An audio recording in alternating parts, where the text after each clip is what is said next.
Good morning. The January meeting of the Kansas State Board of Education is called to order. I notice that all members are present.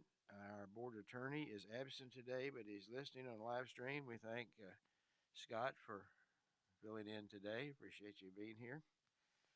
This month we have several other meetings, and because of safety, I want to make sure that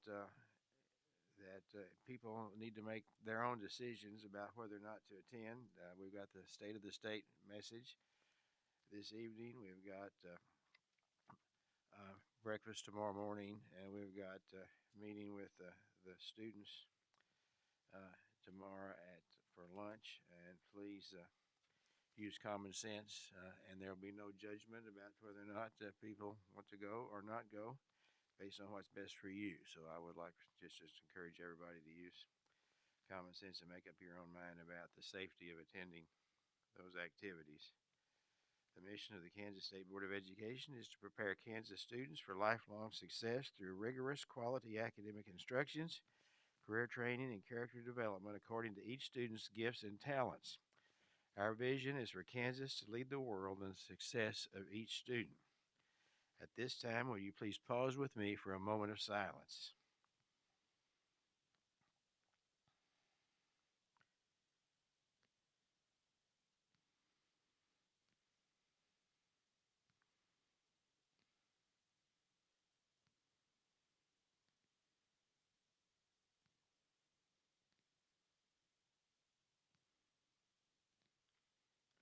Will you please join me for the Pledge of Allegiance?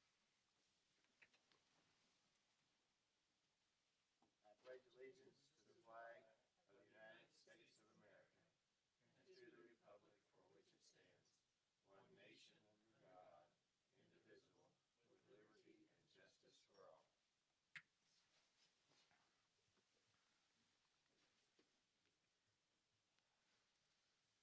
There are some changes to the agenda. Item number 10, recognition of the Superintendent of the Year, will be postponed indefinitely because Dr. Corral is unable to be here today. That 25-minute time slot will be used for continuous.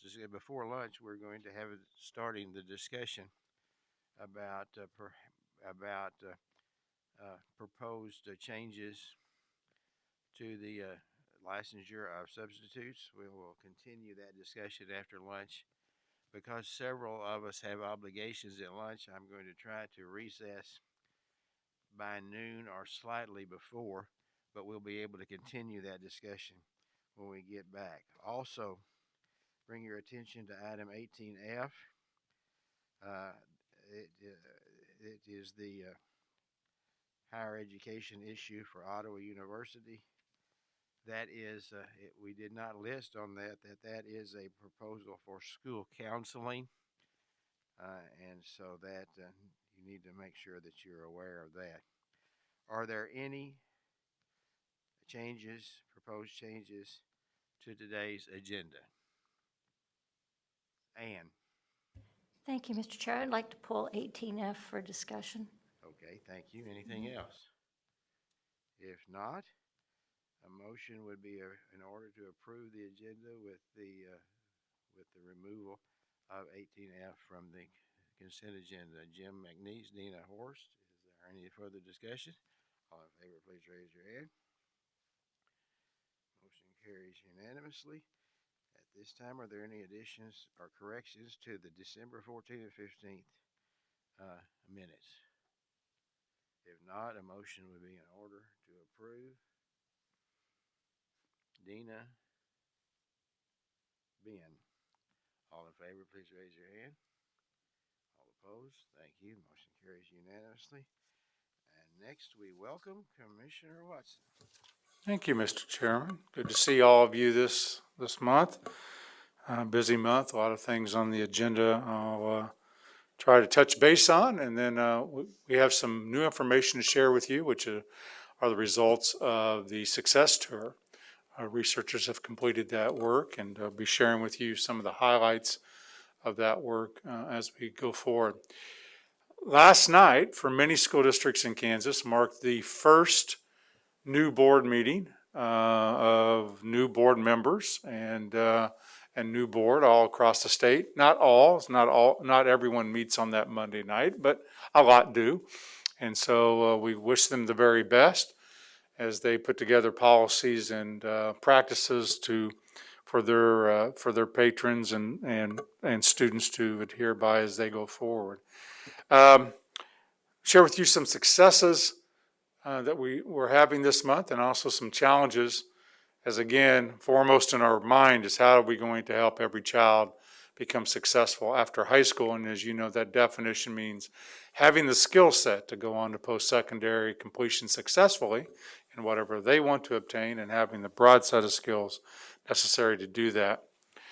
I had the distinct honor, and anyone that has been commissioner since we started the Horizon Award winners many years ago now, will tell you one of the best days of their life are the days where they get to call, or now we Zoom some too, 32 of the finest teachers that are in their second year in Kansas, nominated by their school district, chosen by our team that looks over those. And I would hope that you reach out to those in your area, congratulate them, drop them a note. If you happen to be in the area, maybe go by. In some cases, you may know them. I happen to at least know a couple of them. And so that was a lot of fun. And it's always a surprise. We are not going to be having the Keene Conference this year where we get them together, but we will be having a Zoom conference later on where we can get a chance to at least be with them. But congratulations to all of the Kansas Horizon Award winners. You may have seen this Zoom. Jean sent me this link, and I had been on some calls with a variety of these people. The top left is Dr. Steve Stites. He is medical director at the University of Kansas Medical System, and they host every week. He hosts a little, I call it a talk show, but it's really a media information about what's going on. In this case, this was on the 5th of January, all right, so it's going back a week. He reached out to the major medical directors in Wichita, Salina, Hayes, the major, what we'd call hospitals in the regions, including Children's Mercy here, and I think even a couple on the Missouri side. It's about an hour and a half. I'm going to have Peggy send you the link in this week's Friday notes. I encourage you to take an hour and a half and listen to it.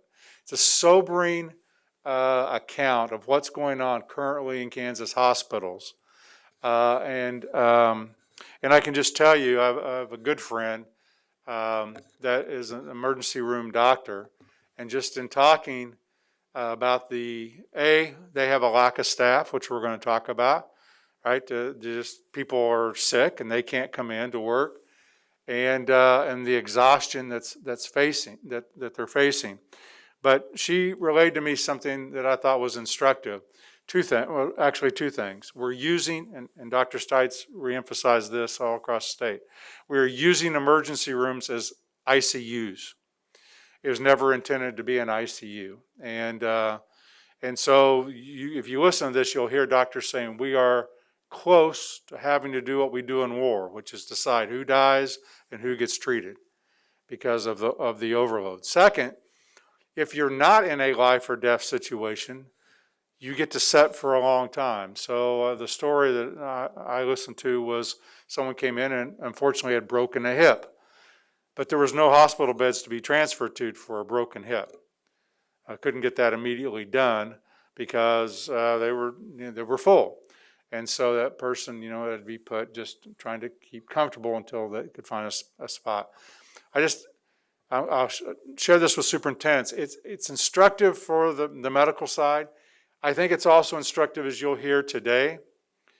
We have it seems like how many times have I said we have a crisis? We continue to do so. And the crisis today, as the virus, moves and shifts on us, is how are we going to keep schools open or restaurants open or hospitals open when people are ill and can't come to work?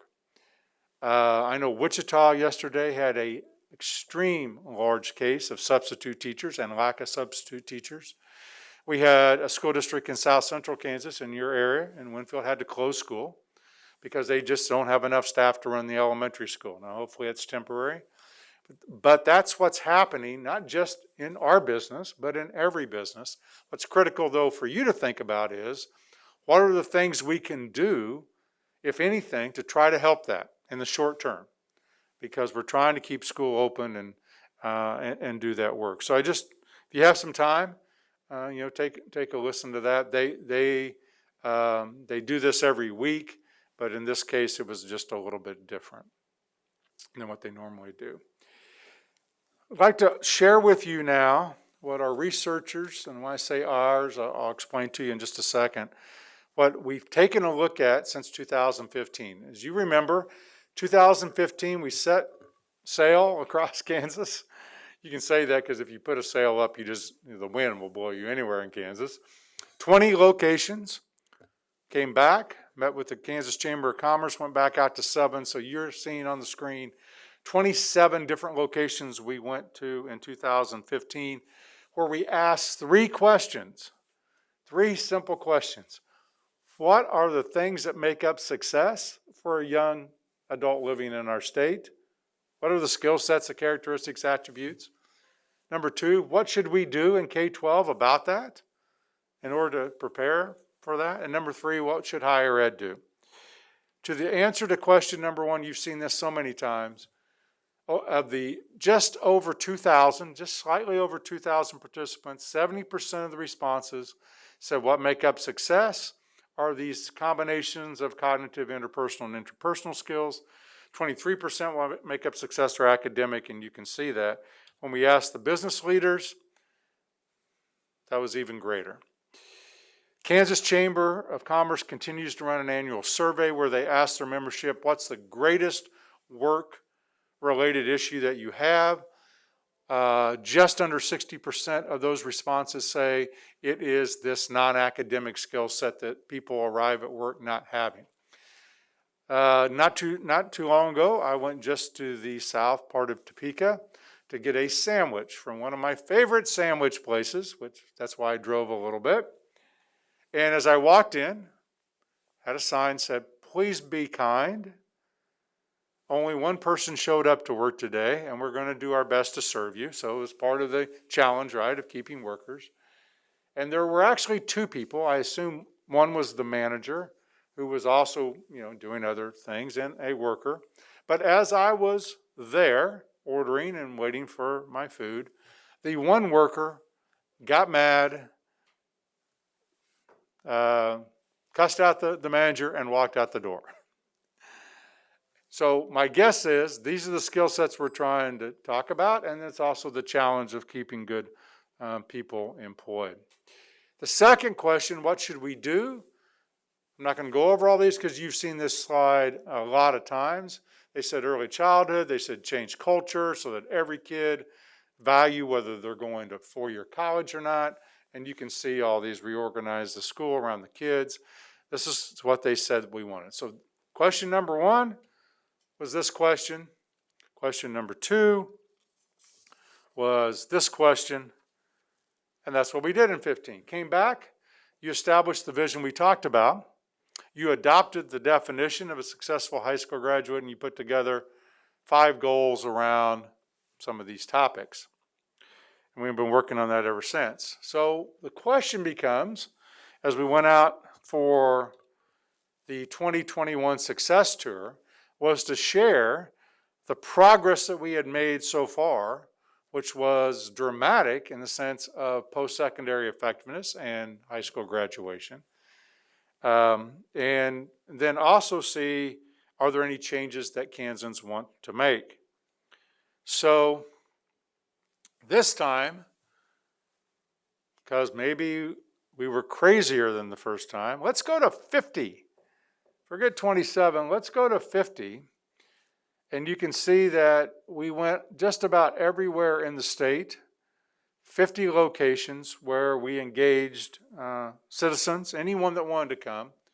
And I'm going to walk you through that data today. First look at it and then answer any questions that you have. But it was made to ask the question, is there anything about the 15 data that's not right, and do we need to make changes? And if so, what are those changes? If we are going to go down the path, what do we need to do? So as we take a look at this, we're going to be examining what we call the success tour data. There are 3 independent organizations that looked at this data, because you're going to get asked questions a lot, I think, about the data. First, in no particular order, what's called the R12 Comprehensive Center. It's under McRail out of Denver. They serve us as our research organization. That's what they do, is research around educational topics, issues, what's best practices. So we asked them, look at the data, give us a report. Kansas State University, we actually have some people working on their doctorate at Kansas State. Kansas State said we'd like to be a partner and we'd also like to examine the data. We want to thank them. And then our own researchers here. But what's instructive is all of those 3 different researchers looked at the data independently. And then what I'm sharing with you are their joint recommendations. Does that make sense? So they looked at it independently. They're giving you joint recommendations and analysis. So take a look a little bit at the data. Well, we looked at the state. We're going to ask who attended. Not so much the names, but the people, types of people that attended. How do they feel about the skills that Kansas said were needed, and how do they feel about the strategies that we're putting together in place? We're going to take a deep dive into the last question we ask on this tour. What support do schools need in order to accomplish this? And they're going to tell you that they found 5 common themes within that data. Okay. So let's start. How many people responded to the survey? It's kind of interesting how they frame that. I would have said, how many people came to the meeting? They didn't. I guess you could have come to the meeting and not participated. So they just said, let's not say who came to the meeting, because we really don't know who came to the meeting. We know who participated if they came to the meeting. 3,455 respondents responded in a meeting. That's almost a 50% increase over what we did in 2015. Remember in 2015, what Kansas State called it, the largest qualitative study ever done on education? Well, we blew this one out of the water in terms of participation. 3,200 were online Menti. Those of you that attended know what we mean by that. 242 said, give me the paper copy. I'm not dealing with this technology. And so they did a paper copy that we entered. There were 50 in-person sessions, as I mentioned, and we did 1 online session with some teachers. So that's what occurred. This is what, of course, came out of 2015, the skills that Kansas said were meant to be successful. So the question we asked, we put this up and said, today, are these still the skill sets that you believe lead to success? Or are there other things that we state board should be looking at? So here's the results of that first question. The skills represented on the Kansas Can Competency Wheel are the skills students need to be successful. 93% of the participants that came to a session and participated strongly agreed or agreed. 5% were neutral and 2% disagreed or strongly disagreed. So that's the data on that question. Second was about the strategies, right? Well, should we have more pre-K? Should we change schools so that every kid, regardless of their path, should be successful? So on that question, those strategies, 89% strongly agreed or agreed, 8% were neutral, 3% disagreed or strongly disagreed.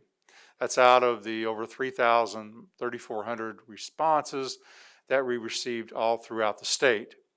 Now, one of the questions I know every one of you are already thinking about, I wonder if this is true for my region. I wonder if this is true for my area. I wonder if this is true for, big, small, right? Because we all think about that. Is this true for rural? Is it true for urban? We'll get into that. But statewide, you can see this. And then the researchers said this. Across the state, Kansans overwhelmingly agree that we are prioritizing, we would be the State Board of Ed, prioritizing the right skills. I want to come back. What are those? These in combination and strategies, that's that other diagram, to produce successful high school students and adults. Those are their words. 3 groups summarize that statement. The next question then is, what support do schools need in order to accomplish that change that you just said was necessary? What do we need to do to support schools in order to get this accomplished? So now, participants simply did a open-ended response. And this gets a little trickier, right? Before we were just asking them on a Likert scale. Now we're asking them open-ended participation. So now, not everyone gave an open-ended response. We had 2,867 responses. The data, again, was examined by the 3 research teams. And consensus among those teams on 5 overarching themes. And here those are. So you're going to see this graph probably a lot in the future. The researchers put these in 5 categories of themes. I'm going to go over the highlights of each one of those. Community relations and engagement. Nothing surprising there, right? Need to do a better job of that. Leadership and policy within the buildings and within the district. Enhancing student learning and success. System-wide needs and educator support.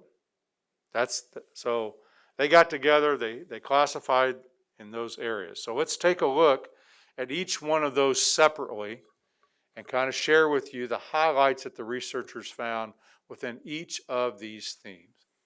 Starting with community relations and engagement. So they highlighted a couple of words that I want to highlight. Improving communication with families and community members in order to increase engagement. Engagement. If there's one thing I think that we heard through the last election, probably are playing out in local boards and county commissioners, city commission, people want to be engaged and active. So those 2 words were highlighted by the researchers. That's different than I posted on Facebook that we closed school today. That's communication. That's not engagement, right? So they said need to improve both.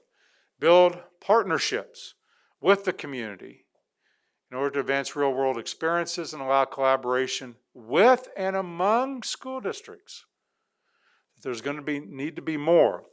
Jim, as we go through this, one of the things you're going to see, some things that will be directly relevant to the graduation task force.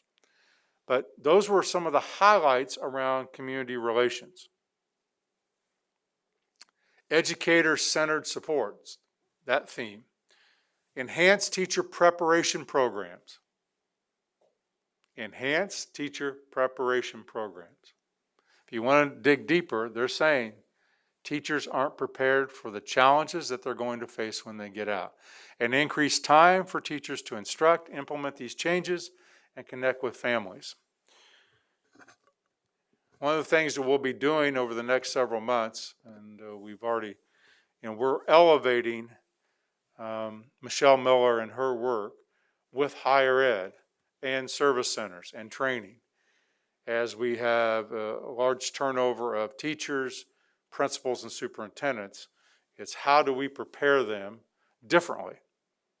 How do we prepare them differently and better? Hire and retain quality staff, high quality staff. Allow for autonomy. Teachers said, we know what to do if you give us the autonomy and give us better professional development. So those were some of the highlights the researchers pulled from the educator-centered supports. System-wide needs. Increase funding to enhance differentiated instruction, offer pre-K, increase salaries, and hire qualified staff to reduce class size. It's so interesting Because if you're in the suburban areas or the urban areas, you constantly are looking at class size.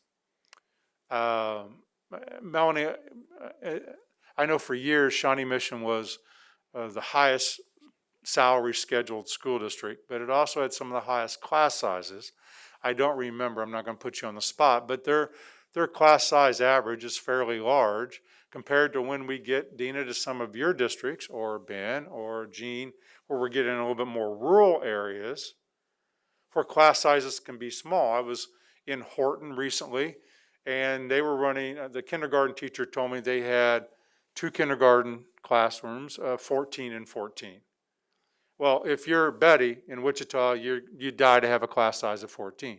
So there's some difference there across the state around class size, but they did say that they wanted to hire more qualified staff.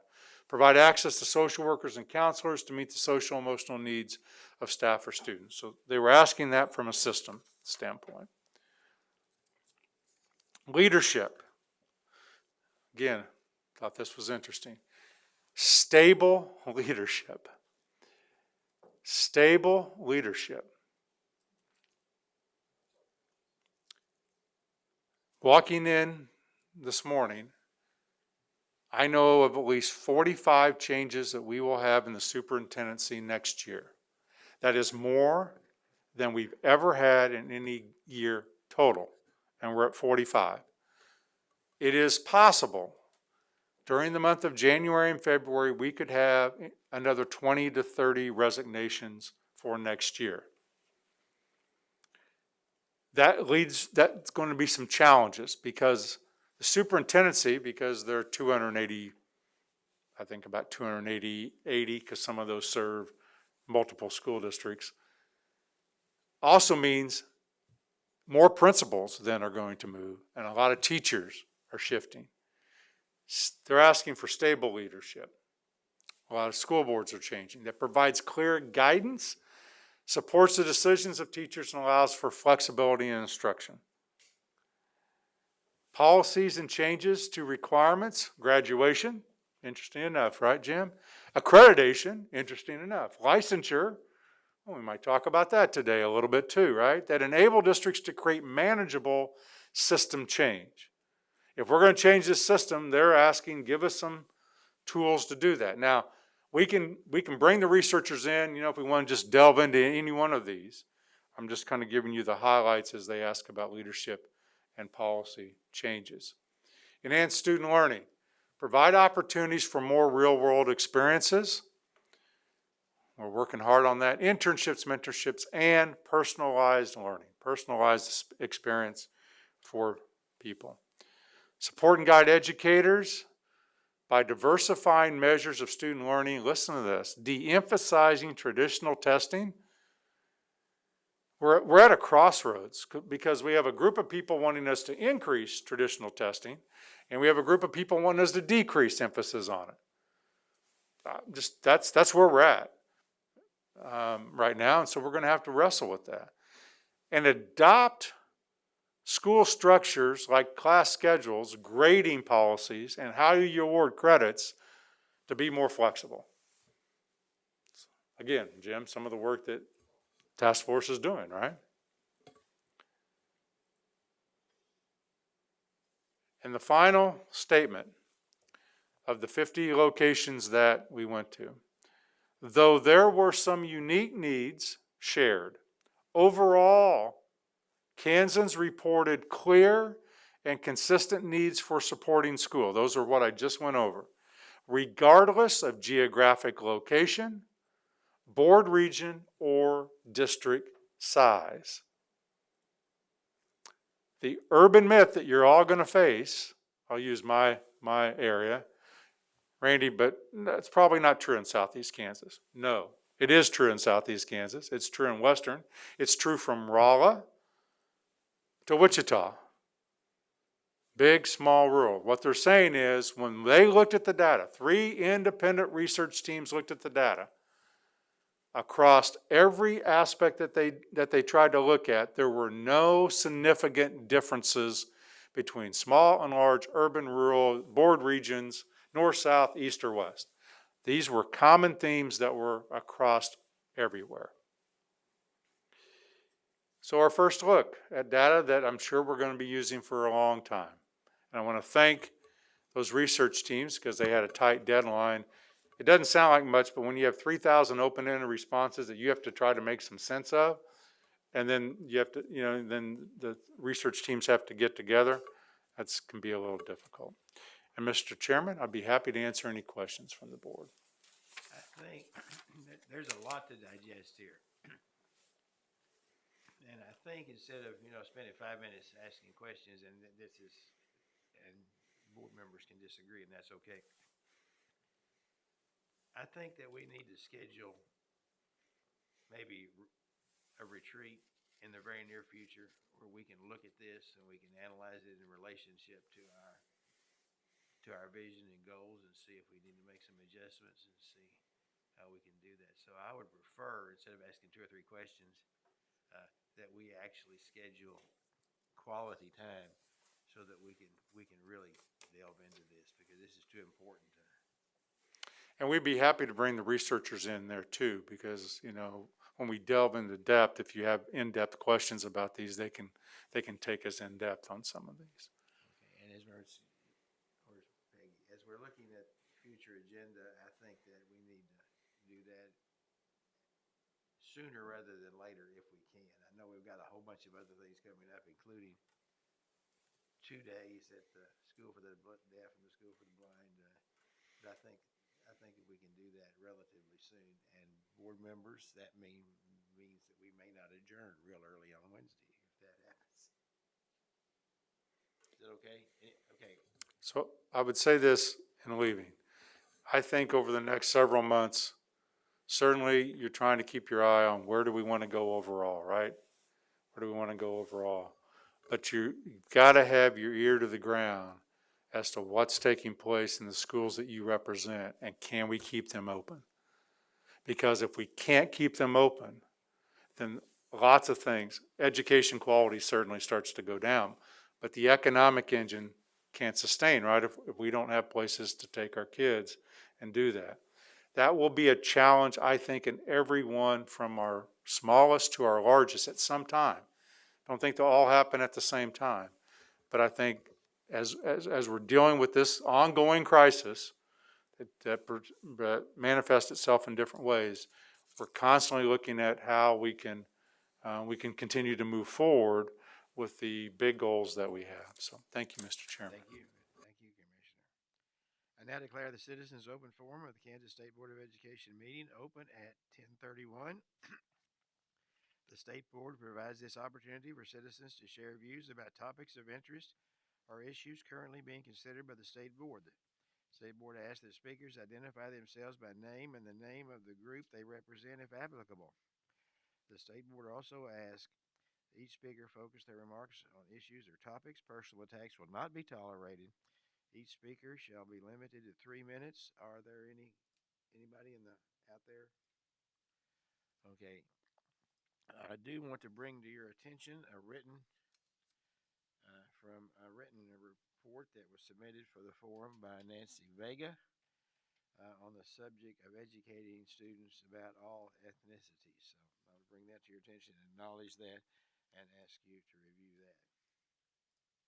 Seeing nothing else, State Board open forum is closed at 10:32. And now we're going to receive a response from the Legislative Post Office Cybersecurity Guidance, Kathy Grossenbacher and guest.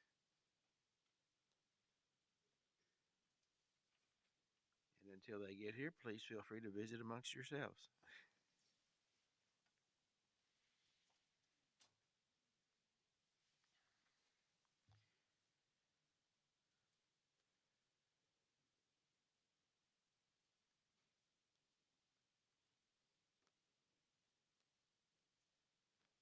My goodness, you certainly brought a crew. Welcome. Thank you for being here to bring us up to date.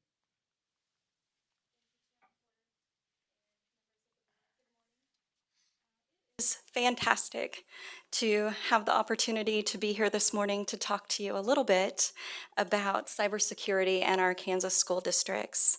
I am joined today, as you can see, by some phenomenal individuals who are leaders in technology in our school districts, and I will introduce them in a little bit so that they can share it with you also.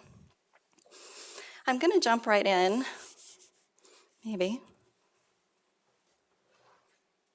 There we go.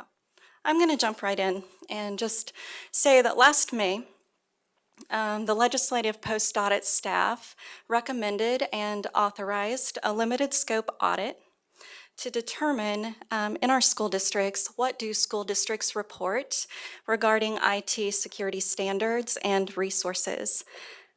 The survey was created and included questions about security control implementation, as well as the resources that our school districts dedicate to IT security.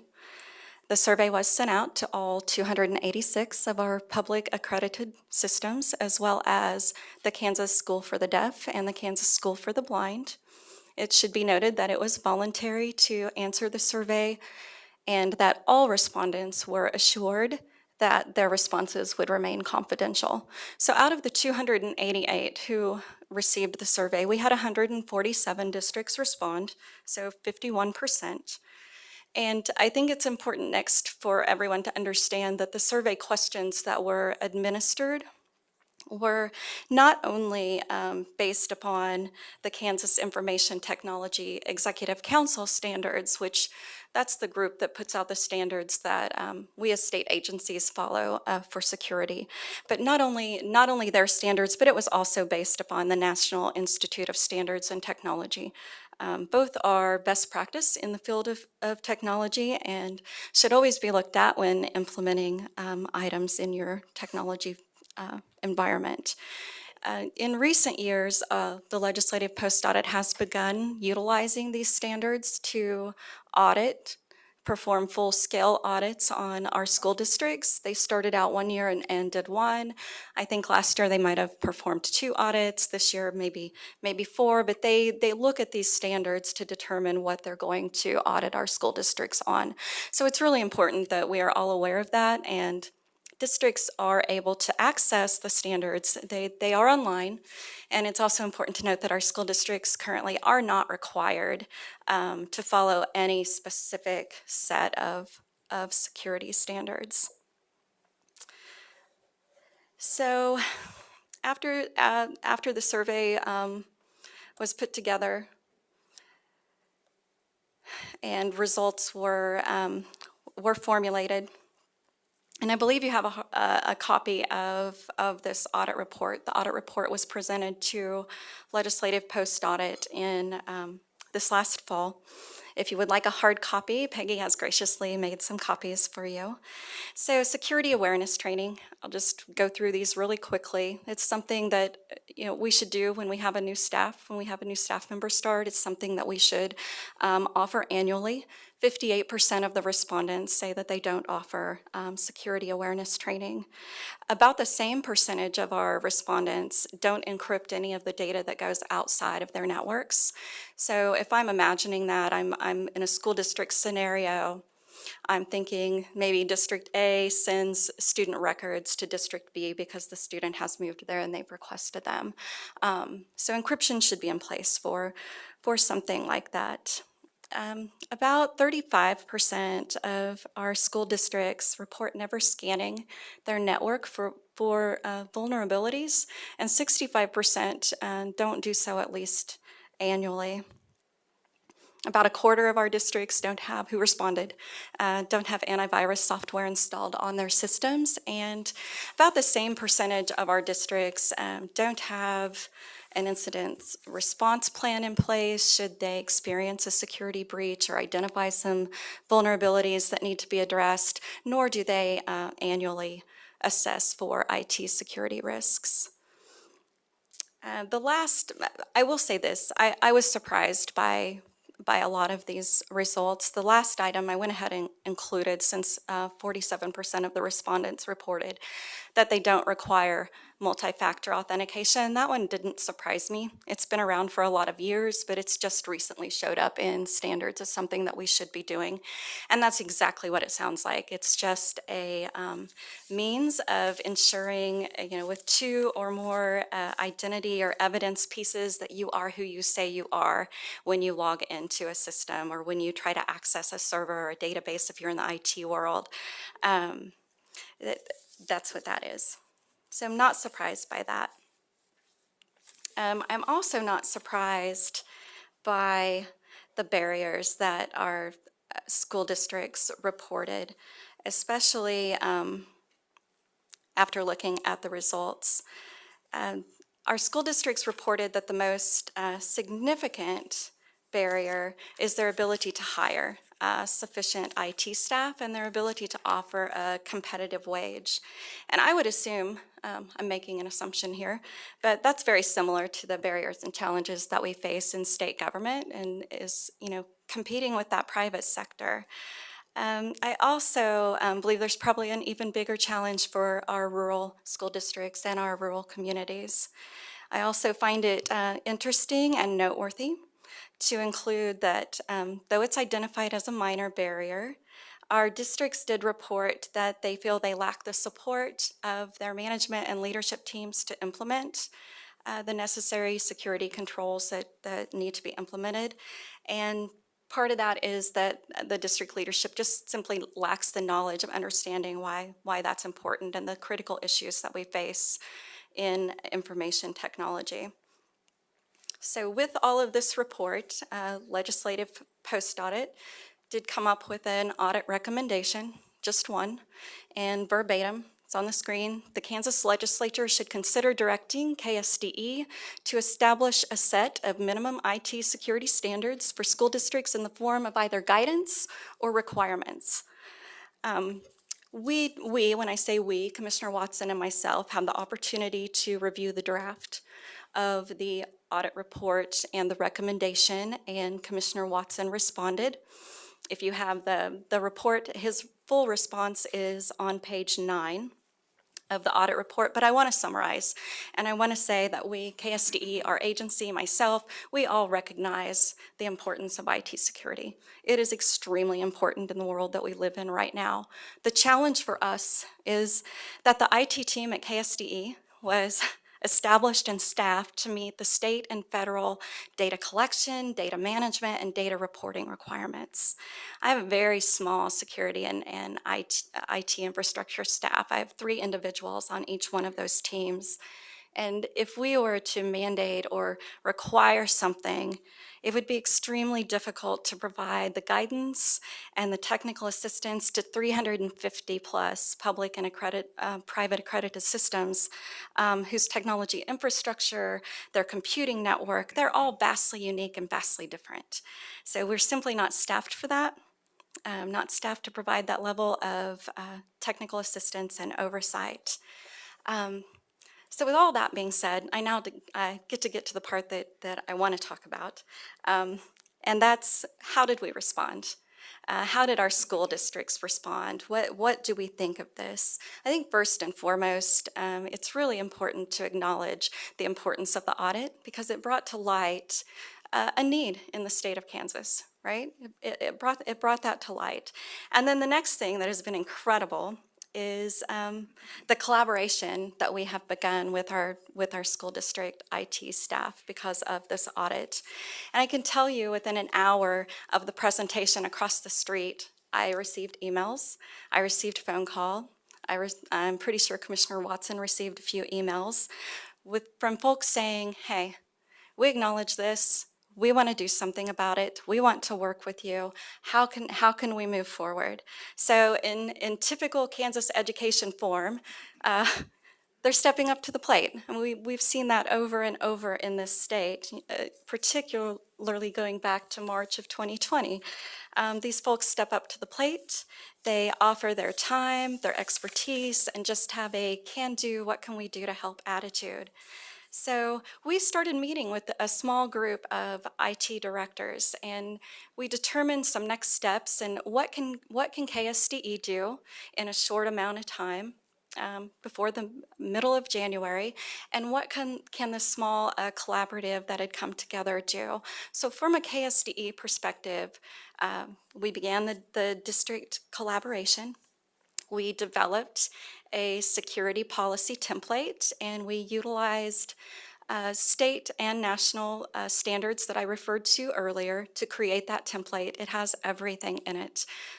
Districts can utilize that. They can make it their own. They can brand it. They can use it to determine what they're doing in their environments that is in that template, what they aren't doing, all of those things. We've also embedded an acceptable use template within that.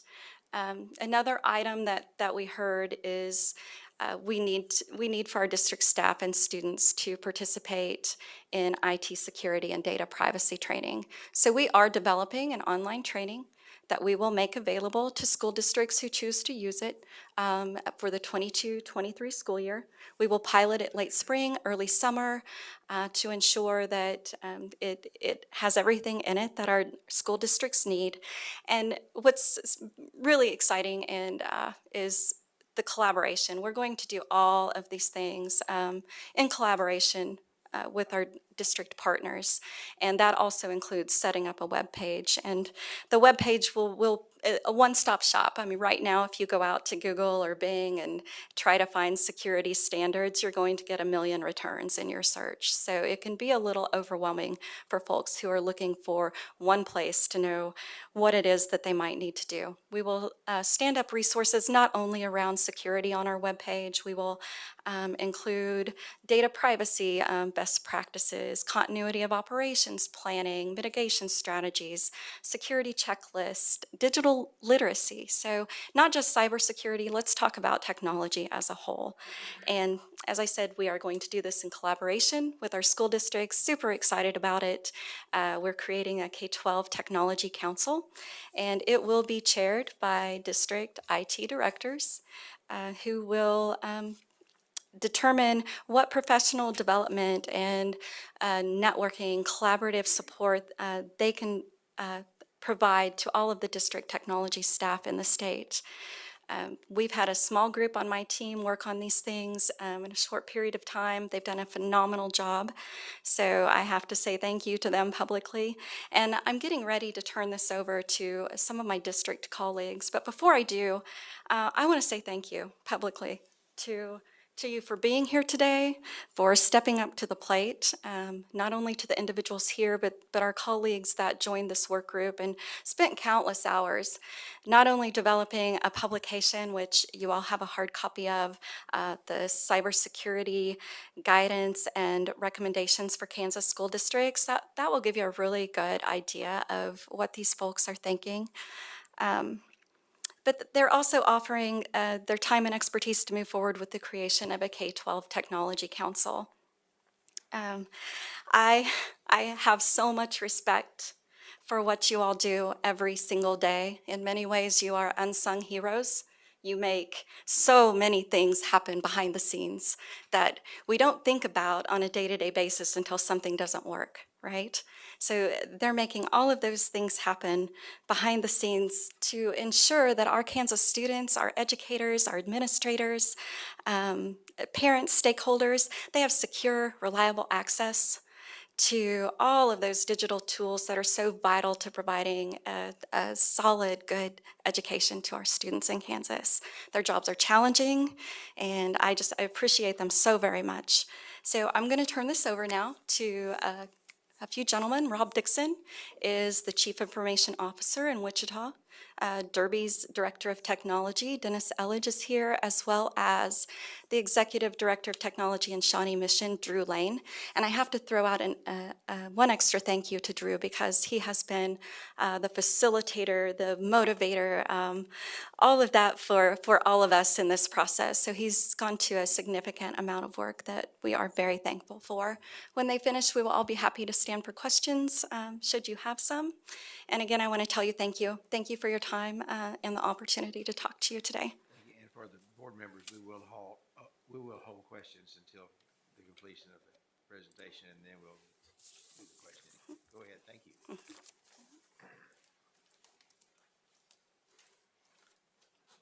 Good morning, everyone. Thank you for your time and the opportunity to speak to you today. My name is Drew Lane. I'm the Executive Director of ICT for the Shawnee Mission School District, and I get to kick off our part of this. For several months, in some cases between some of the several years, we've been interested in cybersecurity and what it meant for K-12 school districts. And so this morning we're going to touch on essentially three topics, or three pieces that are probably most relevant to the conversation we have today. Why did we get together? What did we actually accomplish? And where do we go from here? So I get to talk to you about why did we get together? I get to talk to you about that part. And there's really just 3 or 4 basic reasons why we got together.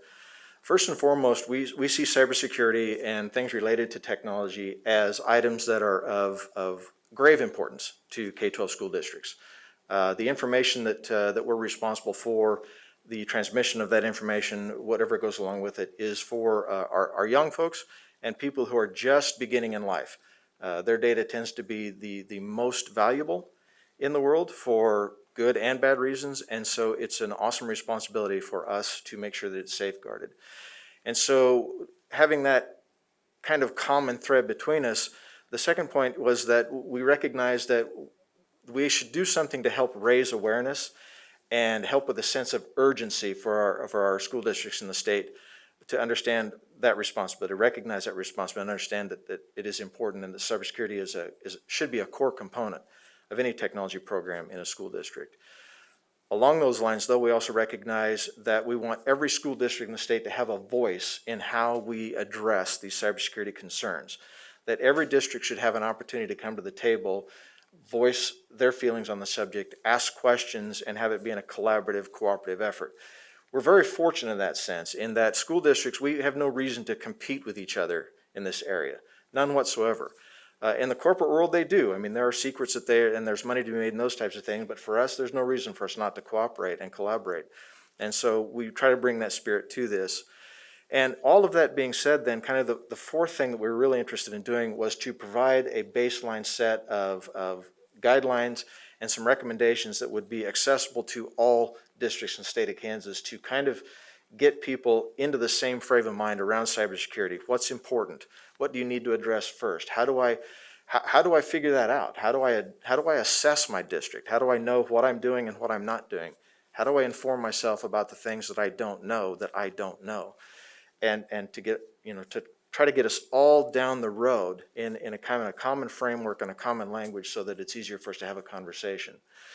So that's kind of, the points of why we got together.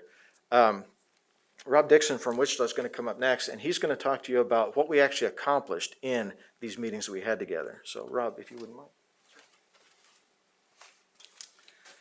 State Board of Ed members, Dr. Watson, Rob Dixon, Chief Information Officer for Wichita Public Schools. I think it's awesome that we do have this relationship that we can have with the state and each other.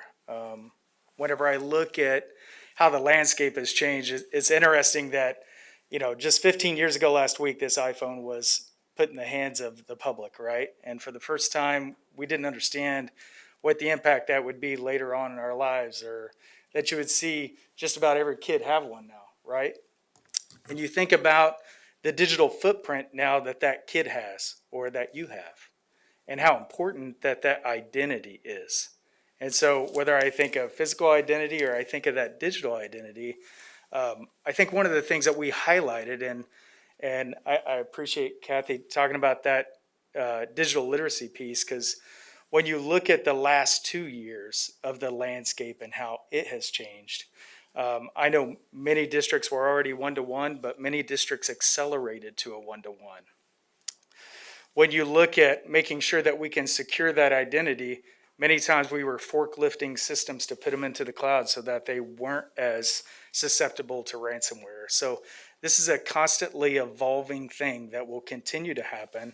And it's important for us to continue to have those conversations as we evolve to define what best practices are, to see what digital literacy means in citizenship for not only our staff that continue to build that digital footprint, but how do we think about multi-factor authentication and think about bringing our masses with us, and not making it a burden, but making it an opportunity, something that's vibrant something that we can build an ecosystem from, because I don't know about you, but every time I log into my bank, if it's from a new device, my bank is saying, hey, I want you to verify this. And it's like that with everyone, that logs into that type of service. And that type of security is coming down to our districts now, where we think about, every parent, every teacher, every student has access to a certain part of information that someone else wants.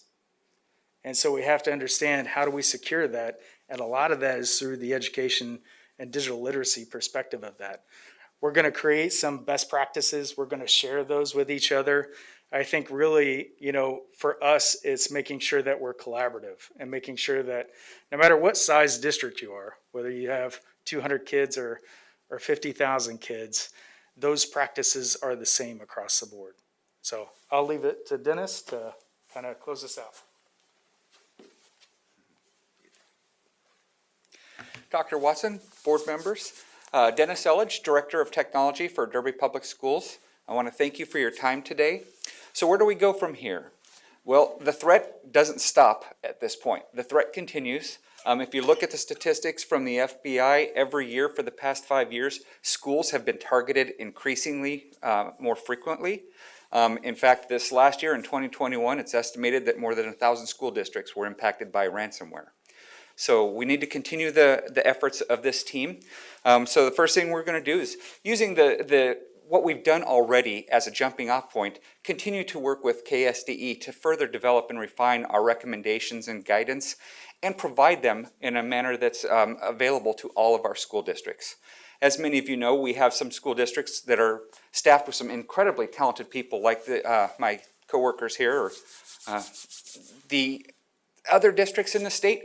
There are some there, the superintendent is the technology director. The custodian is the technology department. So we want to make these things available to all of the school districts in a way that they can consume and utilize the information and the resources to better protect their resources.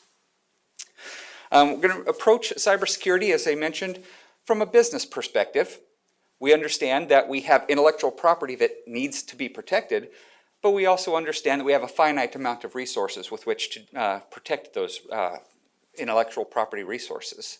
But we do not have the restriction in business of being in competition with each other.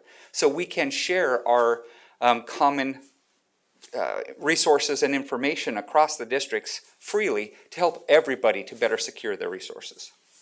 And then, of course, as Kathy had mentioned, in cooperation with KSDE, developing that K-12 Technology Council, staffed with some of our technology directors from across the state of Kansas, to work cooperatively to develop some recommendations and guidance, and possibly even a peer review process to assist all districts in the state with their cybersecurity defense and technology posture overall.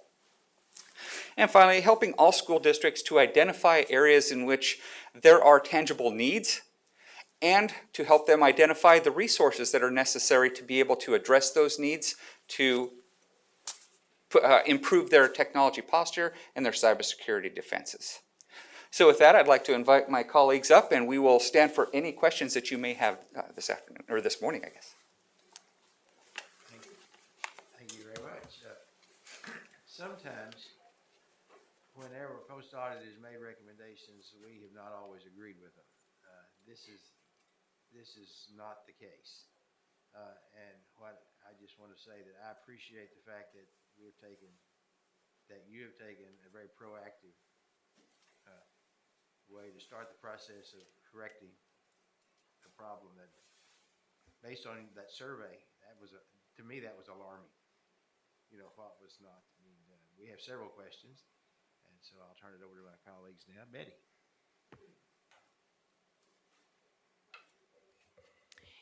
Thank you so much for the presentation. One of the things that came to mind when you were talking about templates, I, as a parent of a student, wonder oftentimes the amount of sensitive information that's being requested on each form, every form, it's a stack of forms each year that we are providing to the school districts. There are times I wonder, Is there a standard template that they use where they ask unnecessary questions? Or is there a template that shows on each of those forms, this information really is relevant to a decision? Because sensitive information is on such a wide number of forms that seems like it's a problem area. If you could address that. I think from a state perspective, I don't believe that there is a template or a form that is out there that says these are the things that you need to collect from your parents about your students, and it should be in this format, in this manner, and you should store it this way. I'm not aware of anything that is out there. I will let my district colleagues speak to that with what they might do in their districts.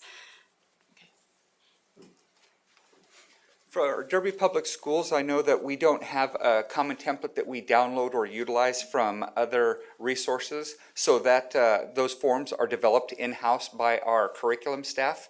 I can state, though, that our curriculum staff do develop those forms looking for just the information that is necessary to either make decisions for the education needs of the student or the special needs of the student. There's no extraneous information collected just so that we have that information. But we do appreciate and value the importance of that information and how critical it is to keep that information protected.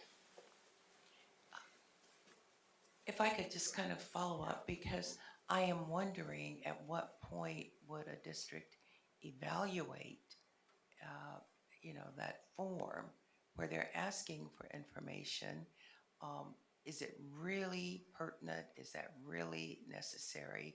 Especially if it's sensitive information that could be used for negative reasons.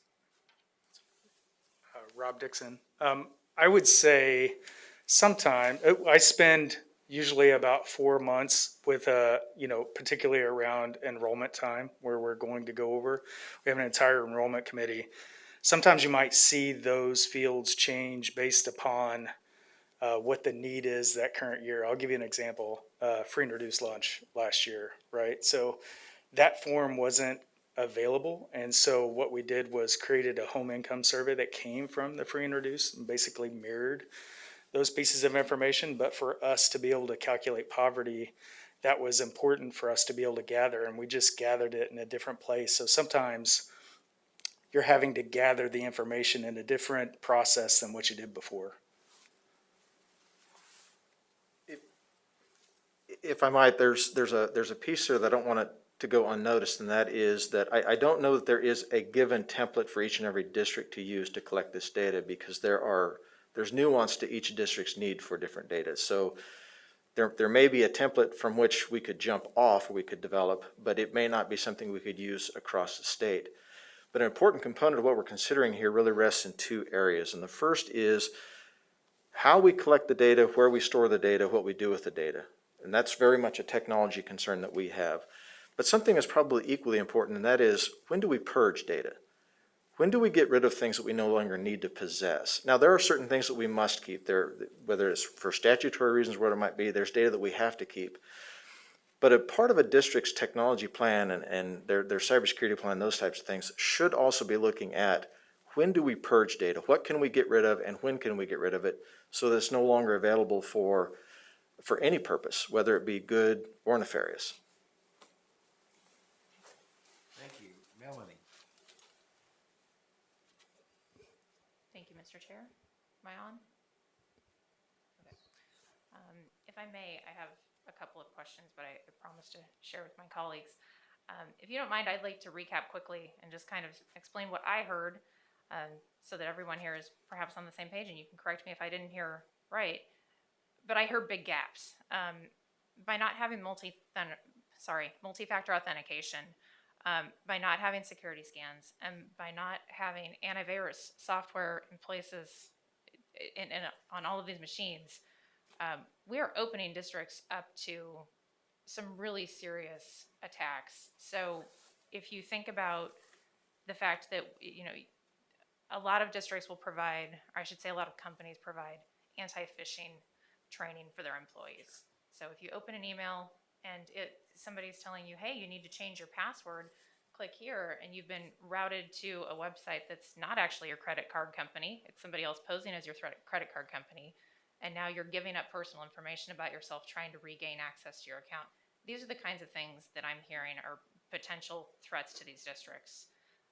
The idea of a phishing attack or worse, a ransomware attack, locking an entire district out of student records, students not being able to get on their laptops at all, student personal information being stolen directly from their machines because software has been installed that's actually scraping that data as they browse during the school day.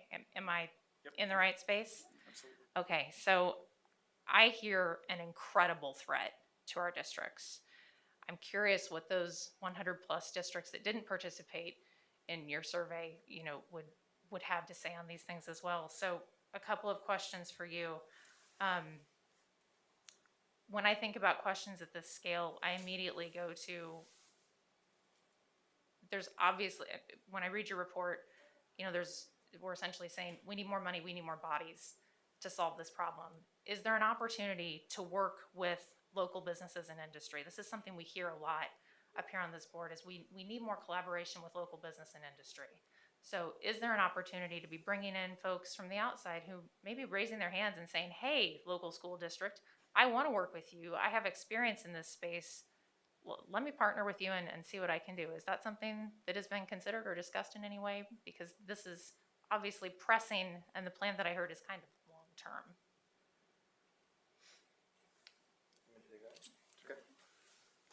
So the short answer is yes. There are definitely opportunities for local businesses to partner with school districts. One of the challenges we were working really hard or a bridge we're trying to build, is for those districts that exist in areas where there aren't local businesses, where there aren't partnerships to be had because those resources don't exist locally. That's one of the bridges we're trying to build, is to find a way to help those districts also have access to those types of resources. Yes, I think many of these things that we're talking about can be things that we can collaboratively address, that we can come up with solutions and we can coach and help other districts with. But there will be places where resources are needed, and how do we find conduits to provide districts that are in communities that don't have direct access to those resources? I think that's a fundamental question we have here also. I'm from an area that does. We do have those kinds of local resources that are available. My colleagues are with me today. They're in areas that there are those kinds of local resources. But we had participating districts and directors that were from communities that don't. They're from communities that are far-flung, they're very small. Those resources aren't out there. So a fundamental component of this is also building those bridges to make those types of resources available to every district in the state of Kansas. And I don't mean to pontificate or anything, but when we look at it, we have to look at it in a sense that any student that attends a school in the state of Kansas, that student's data is just as important, it's just as sensitive, it's just as valuable as any other student's data in the state of Kansas. And that's really what we're trying to talk about here, is making all of our districts aware and have a sense of urgency that this is important. And so a long response to your question, I apologize for that, but yes, local resources are fantastic and are welcome help in those places where they're available. We would also like to find ways to conduit those resources out to places in the state that may not have those local resources available. Thank you. May I put you on the spot and ask a follow-up there? Sure. If I'm watching this stream, or maybe I catch it later, I read it in the newspaper. If I'm a local business and I'm going, hey, I want to help my local school district, what can I do right now today? So right now today, join the conversation with us, help us understand what you have to offer. We are working really hard to put some legs under this so that we can also reciprocate in the conversation and say these are places where we know we have needs, that we know that we can't home grow this, or we don't have the time or resources to do this ourselves. There's a certain part of this that is we have to learn about those things that we don't know yet. And I think that's part of what the call to action from the audit was for me individually. I can't speak for anybody else on this, but for me individually, it was, I looked at the results, and I was surprised, I was concerned, And I thought, I've worked in school districts that are small and somewhat far-flung, and recognized that I would probably welcome some sort of outreach like that. But for local communities, for resources that are there, join the conversation with us. Let us know what you have to offer, and give us some time to digest that and come back to you and say, this is where we could really use your help. Okay. And then my other question, if I may, you mentioned resources, staffing resources, and how it can be hard to hire for those positions. Can you give us an example of what one of those positions might look like as far as a job title, and then what the salary or hourly wage for that position is? Absolutely. Dennis Elledge, Derby Public Schools. Typical for cybersecurity, a job description or a job title might look like Information Security Officer, Chief Information Security Officer, Cybersecurity Technician. Any of those would apply. For job description, it would be based on the individual needs of each district, but for salary ranges, depending on the size of the district, the amount of information being protected, those salaries can reach up into the six-figure areas. Unlike teachers, we do have to compete directly with the private sector. So when I am recruiting for somebody with that type of a job title, I'm competing against the Spirit Aerosystems, as well as the Entrust Bank Arenas, the Cessnas, and even the local credit unions, banks, and law firms. So when I'm developing this, that salary range is not unreasonable. However, school districts typically are unable to compete with private sectors. And I'll cite, for example, a recent loss that I had with a cybersecurity person in my department who is also our network manager. We were only able to pay him $45,000 a year, and he was able to go to a small credit union and double his salary. And so the job description that you're describing would be kind of it's a manager, director type role. What about the folks that work under that person? That would be the technician level person. And again, cybersecurity right now is in incredibly high demand, as you can well imagine. So the salary ranges, even for the technicians, are going to be $60,000, $70,000 for starting wages for those levels of positions. So does your district currently have any job postings up right now? We do not have any job postings up right now for technology. Okay.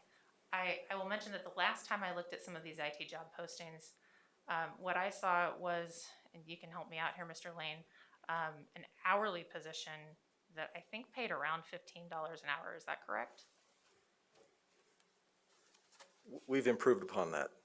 Okay. So the cybersecurity positions that I have on my team now are salaried positions, and we essentially have director, engineer, analyst. And that's kind of the sweet spot of what you would need for supporting an organization of considerable size. Probably can consolidate those positions into one or two, given the size of a district.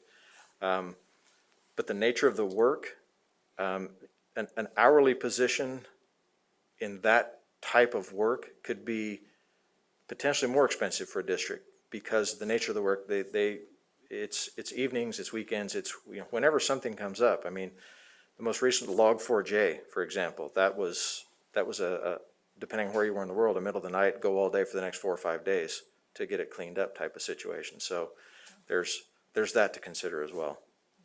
Thank you. I don't want to diminish those roles. I think at $15 an hour, you're going to have a very hard time filling that position. And so I wanted to highlight the nature of that work and how hard it can be to fill those spots. Thank you very much. Okay, Michelle. Thank you, Chairman Porter. So are you finding the specific computer systems, like if it's a Mac or a Dell, are we seeing higher, like higher breaches of by certain computers, or would you say, or it doesn't matter? I would say it's more user-based right now. Like, the more attacks that I see are more like phishing attempts. In our district, we have multi-factor authentication for those staff, so they get reported whenever something happens, and we see that report. I see it more as user-based deficiencies there than I would particular systems. So when you say like some of the smaller schools or some of the districts, would you say maybe they're doing a lot of more paper trail? They're not using as much, one-on-one computers. I would say like in our district, we have the option of, as a parent, I print everything and write, it's a lot of paperwork, but I write everything out every year. And a lot of it has to deal with sports. So there's a lot of medical information on that. And I walk it into the school and it's on file for my child. So I would say that the biggest threat for me as a parent would be any medical information. And that's why I walk it into the school and I do it every year. And it's a lot of filling out, but we have the option to do that or scan it and send it in, and I worry about the scanning part and just sending it off to somebody and hoping that person gets it at the other end, especially since there's a lot of medical information involved. And some of that is just based upon your licensing posture, right, of whatever service that you have. So like we have advanced threat protection, so it uses a bit of AI on the backside to automatically disable that account when it sees something happening. So there's some response things that can happen that maybe some small districts might not be able to afford at that point, right? So. Thank you. Janet. Thank you, Mr. Chair. My question is not, well, first of all, thank you. This is fascinating to me. I consider myself technically challenged, so everything you're saying, I'm trying to absorb. So, but I do have a question that's really not about the cybersecurity, which I recognize how important this is, but it's regarding a committee I serve on. I serve on the Juvenile Justice Oversight Committee, and when I serve on this committee, we also work with our foster care system. And it's my understanding, well, first of all, the reason we do that is because there are many foster children who end up in the juvenile justice system, which is sad. But the challenge that we were told, and this has been some time ago, so maybe it's been corrected, I hope so, is that these foster children, they will request their records for a new school. Sometimes it takes a week or even 2 weeks. And in the meantime, maybe the child's been moved to another foster home or something. And I'm wondering if this has been corrected or what are we doing on that? I'll speak to that. At the state level, we provide data quality certification training to our school districts. And we talk to them a lot about student record exchange and requesting those records early and transmitting them quickly to the incoming school district. And what I hear over and over is there are some districts that request and they wait sometimes 6 weeks, 8 weeks, some as long as 2 to 3 months to get those records. We try to educate on that and we have an authenticated application called the Student Record Exchange. District can go in and designate the district that they want and put in the student and their state student identifier and what they're requesting. That district receives an email.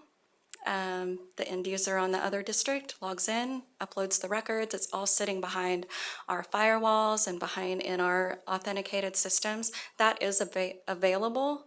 Our districts don't utilize it very often, though, and we are working. And I know Doug Boline, our foster care assistant director on the special education and title services team, he is promoting that every opportunity that he gets.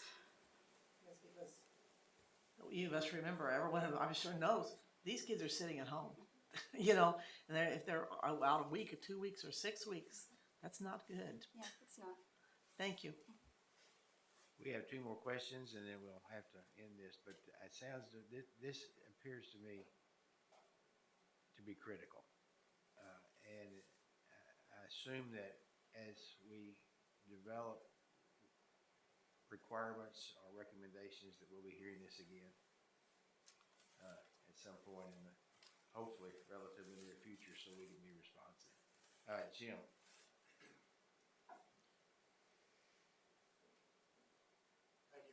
Mr. Chair, thanks a lot for the information. Couple of observations. You guys are all from the largest districts in the state. And the survey we did, we had a lot of districts that didn't respond. Sometimes it's not that they don't respond, they don't know how to respond. Because the technology person could be the superintendent or the business teacher, which usually where it falls. If you're in a 1A school, 2A school, if you're lucky enough to have someone Now, we do have service centers that supply a lot of support. What are they doing to help this? Are you aware of any good? Some of you are not. Derby's not in a service center. Wichita's not in a service center, and I don't know where you guys are because I don't know you're part of the state. But we're leaving out, I think, a part of this information. You know, because you guys represent those districts that have the stuff. But I'm thinking of Elkhart and Sedan and, you know, places that don't have that, you know. And by the way, again, I had this conversation 30 years ago when we first opened up in Wichita. Good to see you're here. Because we asked for you for a long time and nothing happened and finally started, you know. We know the problem. How are we going to solve it? What can we do to make this change? It's long overdue, and we're very vulnerable. And by the way, you scare the heck out of me because I'm going to go home and make sure all of my stuff is up to date. You know, so yeah, those are my observations. I'm tired of talking about it. What are we doing? So I appreciate your thoughts and your comments. We have invited service centers to the work group that we started. They are in those conversations, and they also will be assisting as we move forward with the K-12 Technology Council and how they can help our school districts in this Well, arena. the help starts at the smallest districts. Yep. You know, in the 1A districts. That Absolutely. If they're lucky to have a business person that has some sense of this. So do we have a template out there that we give a district that says, here's what you should be doing? As superintendent, I just took over, you know, in Goddard and Goodland, Kansas, you know, and I'm the new superintendent. This is one of the things I should be looking at first. How's my technology? Is it secure? You know, is there a guide that tells me what to do? Because superintendents are usually the ones that make this happen. That's correct. Not currently. There is not any sort of a checklist or, well, there are at the national level. You can go out and find one. But those are some of the things that we are going to develop and place on our webpage in a kind of a one-stop shop where individuals and districts can go and access those We need it items. tomorrow. Yes, we Yesterday. do. You're right. Absolutely. You know, yeah, I could go on, but thank you very much. We can't move fast enough to solve this problem because others are moving really quick to make sure that they get in before we solve it. Gene. Thank you. I really enjoyed your presentation. But I did have a comment, and that is that cybersecurity, like all security, is only going to be as good as its weakest link. And so I would really like to see part of what you do to be a robust training program for staff, for students, for parents, and all the users of that system. Because as we've seen a lot with students, you know, they're very inventive with circumventing a lot of things. So we want to make sure that what we produce is pretty foolproof and does keep our districts secure. I think the liability issue for accidental release of information could come into play, and we don't want our districts to have to face that. So thank you very much. Dina? Thank you, Mr. Chair. I am rather shocked. I was shocked to find out that we really haven't any guidance or requirements because the ransomware has been at the forefront for really a couple or 3 years at least. We see it in the news all the time. And I want to thank you for stepping forward and saying, we can help. because I do serve a lot of very small districts that I rather doubt even have a tech person on board. And I guess also as a legislative liaison, I have concerns that the folks across the street will not just tell us you need to develop something, but they will put in statute what needs to be done. So, how soon will the legislature know that you have this already in plan? And I guess another concern or another thought that I have, is it better for the districts to have guidance, or is it better for them to have requirements? That's a great question. In my mind, and from the response that we've had from school districts, and given the situation that we're in on the IT team, and that when you put out requirements, that infers compliance. It infers that it's going to be audited. We simply aren't staffed. I'm not opposed to it, but we're not staffed to do that. 350 plus systems that are all very different in the technology they use and their environments, and for us to have the number of staff and expertise on our team to be able to go in and sit in their environment and know how to help them and how to provide that technical assistance, we simply don't have that. We are aiming to provide best practices templates. We are aiming to work collaboratively and working through a plan for a peer review system similar to what happens with our accreditation process. So voluntary peer review, providing the professional development and technical assistance collaboratively, that's the direction we're headed. We hope that that's enough for the legislature.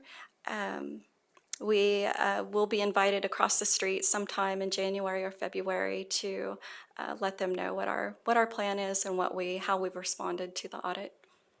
So, have you already been invited to come, kind of, not the date, but that they will invite you?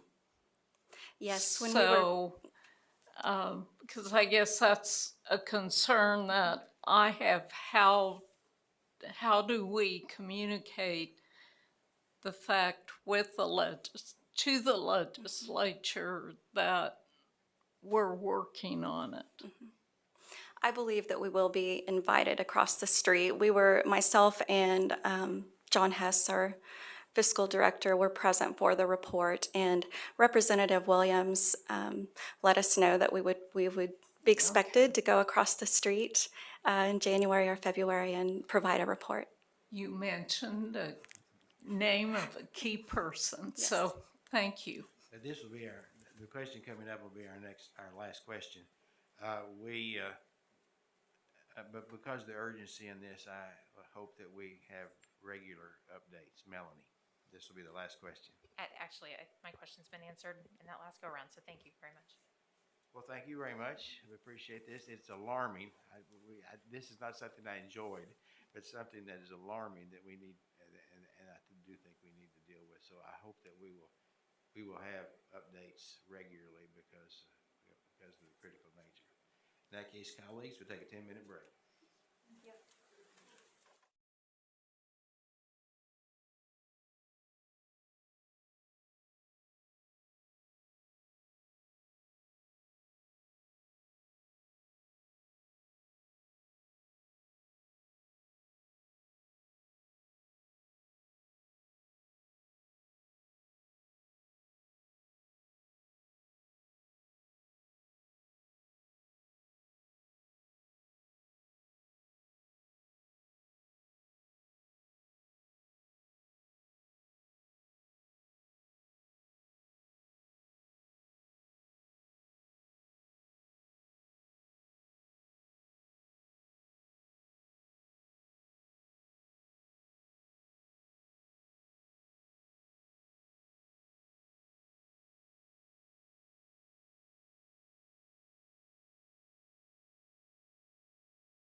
I can't be heard, so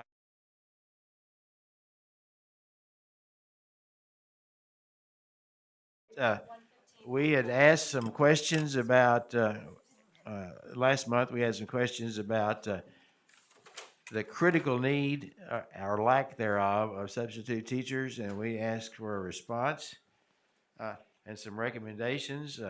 At this point, we're going to start that conversation. We can, if we don't finish, we're gonna break shortly before noon, but we have time after lunch to continue the discussion. Today, we're not making any decisions, but if we want to make decisions, it's on the agenda for a potential decision tomorrow. Michelle, welcome. Thank you. Thank you. Good morning, Chairman Porter, members of the board, Commissioner Watson. You did ask in December for some update, some conversation, some possible recommendation on how we might present to you all some temporary solutions related to substitute teacher shortages in our Kansas schools. So that is what we are here to do this morning. I'll take a moment to thank Shane, Assistant Director, his team, and in fact, many other KSDE staff that help us put together something for you all to consider. I ask parents of children, I ask other staff members, et cetera, on their thoughts on this particular option we're giving to you today. So what we will do is look at some substitute survey data that we sent out to superintendents, and I want to thank them because I put together that survey between Christmas and New Year's, and we had a high response rate from superintendents. We'll talk just a little bit about the current substitute licensure requirements, and then we'll also present to you the options we considered and the one that we settled on specifically for your consideration.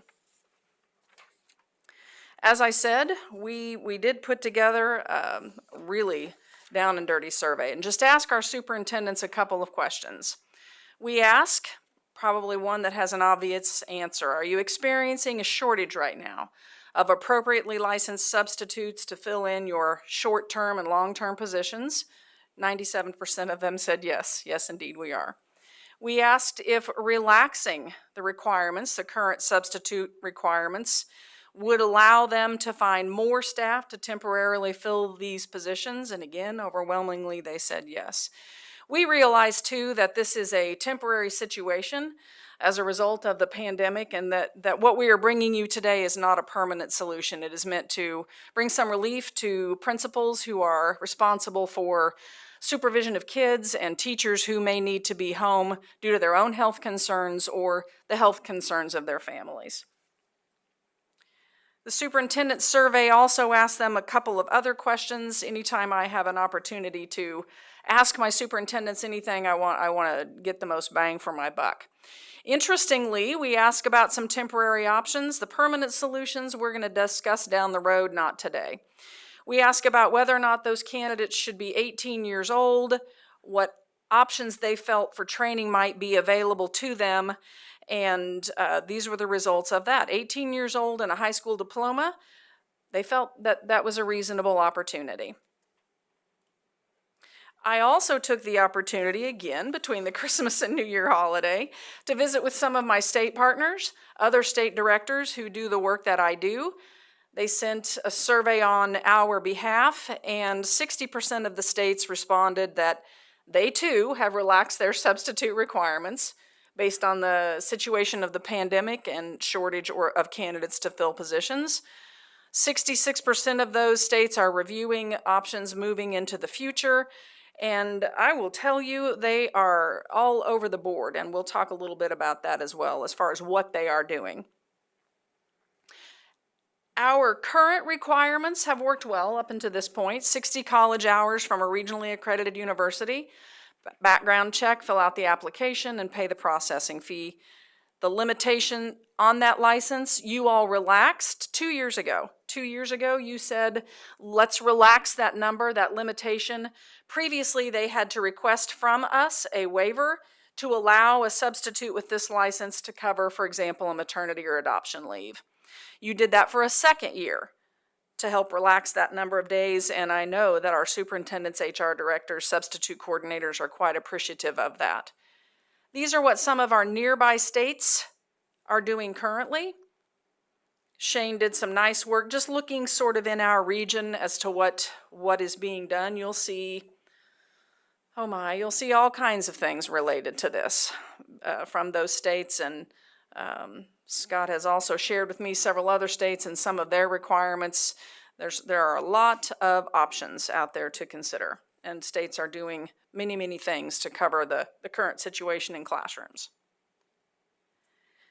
So based on that sort of fast research that we did from current and surrounding areas, we then started to draft and look at ways that we might be able to move ahead again with a priority focus of keeping our students and our educators safe in the classroom, something that could be implemented quickly, that wasn't going to take a great deal of time to provide that immediate relief, and something that would give the local education agency flexibility. These were our prioritized criteria, and I think you'll see that we have a proposal for you all that allows for that. In our mind, that fingerprint and background check is the best gating criteria for student and educator safety. So we looked at option one. We looked at option one and said high school diploma, application fee, background check, go sub anywhere you want to look, anywhere you want to go. Not quite enough oversight of that. I might mention as well that once we put these priorities together, these options together, we drew together two large groups of superintendents. I was in front of a group. Dr. Watson brought a group together, and we asked them, and that is how we gathered that information to land on our final proposal as well. This one looks a lot like the final, but you'll see a difference as I move through. This did not work for us, did not work for our superintendents. Option two then was putting a little pressure on the school district to provide some in-service and to provide some immediate training. I think we all know asking our school districts to do one more thing right now was not an appealing option when we had that discussion.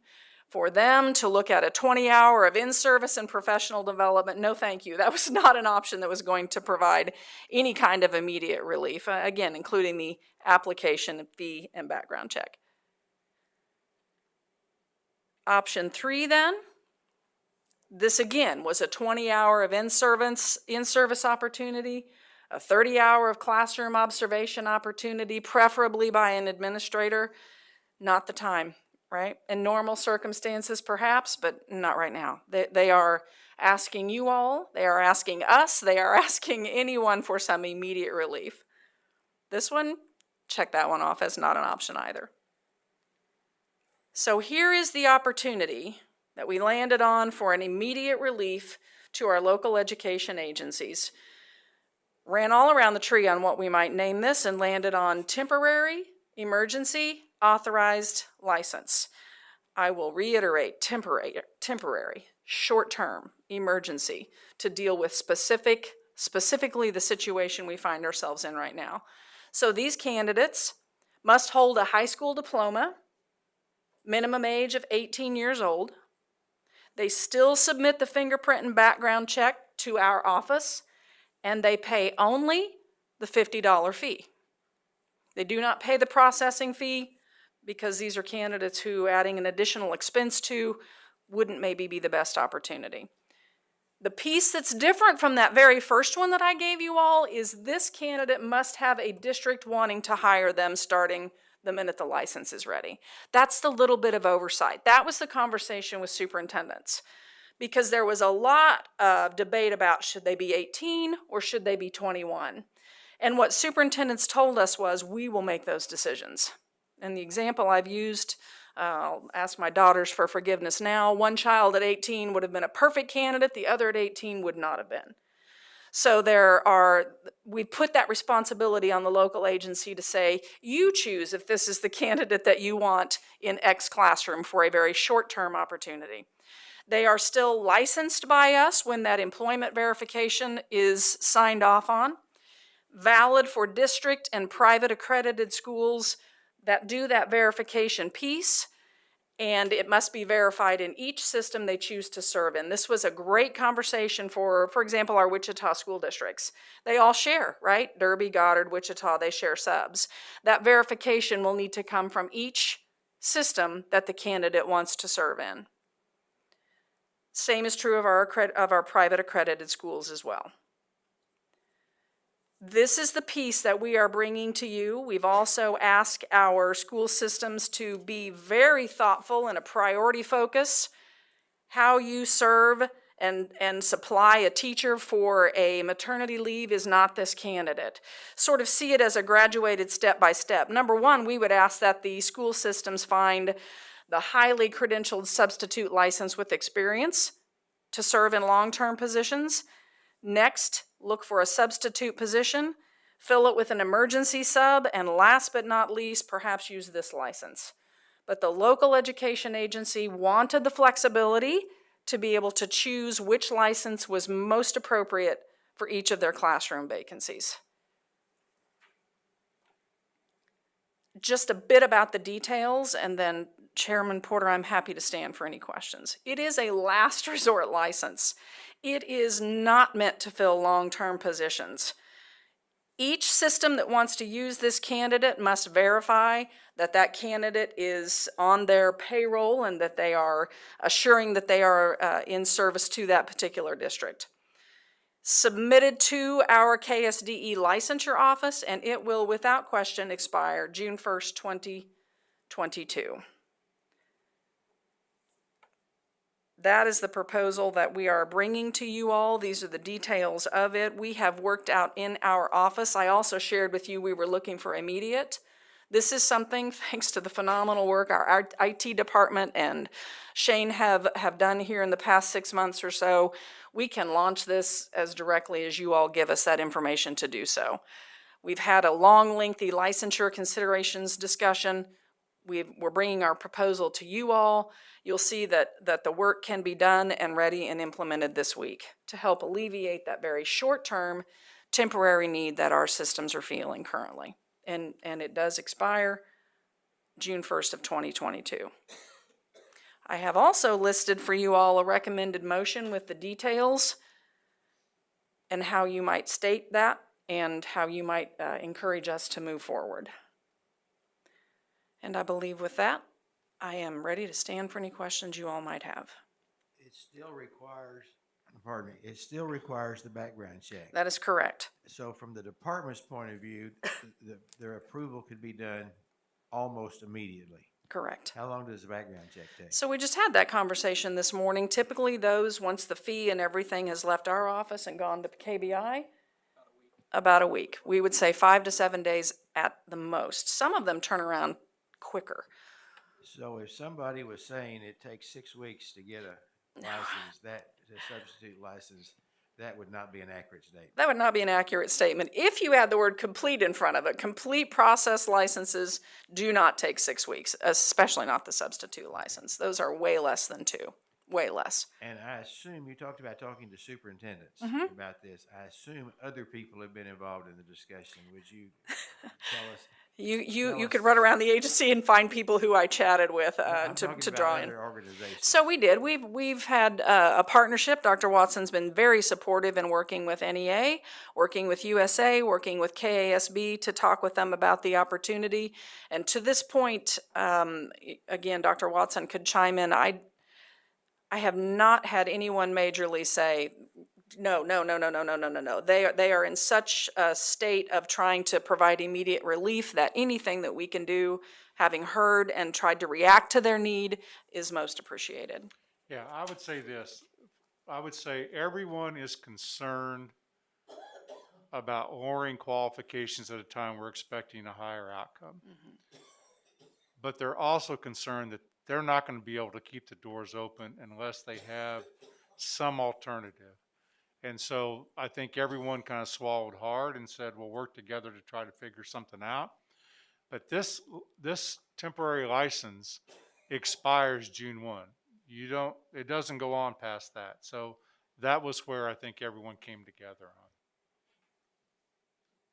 Okay, thank you. We're going to start the questioning process, and in about 5 minutes, we're going to take our lunch break and then come back, and wherever we are in the process, we'll start at that place. Thank you, sir. Thank you, Mr. Chair. And I just wanted to confirm, and you just answered that KNEA was supportive because there was some reporting that they were not, but I wanted it to be clear that they are supporting this measure. Thank you, Mr. Chair. Their support comes from alleviating the current workforce as well. If we can provide support and keep those folks, I get it. Thank you. Melanie? Thank you, Mr. Chair. I just wanted to ask on the fingerprint card, you mentioned that there's only a $50 fee for the background check, but they also have to pay for the fingerprint card. So I just wanted to get that on record, right? it's $50 for the fingerprint and background process. That's the only fee they will pay. Normally, we charge an additional $60 for a processing fee for the license to process and the time that it takes to do that. We will not charge that fee. We will only charge the fee set by the KBI to process that fingerprint and background. And I'll provide a little additional comment as well. So when the fingerprint is taken, a law enforcement agency or whatever agency they use, they may charge a fee as well. So that would be separate, and they would have to pay that. Okay, that's what I was looking for. And as I recall, that runs around $15 or $20. So typically between $10 and $20. Okay, thank you. And Melanie, Thank you, Shane. school district can pay for that out of ESSER funds.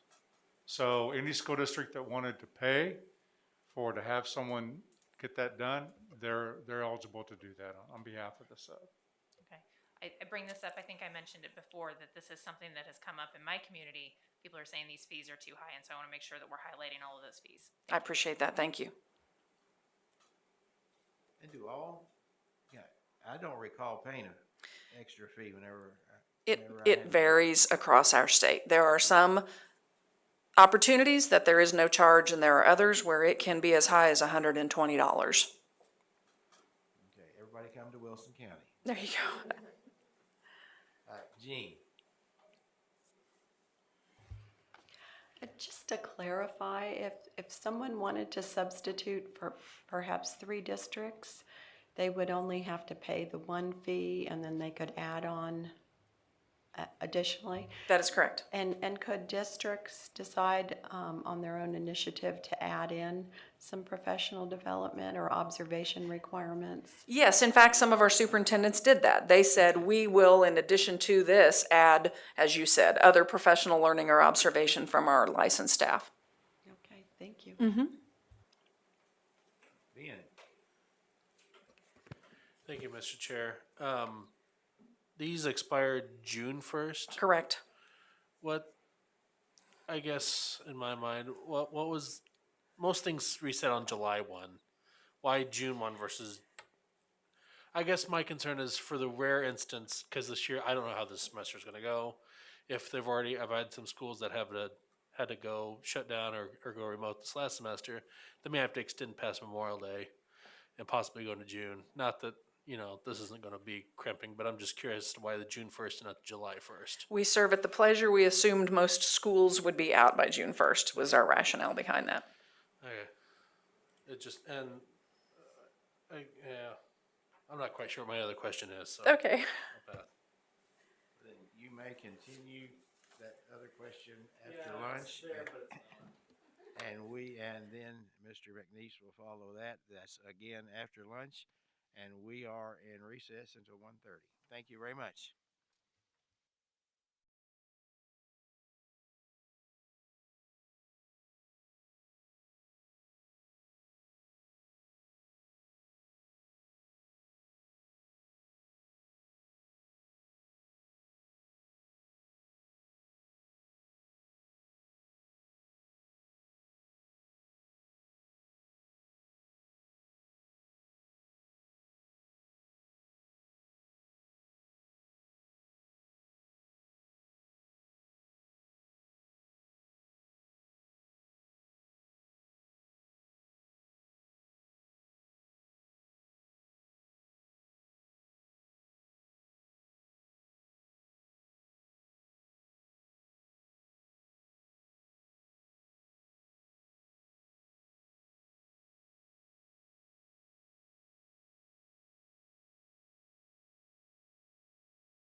State Board of Education is called back in order. We were in missed question from Mr. Jones.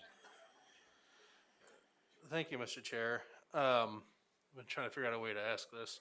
So have we looked at, and this is related to this, so other substitute licensures and fees, and as well as just regular licensures, you know, what are some of the barriers, and have we looked at other ways to keep those jobs and keep people in those jobs as an incentive? And I know districts can pay it, but just addressing some of the fees that to license that we have currently.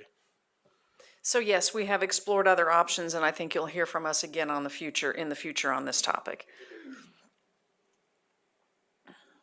Jim? Thank you, Mr. Porter. 18 years old. I'm we did have I just trying to remember before lunch, they had to graduate first. Okay, so. Correct.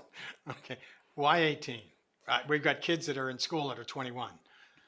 This is the first opportunity to really allow the local education agency to take control of that piece and make that decision locally. Superintendents were adamant about the fact that they would do that, maintain a high standard, place those candidates appropriately based on what they knew about them. And I would hope they vetted them. Exactly. Yeah, but where they could set the bar higher and say They could. 21 or 19. Absolutely. You know? And there's no, it concerns me that 18 is the base.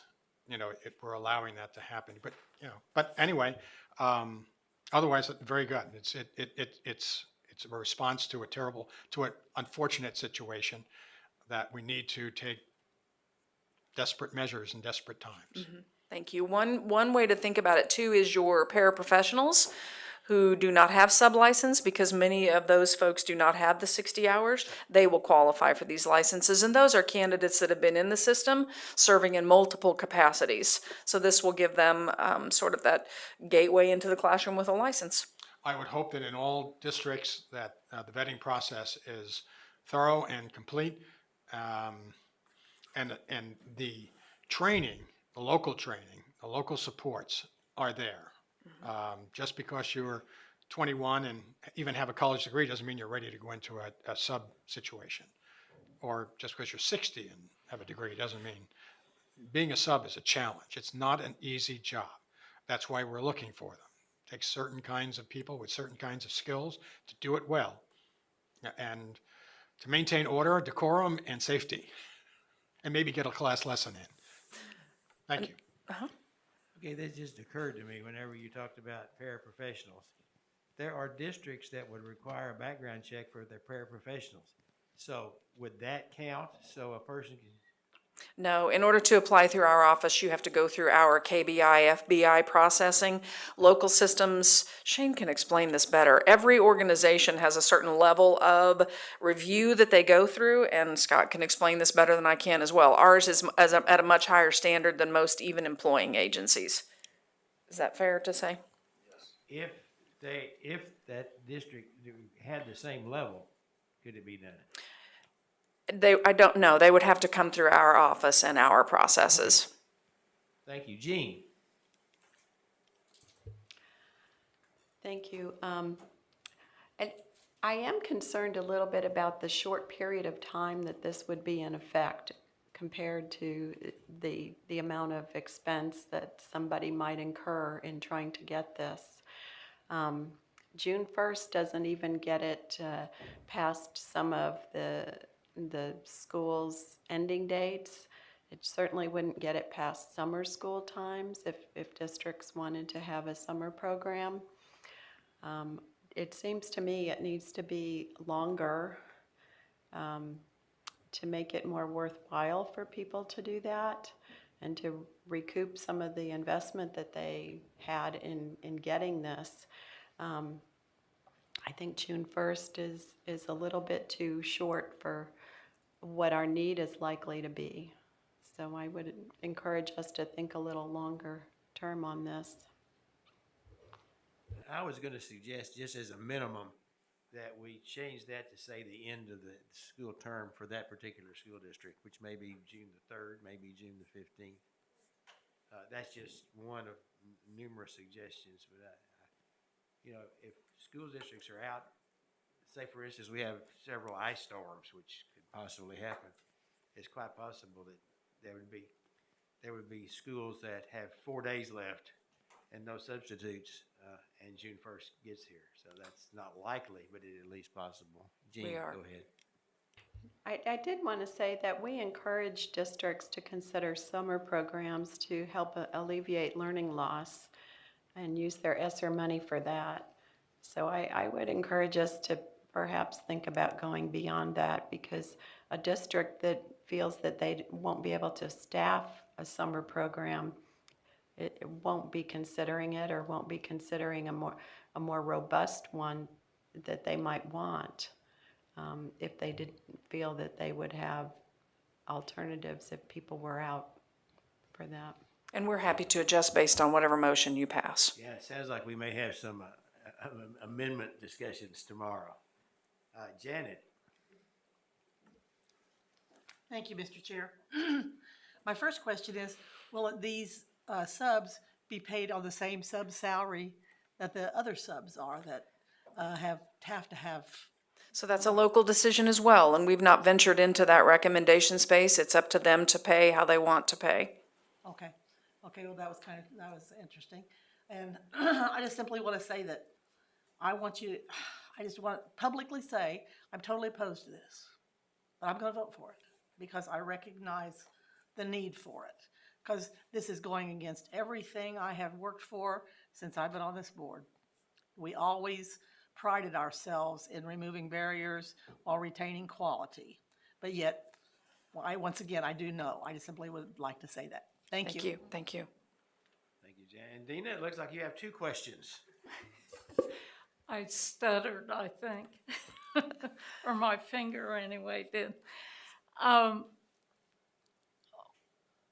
sort of under the same thought pattern as Janet, in the sense that as a teacher, as a sub, I know the kinds of things that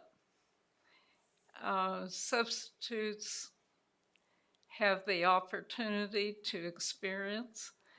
And I guess one of my concerns is that individuals will be placed in a classroom without any knowledge of how you manage a classroom, particularly when you're 18. So while I realize 20 hours of professional development's quite a bit, and it's a commitment that local district may not have the personnel to provide it, but it seems like it ought to be at least suggested. So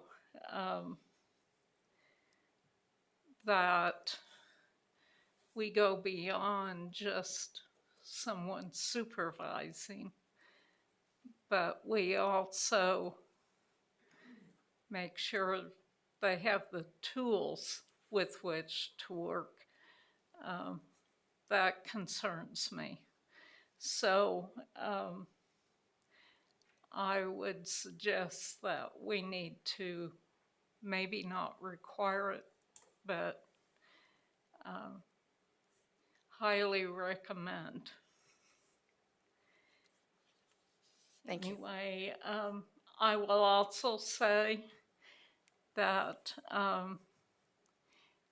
as a sub, I've experienced the concern of many teachers who are really stressed because they don't have time to do their job, but they're being expected to fill in for their colleagues. And hopefully this will help relieve some of that stress that they're feeling. So, thank you. Thank you. Ann? Oh, thank you, Mr. Chair. I think the 60-hour thing doesn't bother me as much as the age thing, because there's nothing magic about going to college for 60 hours that gives you any particular subject knowledge or professional development. We let people sub all the time who have no professional development in teaching. So that part doesn't bother me as much, but an 18-year-old trying to manage a classroom of 18-year-olds is a stretch for me. So I think that's probably something we ought to discuss tomorrow as well, and see where the majority is on that. I mean, there you go. Thank you. Michelle? Thank you, Chairman Porter. So 18, was that a large consensus, or is it just a few that said that would work in our, maybe a smaller district, or I can't imagine some of those bigger districts even. So the conversation was more around letting them decide. And if they chose an 18-year-old, they wanted to have that be an option. And I would agree with you, in larger systems that may not be as much of an issue, but there are in our rural systems, my background is Western Kansas, many folks who stay home in the community and don't go on, they're raising children that would be phenomenal assets to a local classroom that they grew up in. So I think that was more the conversation, was around the local entity being able to make that decision for themselves. Okay, that's what I was wondering. I could see it fitting in certain areas, and definitely not in maybe some larger districts. Right, and as you all said, they can certainly make a local decision to say 21 and not 18 on their own. Because I was just thinking of the School for the Deaf, and I was thinking of the dorms, and they require at least that person to be 18 so they can sign off if they have to take them to the hospital at night or for some reason like that. Yes, ma'am. We have to look at that as well, because they're using 18-year-olds. So, all right, thank you. Melanie? Thank you, Chair Porter. Michelle, can you paint for us a picture of what this looks like if we were to not do this? What is happening in schools right now with regards to the shortage? What does that look like? So I would go back to the slide I shared with you all earlier that said they are deeply struggling trying to find, we're almost 100% of their responses said we can't find appropriately qualified staff. This is a stopgap measure for what I intend to be a very short-term time period, as you all have said, perhaps a little longer. I envision them looking around their buildings for those paraprofessionals who are already probably doing some of this. This is their way of giving them, honoring them with the piece of paper, perhaps incentivizing with pay. It does not look like putting an ad in the paper and say, come one, come all. This is not intended as a recruitment into the profession. It's the mom, perhaps, or dad who comes to the office and says, I'd be happy to help, but there's no license for me. Then perhaps this is the license for that candidate that locally is supporting the school system already and could provide some temporary classroom safety, security, observation, etc. Not meant to be a recruitment tool or a hiring process necessarily. Recognizing that we come from a lot of different types of districts, some of the comments that I heard were everything from, we're pulling not just the paras, but the other types of resource teachers that might reside in a school. I've heard, in the news you hear them talk about, we're just going to pull a parent out of the carpool line to come and fill the spot, right? And I think about how scandalous it was when I was a kid. If a teacher would step out in the hall for a few minutes, it's like, Jimmy here is going to write down the names of anybody who misbehaves, right? I just want to make sure that we have a really clear picture of exactly what's happening right now with regards to this shortage. I don't have the exact number in front of me, but a district near me had a shortage of 70 subs yesterday. And so when you're short 70 subs, all of those classes, all those students have to go somewhere. So you've either got to come up with a replacement or they have to go out to other classrooms, right? That's right. Is there anything that you can add to that picture just so we understand how dire this situation is? So especially in our larger systems, we know that being in school is the safest place for our kids, right? I anecdotally know of systems that 70 is a low number. Some of our larger systems are having in the hundreds everyday absences. This is meant to help fill that temporary space. Perhaps the mom in the carpool line can come in with a license from our office that says, I'm here for the half day. How can I help monitor when that licensed teacher is covering 35, 40, 50 kids at one time?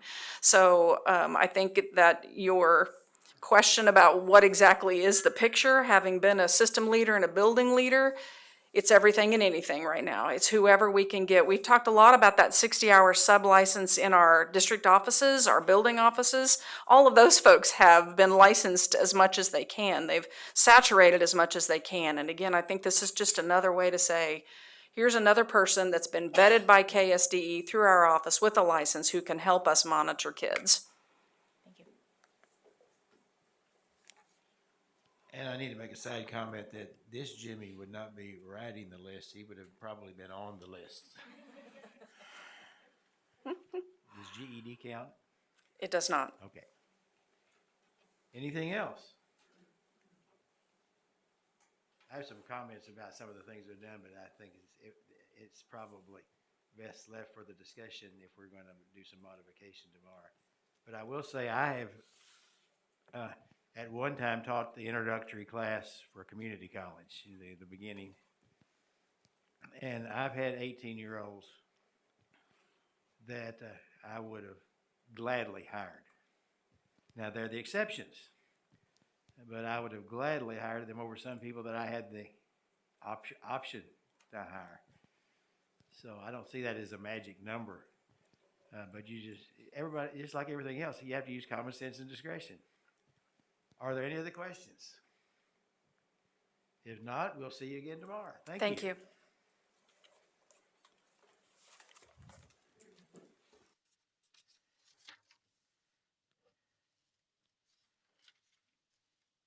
And if I can find my place, I believe Kansas Can Highlights, Academically Prepared for Post-Secondary is our next presentation.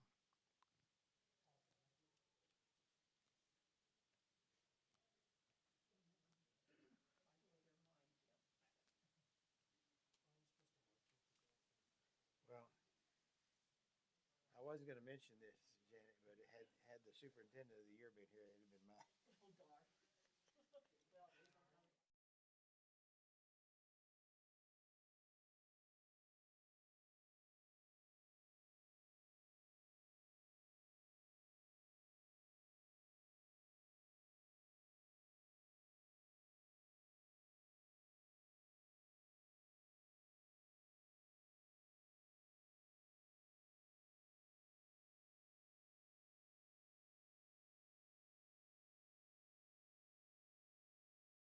We're actually running early. Very good. For this opportunity, and Chairman Porter, I didn't expect to see you 2 months in a row. I don't know, I'm like on a roll or something. I'm okay if you skip next month though, I'll just say that, so. Okay. So, well, before I introduce our guests, I just want to give you just a real short background on what we're doing today. So over the last few months, you've been recognizing outstanding performers in our state. And today, it's my privilege and honor to introduce the most outstanding district in our state for academic success. And so just to give you a little background or refresh your memory on the STAR for academic success. So at this time, we only have one measure that we're looking at, and that's state assessments. And for the STAR, very different from federal accountability, we combine ELA, math, and science performance, okay? And the criteria has been set. So gold would be any district or system performing at 75% or higher. And today, unfortunately, I have to say we didn't have any districts meet that benchmark. Silver, though, is 60% to 74.9%. And we had one district in the state that actually met that criteria. So without taking any more of their time, it's my privilege and honor to introduce to you Dr. Keith Mispagel, who's been at Fort Leavenworth for over 25 years and has gone from being a teacher to a principal to a deputy superintendent, and now he's superintendent of schools. And I will let them share with you how they achieved this high recognition.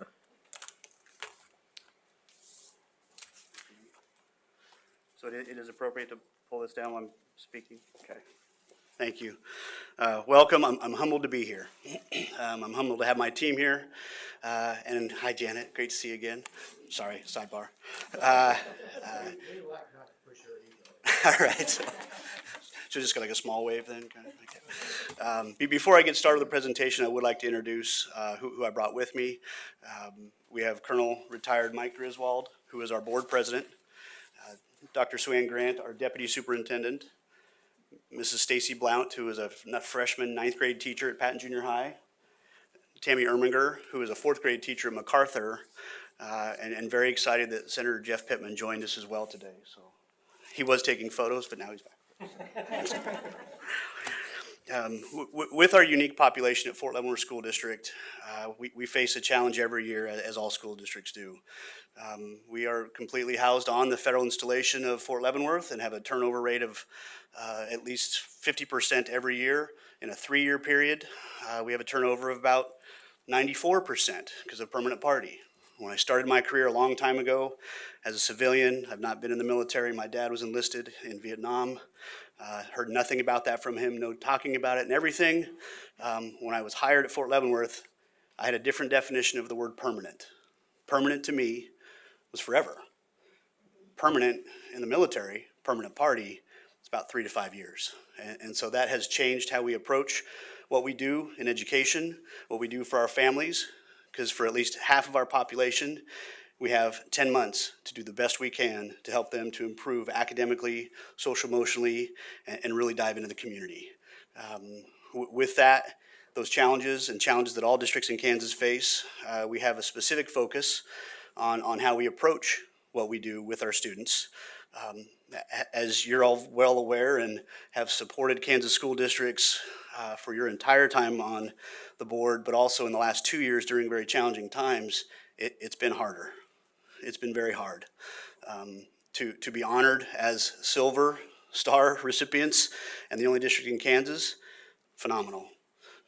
We know gold's there. We have had years in the past where we have been at gold standard. The last couple of years has been pretty tough, so we're very excited.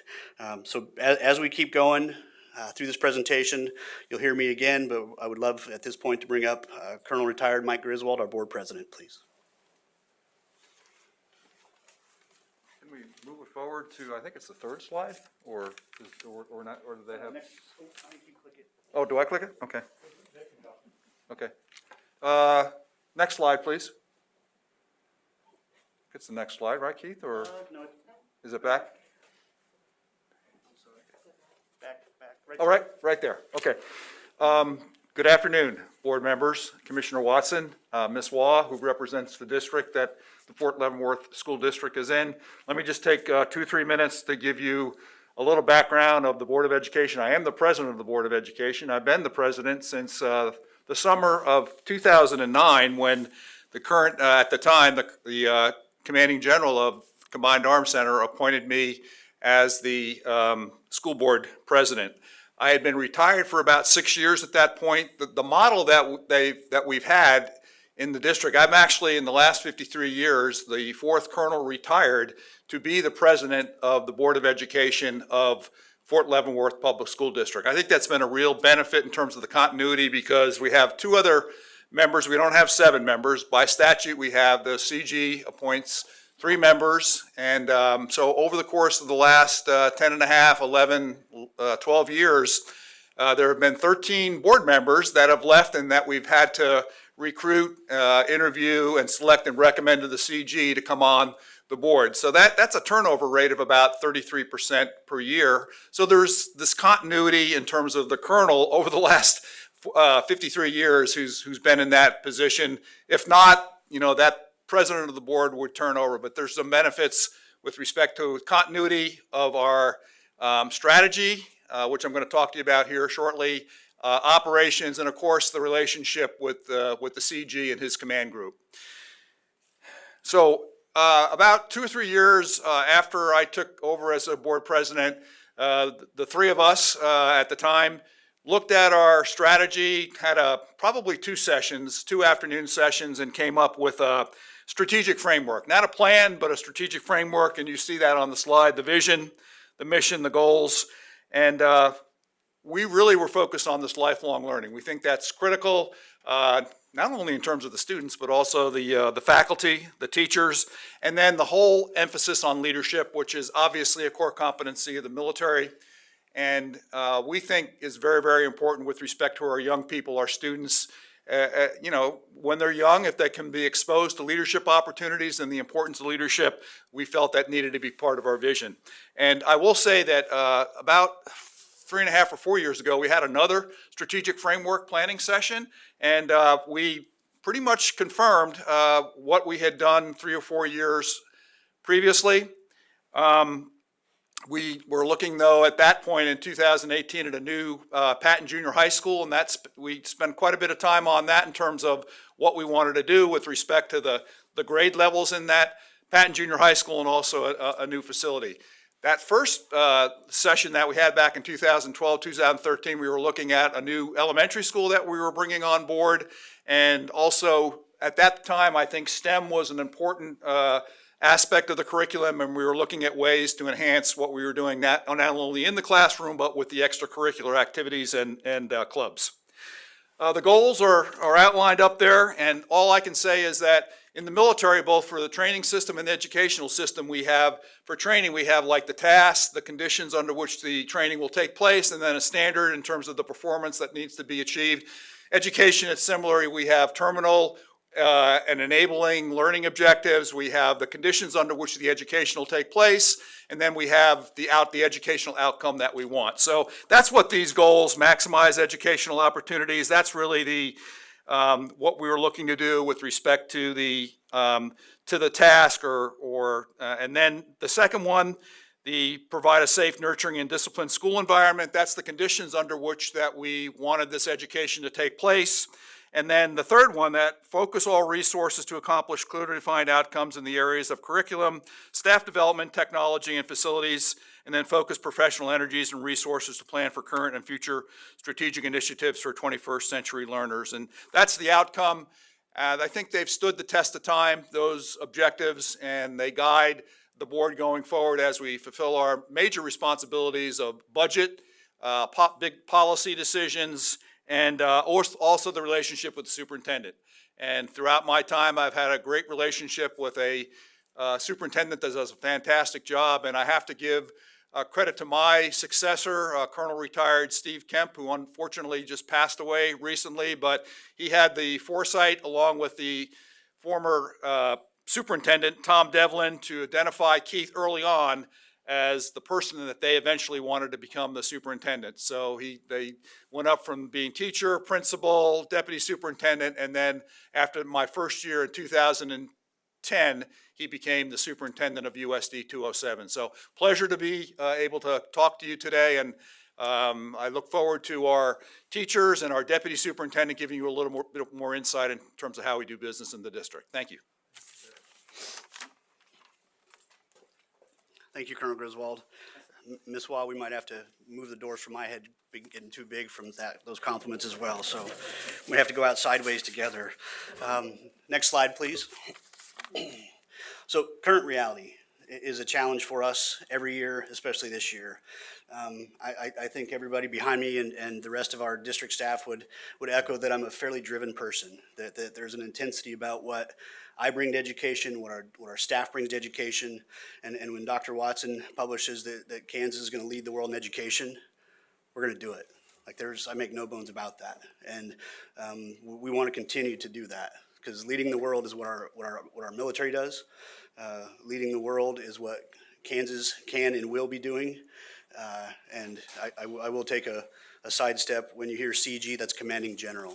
It's taken a long time for me as a civilian to work through the acronyms of the military, because I had to explain to Colonel Griswold when he first started as board president that KSBE was Kansas State Board of Education, and CG and all those I had to learn too. So as we look at what our current reality is and what we need to do, tenacity, which is part of our growth, is a key word. We have to be tenacious.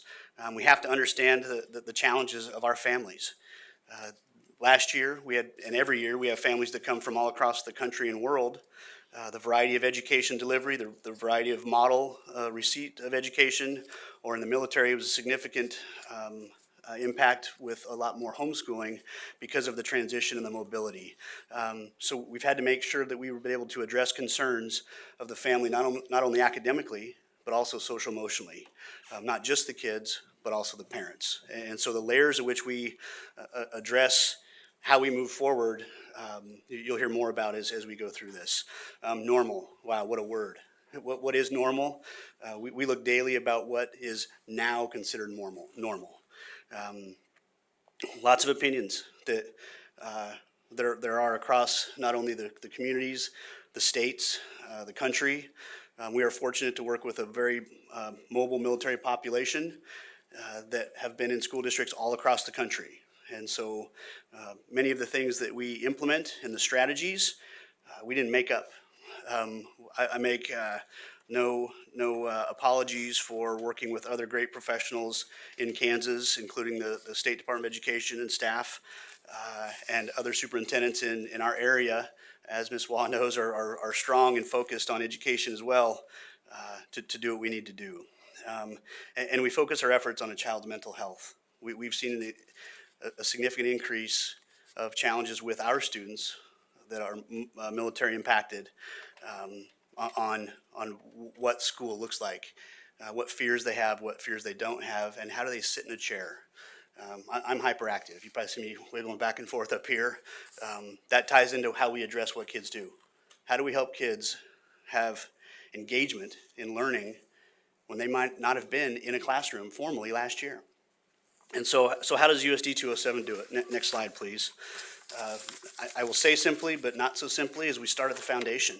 The foundation definition is the lowest load-bearing part, typically, of a building at the ground level.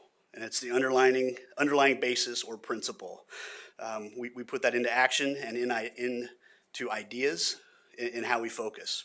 And so when we talked about the foundation and when we look at what our focus is, we focused on 4 dots. And you see the little logo there that we came up with a few years ago. The 4 dots: accreditation, ELA, math, and social emotional. As an administrative team and as a district, if our steps forward and if our initiatives and if our projects, goals did not fit into one of those 4 dots, we didn't do it. Because we can squirrel off as many different ways as we want and lose focus on the task at hand if we don't make sure that we focus strictly on where we're going, how we're going to get there, and how it fits into these 4 dots. And so I will turn it over now to Dr. Grant, our Deputy Superintendent, to begin the discussion on implementing into those 4 dots. Dr. Grant. Thank you. Next slide, please. Thank you, board members and Dr. Watson, for the opportunity to speak. So before you see a graphic that shows, and I'm here to give you a little bit of history on Fort Leavenworth, because why do we do things? Well, what we were seeing in data trends a few years back is that student achievement, actually in our district, was starting to slip down. It was trending down a little bit.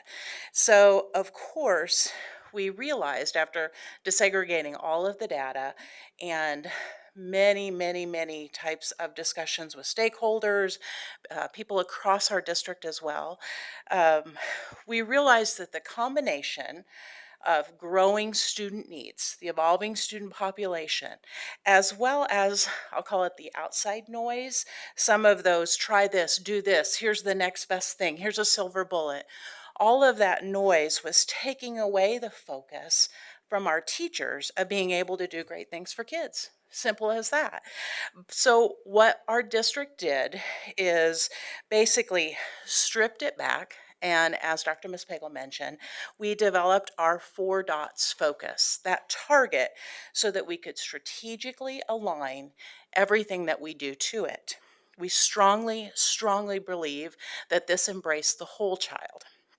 So when you look at our graphic on your screens, you can see that we have the foundation, which would include our professional learning communities, a PLC group, response to intervention, tiered instruction, curriculum design, led by guiding coalitions of teachers, etc. So we've built our foundation, and then in the center, you see that each block represents core instruction, which includes ELA, and of course, that includes kindergarten readiness, dyslexia initiatives, etc., mathematics, all content areas, specialty areas such as science, HGSS, fine arts, PE, etc., and of course, social emotional well-being for children. From this, so then one more thing, of course, bringing it under one roof was accreditation, was KISA. So simple graphic, but multiple times when asked over the course of several years of, what about trying this? The cumulative response has always been, does it fit in the 4 dots? What we found and what we believe from that funnel, while the funnel is still wide, obviously, it truly began to narrow in a very positive way for the outcomes of our students and staff. Next slide, please. So along with, in addition to those 4 dots, our professional learning was also strategically tied and tracked to the 5 R's of the KISA framework. From this, when you look at the 4 dots in that KISA framework, that's when positive change began to occur.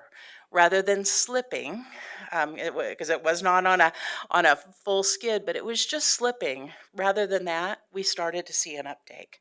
So on the next slide, please, you'll see how professional development lined into that. Again, I'm kind of moving us into the future, coming into the future with our teachers speaking next. And you can see how with that strategic alignment, we actually found we needed to increase our professional development and that learning for all of our staff, both our certified and our classified staff. This graphic represents the targets going back several years, and at that time even showing it already, and this is pre-COVID, showing an increase of 58% on the total hours of staff there. We also changed, based on research that we had done, we changed some job targets for some folks in our district. We developed our instructional impact coaches in each building to support that professional learning and growth for our teachers in order to positively impact students. We believe every good teacher deserves a good coach. So naturally, as I now come forward a little further, COVID-19, the coronavirus did impact what we did in our district, but we simply continued to try our best to target the 4 dots, meet the current needs that were impacting our foundations, and provide professional learning and development to our staff to meet those needs, to meet the current needs of our students today. So next you will hear, and Dr. Miss Pagel will be up, and then our teachers in current classrooms today and how they have been able to do that successfully. Thank you, Dr. Grant. Next slide, please. Professional development, significant to academic progress. The specifics, Mrs. Erminger and Mrs. Blount are going to share in the next few slides what it is, an example of some of the strategies and techniques that we've used with such a highly mobile military population, how we look at individual student data early and often, the critical nature of collaboration among all grade levels, cross district, vertically, horizontally. How do we have instructional support in the classroom, and what do interventions look like? It's like many school districts, we have students at all levels of education in the same grade level, in the same class. And so it's critical that our interventions and tiered support align into the 4 dots with proper professional development on how to access each student having the ability to continue to grow. So without further ado, I'd like to ask Mrs. Erminger to start sharing some specifics, please.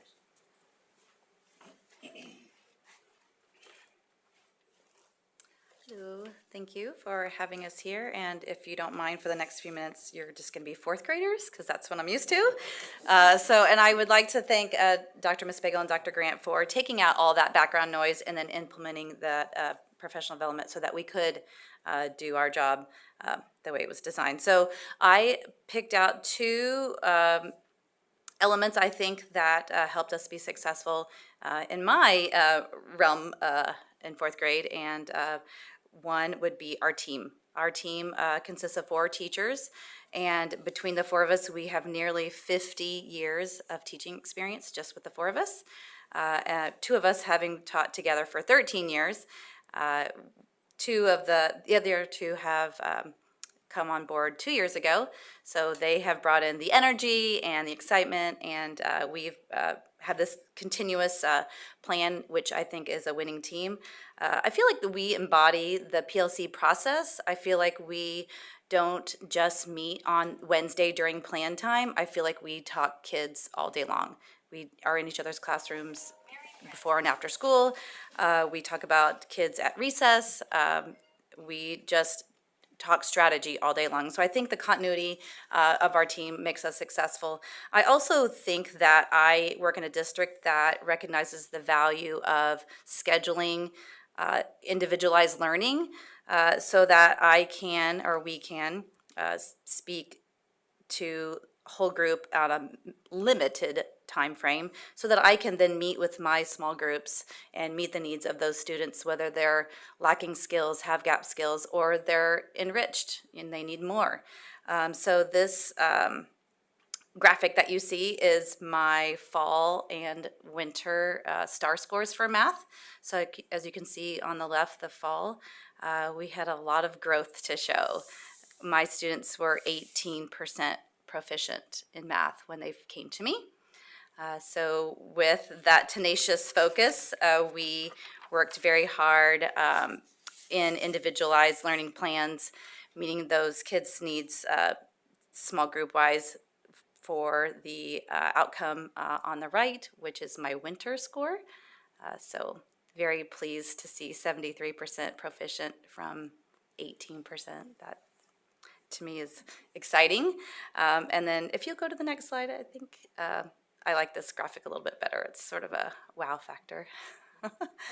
And then the next slide is just an example of what I do, the nitty-gritty in my classroom. I use the math acronym MATH to design how I meet with my students.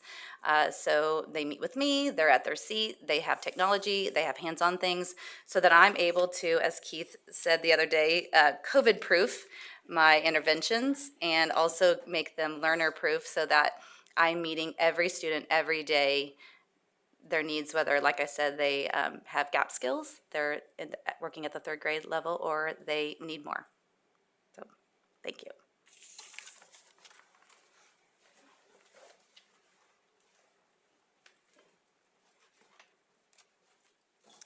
Hi, thank you again for having us. My name is Stacy Blunt, and I teach algebra, pre-algebra, geometry, and algebra 2 at Patton Junior High, and have been working for the school district for 18 years. And I'm here to present just kind of a unique piece of my instruction. And if you'll go to the next slide, I started recording my lessons in my classes in 2014. And I'm able to do that using my smartboard and a microphone lanyard. I'm capturing the screen and my voice in my classes, and I can save those recordings, upload them to my district webpage for students, parents, any parents that are coming into the district, or I've even had students tell me that they're using my videos once they leave the district. And if you go to the next slide, we've moved, more to the Google Classroom. So I have an algebra classroom, a geometry classroom, a pre-algebra classroom, and so every day I record in each of those classes and upload those videos So the students are using those in the evenings if they need help with their assignment and they got stuck. They can go to their video, they can fast forward to any piece that they need. Parents and tutors and para-educators are using the videos to review and so that they can help their students. I've even had a teacher from another district who predominantly taught elementary age special ed. She was given a high school student last year for a short period of time, and he was in geometry. And so she asked, can I use your videos to help this student? Because I have no idea what I'm doing with geometry. So she even used the videos to help that student. So just kind of a little unique where a lot of people are using these. They help the students. They help people help the students to stay on track in their classes during the year and be the best that they can be. Thank you.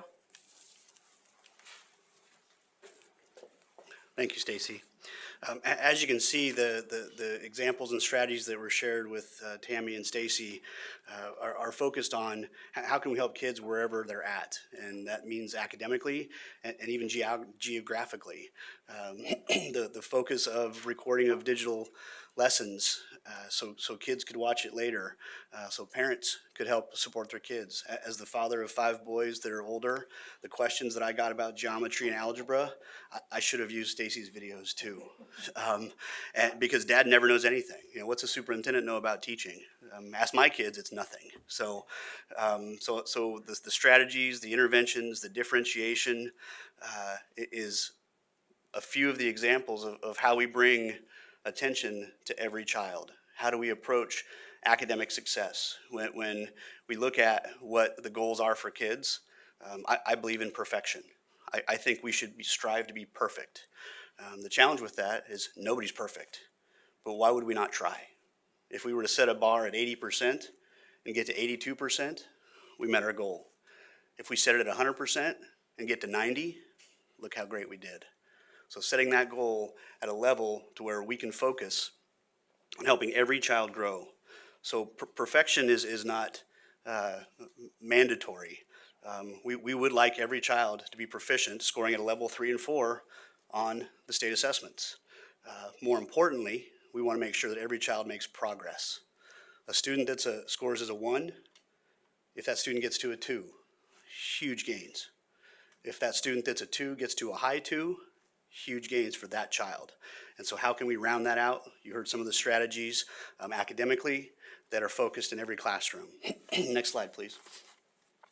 We also look at the social, emotional, and behavioral focus of students. We have been a Leader in Me district operating under Stephen Covey's 7 Habits of Highly Effective Kids in our role, sharpening the saw. This is our opportunity for social emotional support because kids want to be leaders.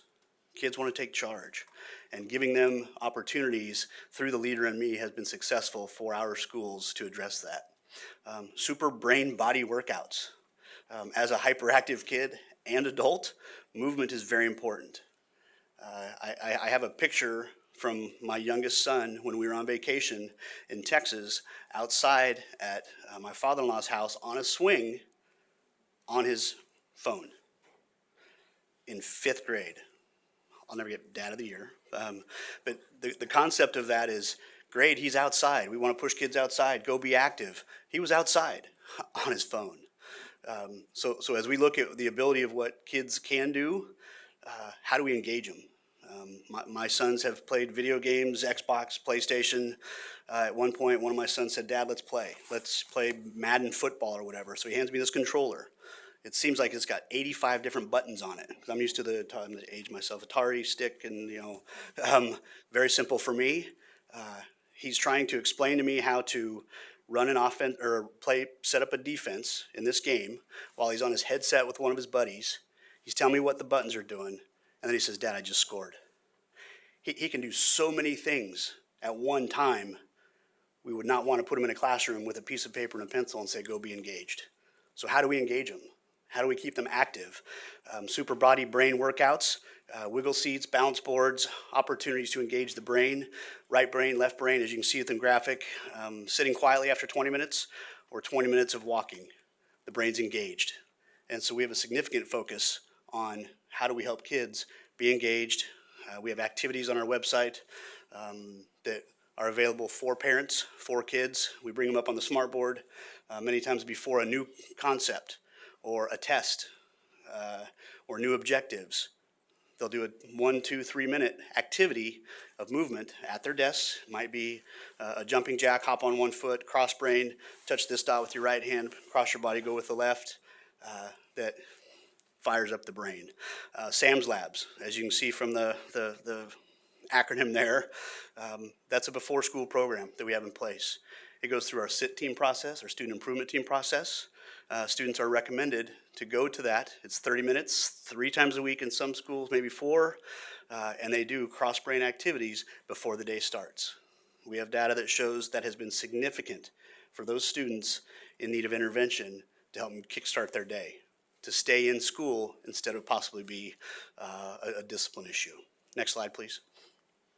So at the end of the day, we really need to understand that we've been dealing with a lot of personal and professional issues and more challenges than ever before. Students and parents are still working to understand what is normal, what does it look like, and what it feels like now. And so we define that every day. Students in general are having difficulty expressing themselves and who they want to be, who they are going to be, and how they get there, and we have to help with that. We've seen an increase in the fight or flight. Last year, it was more of the flight. It was, we're here, we're in school, how do we do this? And now it's more fight. Now it's, but I need this, we need to do this, or I don't know how to contain myself. How do we help kids grow from that? And we want to be, how we react and act defines what we do moving forward and how our students and parents collaborate with us.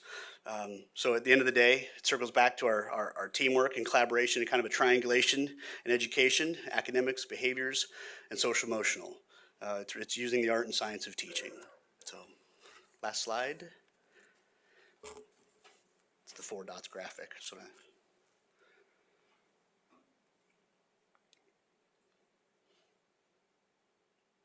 even something as 4 dots can make an amazing picture that's for success moving forward. So thank you for your support as a state board, as an administrative commission, and Dr. Watson. We can't do what we do without the support of our staff and the support of you. So thank you. And if there's questions, we'll stand ready to answer. Thank you very much for your presentation. At some point, we'll give Janet a limited amount of time to brag. But we'll wait a minute to do that. I especially appreciated the concept of perfection, because some people may say, well, that you'll never achieve that, but you fail at 100% of the things you don't try. And so I think that's an excellent, I really appreciated that concept. And, and encourage you to continue to not drop that standard. Yes, sir. Because, yeah, like you said, you can get to 82%, but what about the ones that would have been at 83 or 84 if you lower that standard? So I really appreciate that concept. Betty. Thank you. I would like to compliment you on your forward thinking. Many times education is tied to the dinosaur of trying to get kids to be what we were, or to respond to the stimuli that we had to respond to. And your forward thinking should be applauded because you are looking at what the kids need and not trying to recreate ourselves in them, but recognize that they each are individuals and deserve that. So my congratulations and my appreciation for all that you do. Thank you.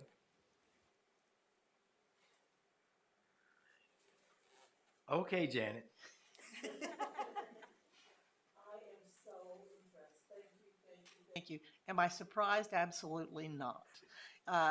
These people are just amazing. I hold it in such awe because, frankly, they have a real challenge. You heard right at the very beginning of the turnover in their student population.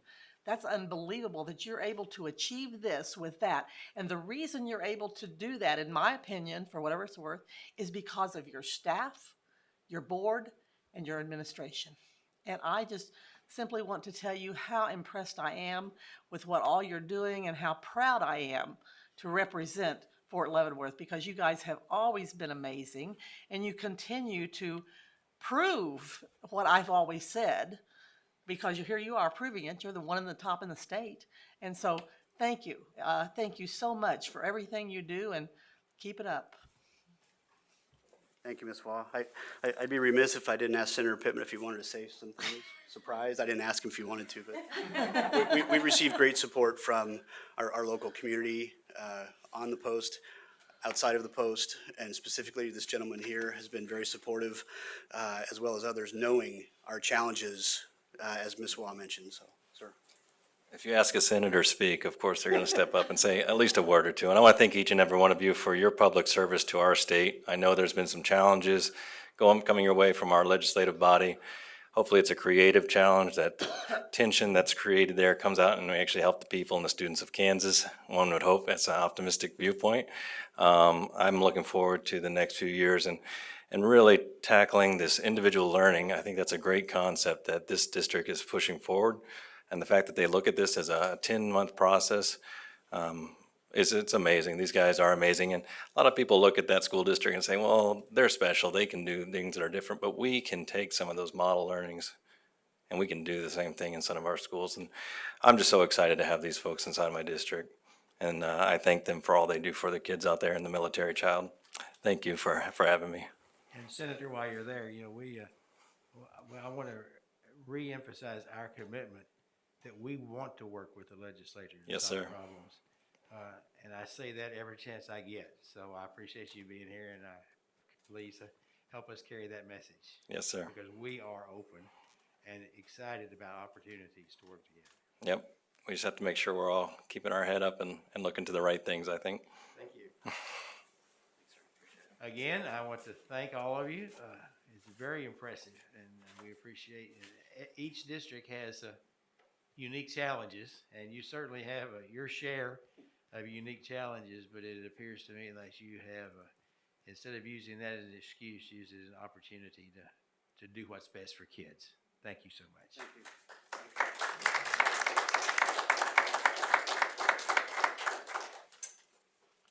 Our next presentation will. One last thing, we have a small token for each of you that has Fort Leavenworth on it, like an ice scraper. Appropriate time of year for that, and a beanie. So We hope we don't need it today. Exactly, yes, sir. I don't want to cancel school. We want kids in school. So thank you all very much. We do not have any recommendations to present today relating to ESSER, but we have an update. And so Doug is here to do that, but we will take a few seconds to let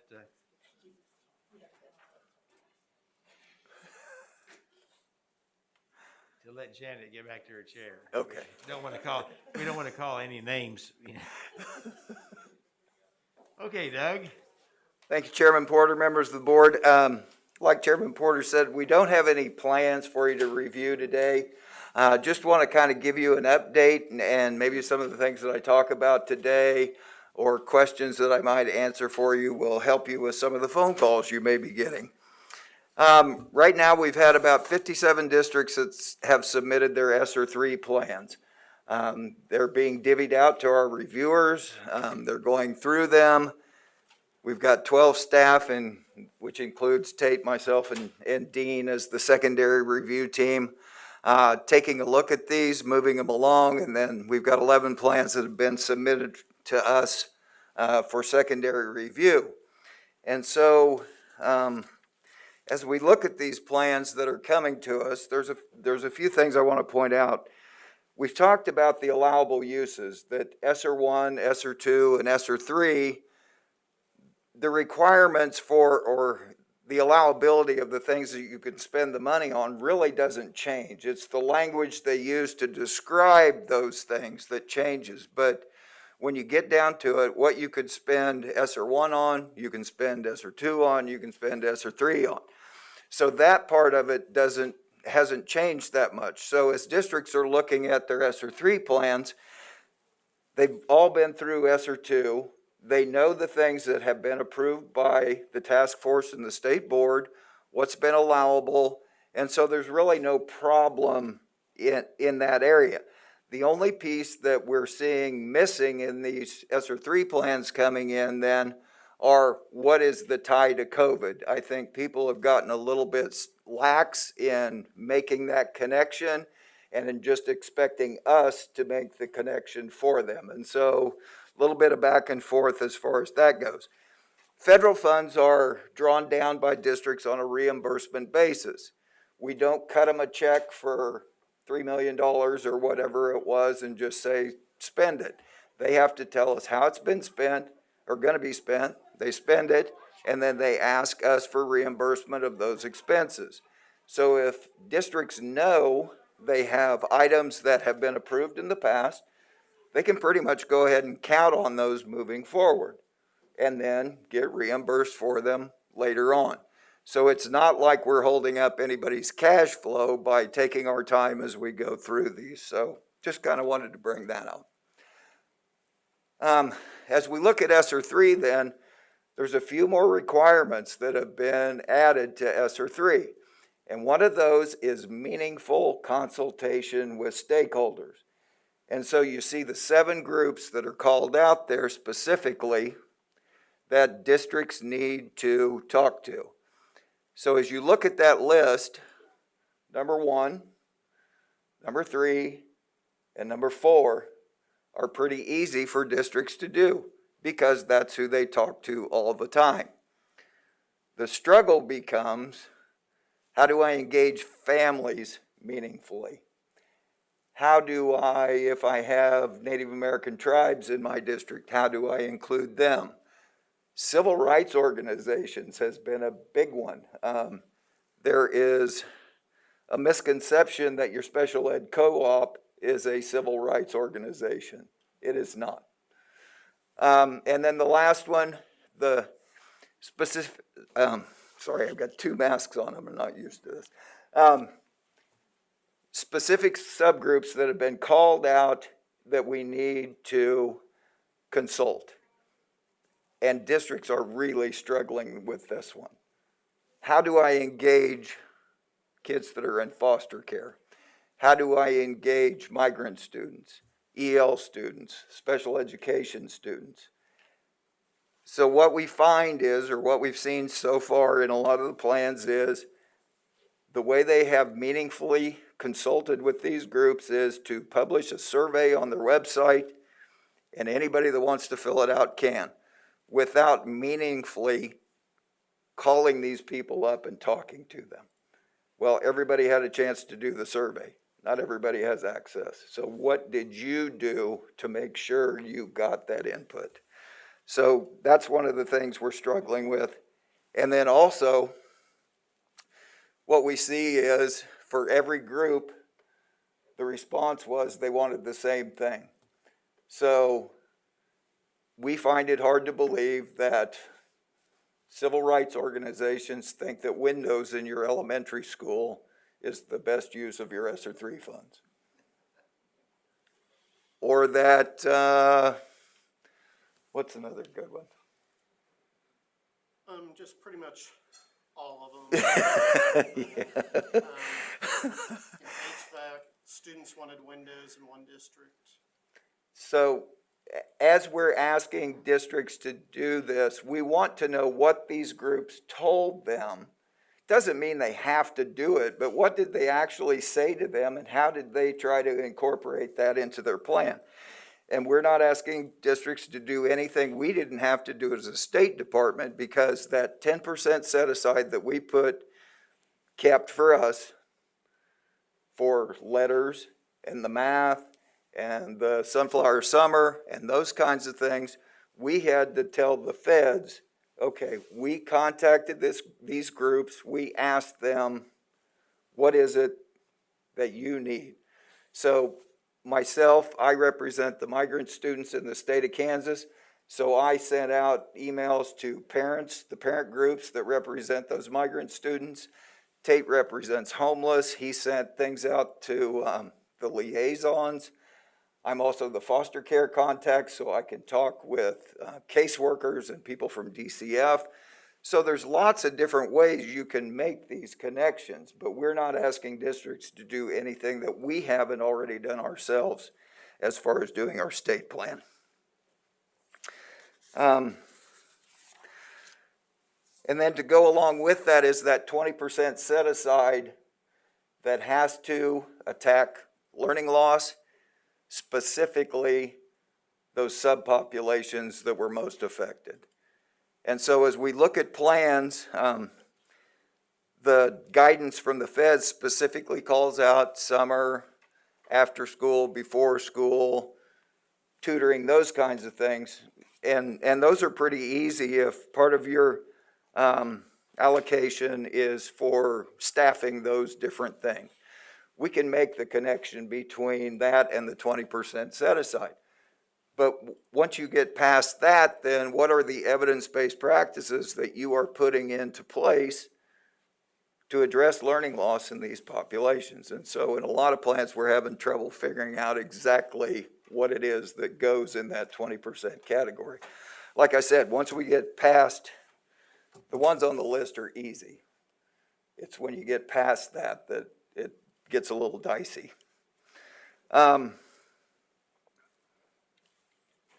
Just a reminder, and I don't know if we've given you this before, but for ESSER 3, this is the federal definition of what evidence-based interventions are, or evidence-based practices. And so there's different levels, but the idea is that there is research behind the things that you are employing. And you need to show that what you're doing has a strong research basis or evidence base. And so that's another challenge for us as we go through these plans. As we move forward, we know that districts are struggling. This week will be our first office hours. Those 11 districts that I mentioned at the beginning, we've invited them to attend some time one-on-one basically with us, or small group work, to ask questions, to help them work through it so that we can get them to the point where they have a plan that's approvable. We're also in the final phases of an authenticated application for ESSER 3 apps.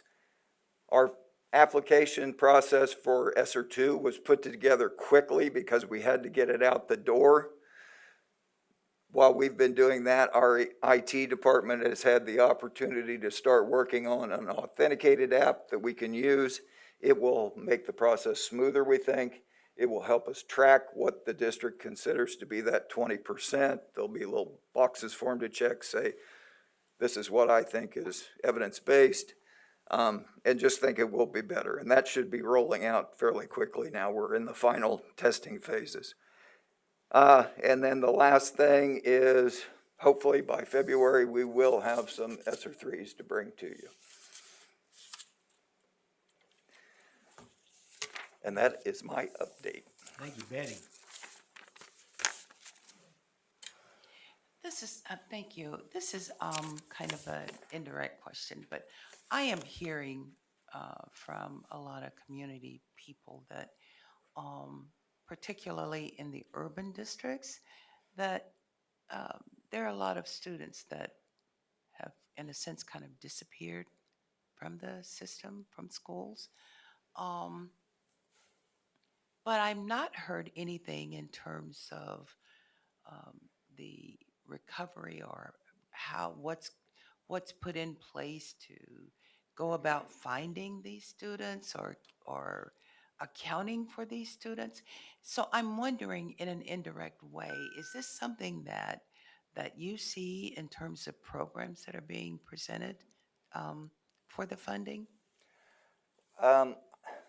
I'll start with, I can't give you a specific district because we've looked at so many, but I know that there are some that have used some of their ESSER funds in the effort to find those kids and get them back in school, wherever that may be. Right. Some have thought in that direction of using their funds, because it's perfectly allowable, to use those to get kids back in school.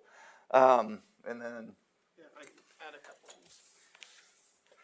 Yeah, we've seen, mostly that's dealing with bringing in counselors, social workers, but we also have with our migrant program recruiters, that's been their job always, to go out and find migrant students. So we're recommending people talk to those type of workers.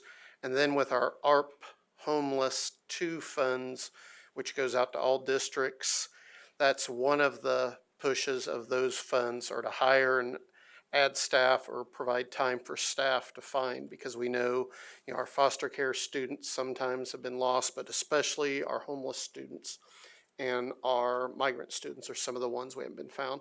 So hopefully you'll start hearing more of that when that money starts flowing more readily. But like Doug said, we have seen a few districts that are doing that with some of these funds. So just kind of again, a general question. We would eventually get some information in terms of whether this is a successful effort or. Yeah, we should, through things we're doing, through information you approve, and then we're receiving the data in the long run. We also have a lot of reports for the federal government that we'll be reporting with, sometimes things like that. Something that specific may be more anecdotal from specific districts, but definitely we are looking at that, and we'll be looking at the numbers compared to pre-pandemic to last year to this year going forward to see if we recover some of those student numbers, especially like you said in the urban districts. Okay, thank you. Ann? Thank you. I've been reading lately about 43 billion more being released. Is there an ESSER 4 or is that something else? I hope not. You mean you still haven't gotten that raise? I haven't heard anything about 43 more. I don't know Okay. what that might be. Well, and on only one other, on one of the superintendent calls, some of the soups from along the southern border go, our buddies in Oklahoma don't have to do any of this. Do you think we're being overly cautious in terms of how we handle all these applications? No. That's the easy answer. I think, I probably shouldn't say it. Well, I will.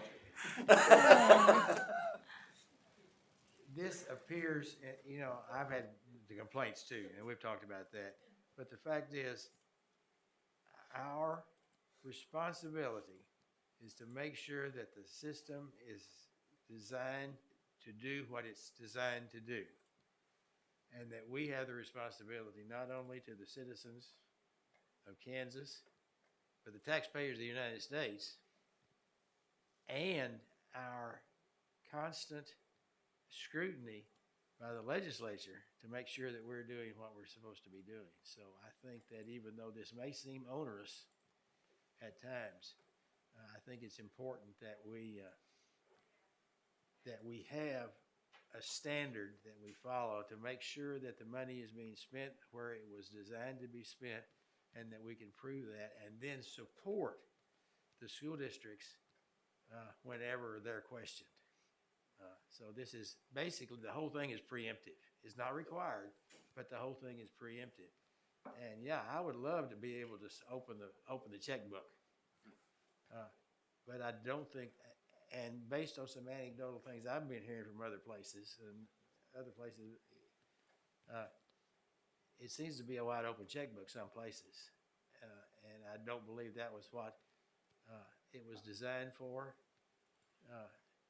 Nor do I think it's appropriate. We need, if we're going to be spending millions of dollars of federal funding, we need to spend it where it was designed to be spent. So you didn't have to answer that. And when it comes to the $43 million, next time, Doug, I want you to tell us what you really think. Don't hide like that. Go ahead, Ann. Ben. Thank you, Mr. Chair. Do you know kind of what the timeline will be? I mean, are we looking at kind of wrapping this up and having all these plans kind of through by the summer, or are we looking at, we could be dealing with this still in December? approving plans? I know the change orders, and I'm not talking about change orders, I'm talking about initial plans. At this point in time, there's no deadline for when a plan has to be submitted. The funds just have to be obligated by September 30th of 2024. So you have to have a plan in time to spend the money that you have. So, I mean, I would assume, like I said, we've got 60 of them in now, so that's about, what, 20% of all the districts? Okay.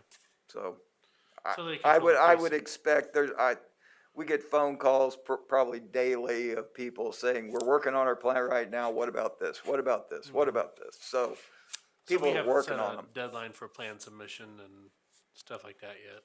What? Are we gonna have a deadline for a plan submission?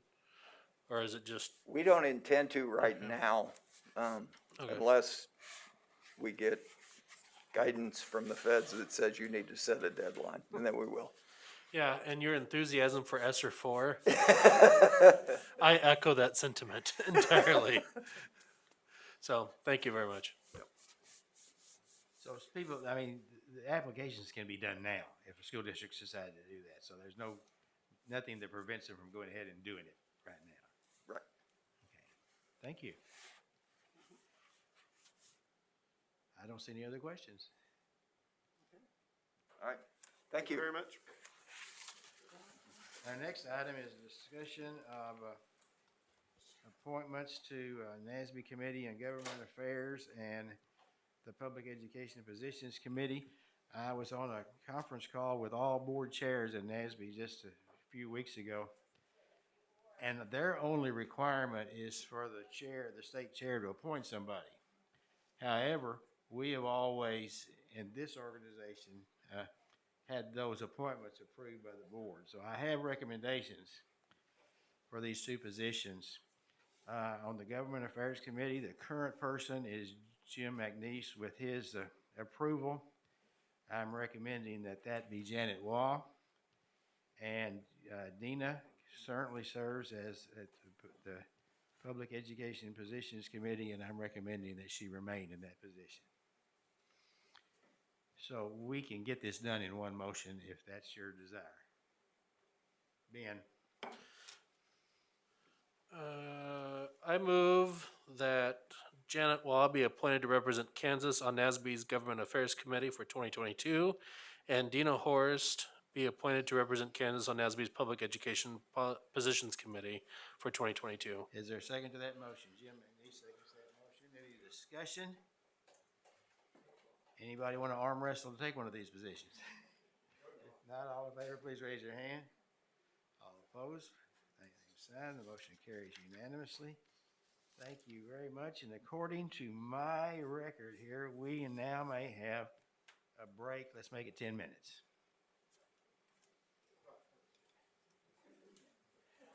How about compromise and make it 11?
two agenda items deal with the Nutrition Services Department.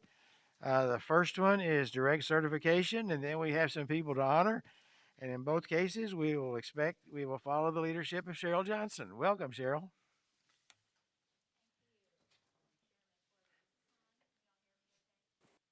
Is the light on? Now it is. Okay. Thank you, Chairman Porter, board members, Commissioner Watson. We appreciate the opportunity to be able to talk about our demonstration project to directly certify students who are eligible for Medicaid. It is exciting. The goal of USDA Food and Nutrition Services is to expand direct certification of children receiving Medicaid benefits. This will be the first time in Kansas that we will ever have been able to directly certify students eligible for reduced status as well. And that's only available through this project. So adding Medicaid to the list of benefit programs that can directly certify a student to receive free or reduced price meals truly is a win-win for students, families, and school officials. This means less paperwork for families and fewer school meal applications for school districts to both process and then verify. So it truly is a win-win. Just want to do a little background for you before I introduce the others that will be presenting today, just to make sure there's an understanding of the current process for conducting direct certification and what that is. Our school districts have been directly certifying people now since, I believe, 2010. And I am proud to let you know that in Kansas, we have a 98 to 99% match rate with the data file that comes over from the Department of Children and Families. And so we have even been recognized for outstanding performance in regard to our direct certification matching. We get nightly files from DCF. And so we are hopeful we don't miss students that are eligible for free meals, and we can get those processed and make that happen for families.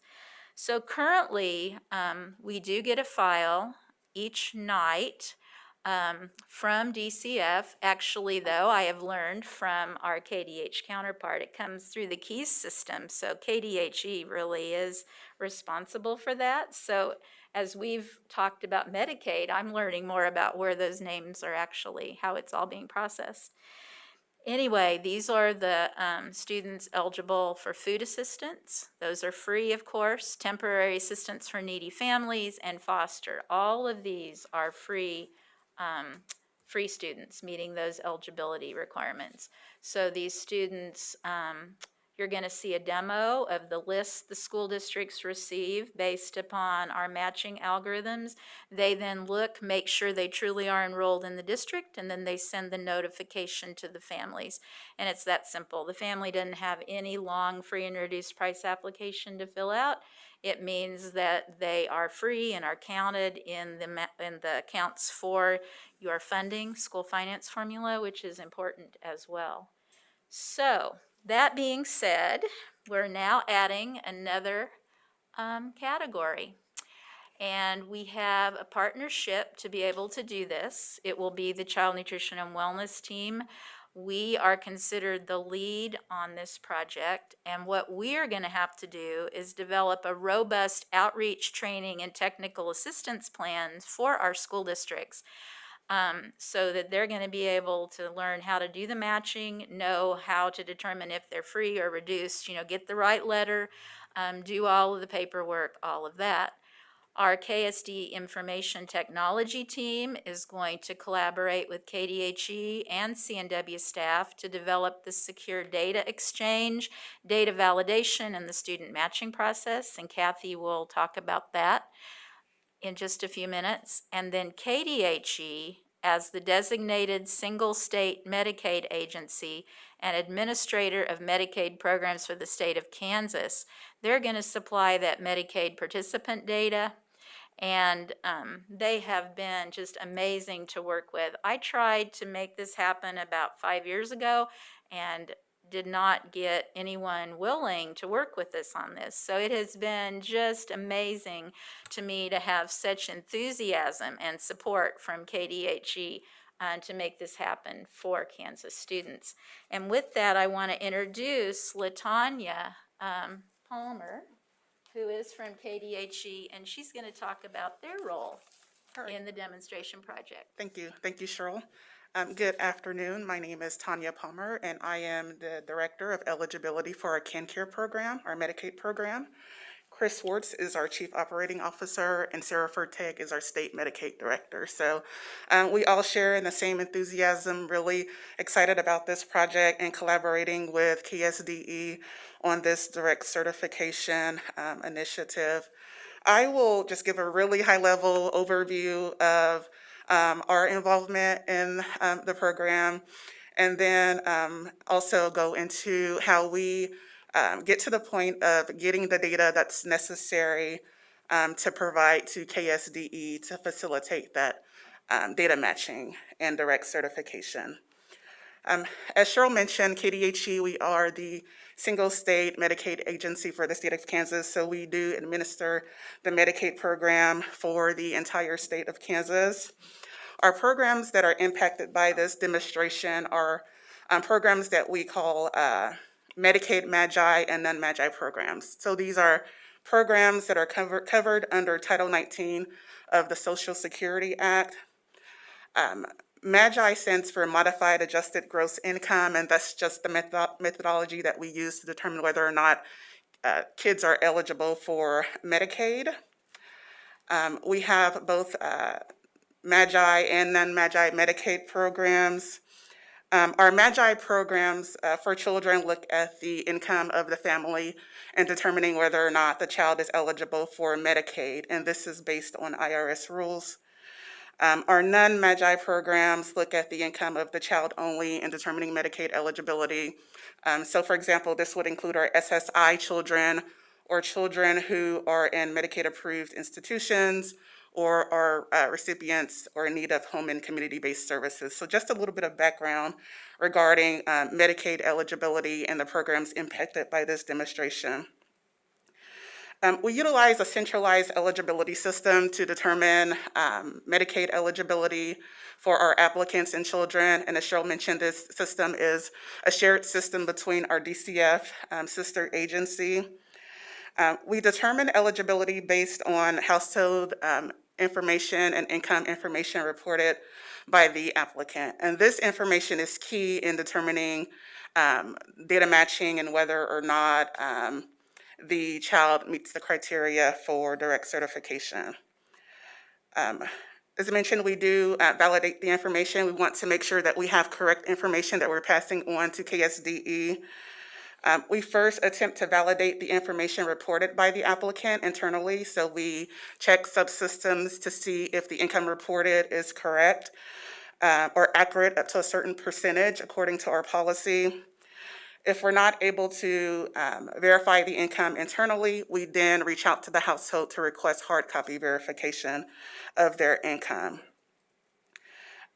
So again, this income piece is critical in our process and making sure that we have the necessary data for direct certification. We do store this income information in our KEYS system, so our eligibility system, and determine the corresponding federal poverty level for that child. And from that point, that income and FPL will be transmitted to KSDE for this demonstration project. So that's a really high-level overview of how we get from the point of obtaining the applicant information, entering it into our KEYS system, our eligibility system, and then sharing that information with KSDE and through a secured fashion through a file for the data matching process. That is all that I have.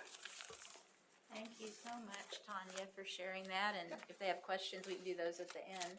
Kathy then is going to talk about, once we get that data from KDHE, how we make sure it's secure, and then the algorithms and everything we do to try to get the students to match.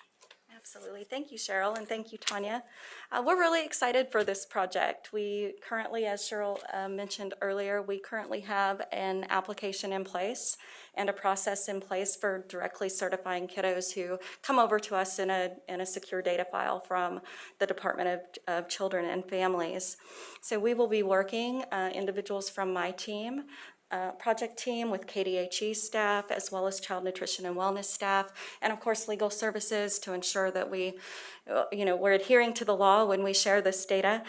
So we will be working very closely to create a very detailed project plan that encompasses ensuring that that data exchange and the matching process between the two agencies is secure. It's encrypted every step of the way from the file exchange level clear through the process of us storing that data in our database. One of the things that I think is really important to recognize in this process, should have done that, is the user role. Who has access to this data? Who will be able to see this data? At the state level, it's only those individuals who have administrative clearance. For school districts, we have a process in place. It's highly successful. It's secure. We've had it in place for quite a few years. So school district staff will go and they will register for an account with our authenticated application. They put in their information, the school district that they wish to have access to their data to, and they hit submit. Once they hit submit, the superintendent in that school district receives an email, and that email notifies the superintendent of who the individual is that's requesting access, what they're requesting access to, and at what level. Are they requesting at the district level where they can see everything for all buildings? Are they requesting access at the building, a specific building, so maybe just a high school within a school district? And that superintendent has to send us back approval for that individual for us to grant access to them. So that approval comes from superintendents within school districts for the district staff that will have access to that information. Also in this process, we're not going to reinvent our matching algorithm. We currently have a highly successful matching algorithm in place, as Cheryl mentioned. 98 to 99% is extremely high. We take a look at the data that's being sent over to us, and we identify unique fields for each individual student. So we're talking about legal last name, legal first name, date of birth, gender. So coupled together, those create a profile of a student, right? And we can take that data from KDHE and compare it to those unique fields that are coupled together within our eScholar program, which is our data management software for assigning unique state identifiers for our students. We look at that and we look at the data in our databases, and we come back and say yay or nay. This looks like this kid is this kid, they're in this district. That's the process that we go through. And once we match those students, we then notify whoever it is in that school district who has approval to see the data, to access it. Emails go out daily that says, hey, you have a potential match. It doesn't send any data about the student in the email. It just tells them, don't forget to go log into direct certification today and check out those matches that you potentially have, so that that status can change in the school lunch program, so that kiddo can receive free or reduced lunches through the National School Lunch Program. So that's where we are. We do a lot of work. We don't have to reinvent anything, but we will go back through and test and do regression testing and ensure that everything that we're doing is working properly and adhering to security standards and protocols. So I'm going to turn it over now because I think Julie Henry is going to come up and do a demonstration of some sort for you folks. Yeah, thank you. I'm excited to be here to share this opportunity with you all, and I appreciate the time for us to share with you.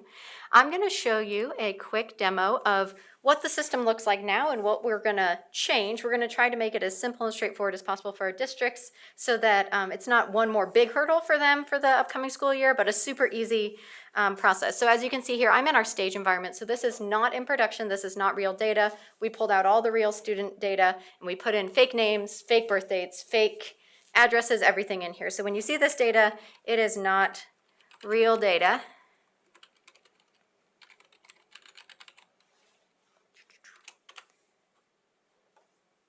All right, so this is our KSD, Common Authentication System, to log in. So districts would have a direct certification link. They would click on the direct certification link. Now, for our district users, they do not have the option to select years. This is an option that I have as an administrator. They would also not get to select a district. That is just an option that I have here. So when they log into the system, they would land on this page here. So you can see a page that says, should I zoom in a little bit so it's a little bit bigger? There we go. So it says they land here, they have their program year and what sponsor they're with. This is our demo sponsor. They have their match students. So the students that match to a really high probability to that district will land here on the direct certification match students. Every month we get a whole file, and those new students land for that month. If there aren't students, some of our small schools and small districts, they might not have any students who match for a month. That month then won't display. And then every night, as Cheryl said, we get a monthly file update. Those students are added to the month in which that file was brought into the system. So as the system currently works right now, you'll see these students, and you'll see the program type, so food assistance, temporary assistance for families, or foster. As I said, these are all just made up names at random, okay? The student's date of birth, their address, the city, if they have a parent name, case number, as much data as we can to match to that student. So this is the system as it exists right now. The sponsors, other schools have the option to export to Excel. So a lot of districts, especially with our bigger systems, they'll export this data, because this for our big sponsors can be a lot of students. They can export it, and it exports it into a CSV, which then they can upload into their student information systems, and it'll automatically classify those students. At this point, all of these students on this list are eligible for free meals. If we go back, what we are thinking, and this is just a mock-up, this is not, we're still got to work through that with the technology team, the processes. What we are thinking is, as we get those federal poverty level numbers, the FPL percentages from KDHE, we'll be able to determine if that student qualifies for free or reduced price based on the thresholds of 130% eligibility, 130% federal poverty level, or 185% federal poverty level. With that information, we can then designate them as qualifying Med-R, so Medicaid reduced, or Med-F, Medicaid free. So it should be really simple for the districts to be able to look at this and see how the student qualified and why they qualified. There is a hierarchy for qualification. A lot of these kids who qualify as free for food assistance also might qualify for free based on Medicaid. Food assistance trumps. So our system, our logic will be built so that that student only displays once, and that student displays at their highest classification based on the hierarchy established by USDA for eligibility. And so then they can still export that information, import it into their system, notify families as they're required to, and so on. So pretty simple, straightforward, not a big change to the system. The change is just in the processing of that file as it comes through, because we'll have a couple extra additional data fields, and then getting it to put on display on the screen with these additional labels to show the student's qualifications. And with that, I'll get back to the PowerPoint and turn it back over to Cheryl. So we really do feel that the addition of Medicaid as another categorically eligible federal program can positively impact Kansas students. We do think it can increase the number of students receiving free and reduced price meals. We don't know how much yet. I know we've already had a legislative request for data as to how many more students we think will be directly certified, and we really don't know until we can get this in stage and start running numbers. This can help expand the number of community eligibility provision schools and districts, because it increases the individual student percentage, which is based upon directly certified students in a district, which can be helpful, especially with the new initiatives they're talking about in Washington, D.C. right now. Of course, LEAs having more reimbursements at the free or reduced price rate is always a good thing for the local school districts.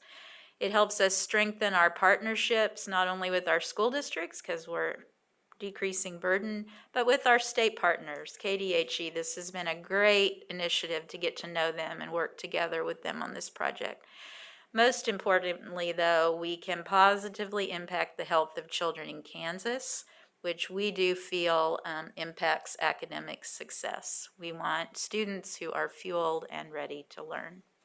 So we are welcome to, we have some quotes here from, again, showing the support of KDHE acting secretary, from our regional administrator at USDA. Great support for this demonstration project. So if you have questions, any of the four of us are willing to answer at this point. Now, school districts lost money when they lost at-risk funding whenever people no longer had, everybody got free lunches. So this actually helps school districts recapture some of that at-risk funding also, does it not? It definitely can, yes. Okay, thank you. Betty? Because the directly certified students, I mean, that was a number that all the districts used. It won't for solve all the eligibility. problems, but it'll move in that, it'll help move in that direction. That would be correct. That is our thought.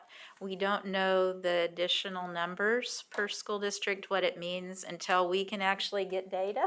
We've got to get our data agreement in place. You know, Mr. Gordon will be helping us with that. As soon as we can do that, then we can start seeing numbers and the true impact. Within months? Yeah, Within we're weeks? planning on starting this July 1, so we are going to make this happen soon. We are all committed, right, to that, everyone in this group, to make this happen for Kansas families in our school districts. Thank you. Betty? Thank you. I have a couple of questions. The first one, it's my understanding that when a student qualifies for free or reduced, that also impacts the fees and whatever. They get reduced fees, supplies, or a number of other advantages. Is that automatically feeding into when they start calculating student fees, that the student has been identified and so they don't have to go? Then how is that processed? I'm confused there. So the reduction in fees is a local level decision. Each local school district determines if they are going to have a reduction in fees based upon free and reduced price eligibility.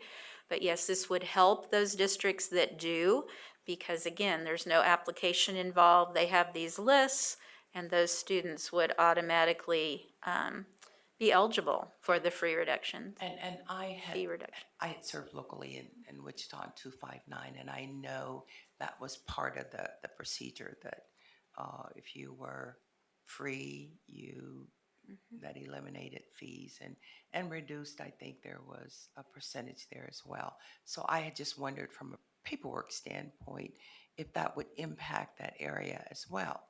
Now, I was also trying to figure out how to word this second question so that it made sense. It sounds good to me, but let's see how it sounds when I say it out loud. I know that in 259, there was a significant number of families that did not apply, though would have qualified for free and reduced. I'm not sure of what the reason was, and because of that, I am wondering, does this violate anything by identifying, okay, this student is on Medicaid? Let me use an example, kind of like HIPAA in a sense, that, we've applied with this agency and have Medicaid, but I don't choose to share this information with my local district in terms of a meal. So I'm wondering, does that violate anything, or is that an issue? That's an excellent question, and it caused me to think quite a bit as well. I don't imagine that it involves any type of HIPAA violation. I knew it wasn't HIPAA, I just used that as an No, example. and yeah, and I completely understand what you're saying. We do include a clause on our application indicating that we, could share the information with our sister agencies. So there is that knowledge that the information could be shared. We'll definitely work with our legal department to make sure that we're not violating any laws. Our authority, federal authority, CMS, is in support of this, so they provide, the federal policy that we need to abide by, which includes some legal clauses as well. So I'm very confident that we're covered in the legal area, but it's something that we'll make sure that it's discussed with our legal department. Your answer just gave me a more simpler way of asking the question. Was a disclosure included? Yes, disclosures are very important, and we include those. Okay, all right, thank you. Thank you. Thank you very much. We appreciate this information. We do. Melanie? Thank you, Chair Porter. Probably just a quick follow-up. Is the family then notified that their student is now eligible? I see heads nodding. Okay. Yes. And there's potentially a stigma around that for the student. So I just wondered what that messaging looks like. The message goes directly to the household, and the household has the opportunity to decline benefits always. And with this program, we will also be notifying folks that if they would be eligible for Medicaid reduced, that they could still complete an application if they feel that their circumstances have changed, so they would be eligible for free.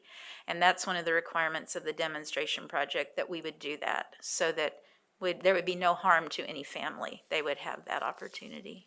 Wonderful. I love what you've done with this data. This is beautiful use of data. Well done. Thank you. It's definitely a team effort, a very collaborative effort. So Well, thank you very much. And now we get to honor some people. we do get to honor some people. Thank you, Tanya, for coming, and thank you, Kathy, for being a part. Okay, I'm gonna have Jill. Did Jill get to come in? Jill Ladd? See if she's out there. Yeah, there she is. Jill Ladd and Julie Henry, the assistant directors for Child Nutrition and Wellness, are gonna help me with the presentations here today. Let me see if we have the new PowerPoint. Nick, can we get that ready? We're just really excited that we get to honor folks. While we're getting that up, the Certificate in Child Nutrition Management is a program that we created here at KSDE, and it is approved by you all. We actually brought it to you, and we got state board approval when we put it in place. It helps people advance with professional standards so that they can be hired in larger districts if they so choose. Most of the people in Kansas that do work for this, they're usually pretty ingrained where they are, and we don't see that as much. It's more of a personal desire to better themselves, and we'll hear more about that as each of these folks come forward. But to get this certificate, they have to take 120 hours of our Child Nutrition and Wellness approved management classes. And with the all of the increased demands of COVID emergency meal service, it is just amazing to me that I'm going to present 7 certificates today. Previously, since the inception of this program in 2015, we've only had 5 awardees that have been able to do this. And so you're seeing some dedicated individuals here, for sure. So I am truly honored to be able to present these folks to you who have completed the requirements for this certificate in 2021. The first person that we will honor is Jennifer Zuhl. She's Food Service Director at Lansing, USD 496. Want to come forward? Did I say that right? 469. Okay, we're in, I think my dyslexia maybe is coming up here. She is with Lansing. She started her career in school nutrition as a substitute worker. She then progressed to a 2-hour-a-day worker, a 3-hour worker, a 6-hour cook cashier, became assistant director, and then she was promoted to director. So if you want to see someone who has done every task in a child nutrition program, you are seeing it right here with Jennifer. She definitely knows what needs to be done from the ground up, which is really commendable. Before, though, working in school nutrition, she was a legal secretary with the county attorney's office. So I think that's really good for all the legal jargon that we have to figure out with USDA. I think that's perfect as a prerequisite for her job. She told me that the favorite part of her job is being with the students. She likes to fill in at the schools when they are shorthanded. Just seeing the students is, I think, real reward for Jennifer. She worked to attain this certificate because she enjoys learning new things and likes to bring what she learns to the table for her staff and her students. She also appreciates the collaboration and sharing of best practices with other food service directors in our classes and as she learns. And I think that's really important. Our folks learn so much from each other. Jennifer is married to Joe, and she has 3 children, Zachary, Sarah, and Kate. So she has lots going on in her life besides school nutrition. Congratulations, Jennifer. Thank you. And we'll do some pictures here in just a little bit. Okay. Oh, and I should have made the little thing came up. Now we have Cherie Jones from USD 312 Haven. And with her today, we should say she has her husband, Craig. Wave Carrie. back. Oh, man. I'm sorry, Carrie. And her superintendent, right? Yep. Where is he? I can't see him. Oh, there you are for pictures. So thank you so much for coming and supporting Cherie. Cherie became food service director 15 years ago. She also is the transportation director, and she drives a school bus. And I want you to know she was out on the road during that windstorm that we had in central Kansas with the bus. And I have great admiration for all that she accomplishes. After I know. You notice I qualified that when I told them. After she graduated from high school in San Jose, California, I got that right. Believe it or not, she joined the Air Force, and she was a tactical aircraft mechanic. She really has skills that I am so impressed with. I mean, really. The favorite part of her job is to work with the kids, and she leads and has great passion for Farm to School. She's received Cans and Can Award. I know someone, I think Ben said she's a frequent flyer. It's true because she does so many amazing things. She does so much in incorporating local food products into her school meals and teaching the students where their food comes from. She is serving as a mentor to our current Farm to Plate grantees. She's worked to attain this certificate to gain more knowledge and to do the best job she can and be the best person she can be. That's what she told me. She has been married to her husband for 36 years, and they have 3 children, Brian, Aaron, Brianne, and 3 grandchildren. And I know she likes to spend a lot of time with her family as her time allows. And you know, I heard Craig when I talked to you on the phone. So I wrote it again here. So that is me just not hearing well. So I apologize. He's probably Anyway. wondering who Craig is, so. No, we know now. But congratulations, Cherie. Thank Cherie, we you. really, Thank really you. appreciate all you do. So you've identified hearing loss and dyslexia, right? I know. It's like, oh my. I think it's feel- these I feel your masks, pain. you know, at least for that.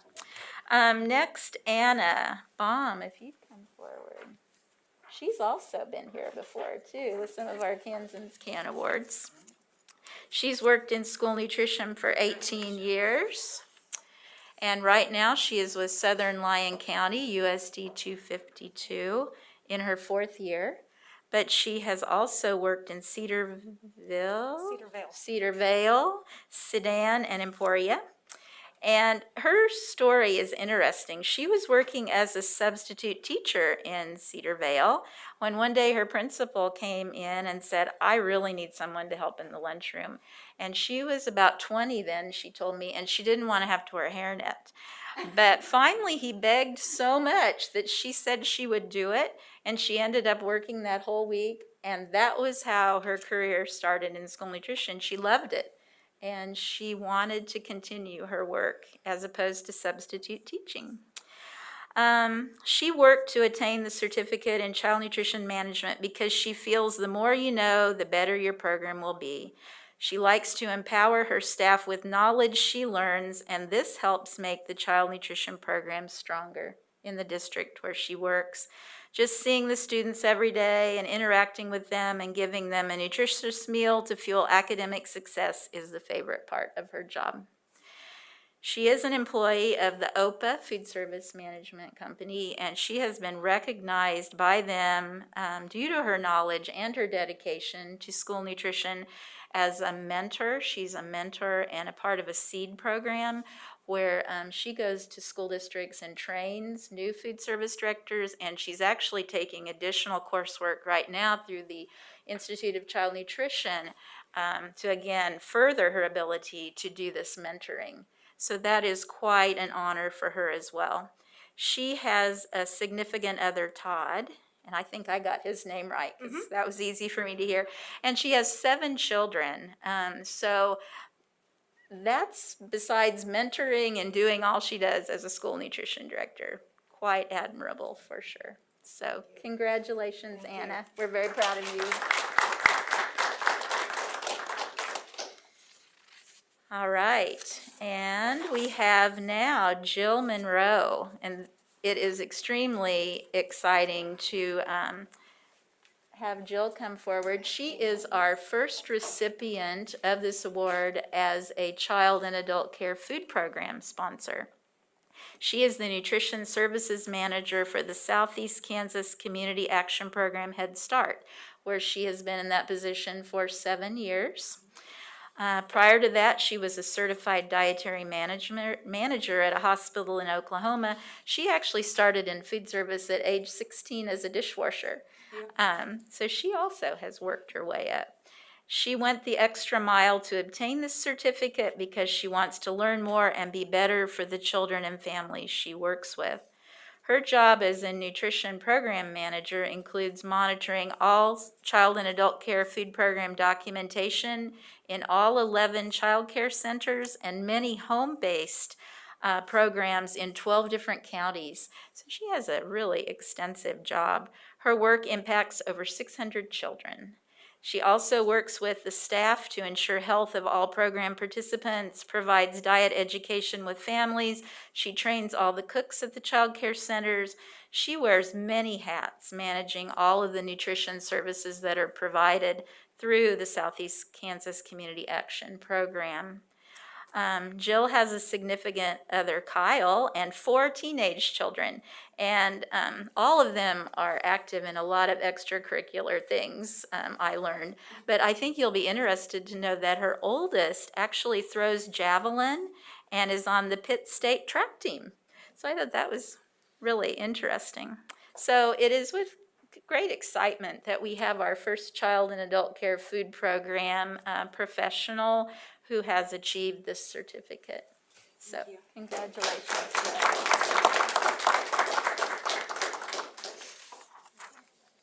Now we have several who are not able to be here. Nicole Burnett had 3 staff not come to work today, and so she is having to work. She's in her 4th year as food service director at USD 348 Baldwin. She also has worked for the Olathe School District, a food distributor, and she was a K-State Extension agent for 9 years. She truly believes in lifelong learning, keeping up to date. She thinks you can always learn something, and we know that when she's in our classes. She is definitely there to learn. The favorite part of her job is the people she works with, not only the students, but her staff. She loves school nutrition because it truly is a people profession.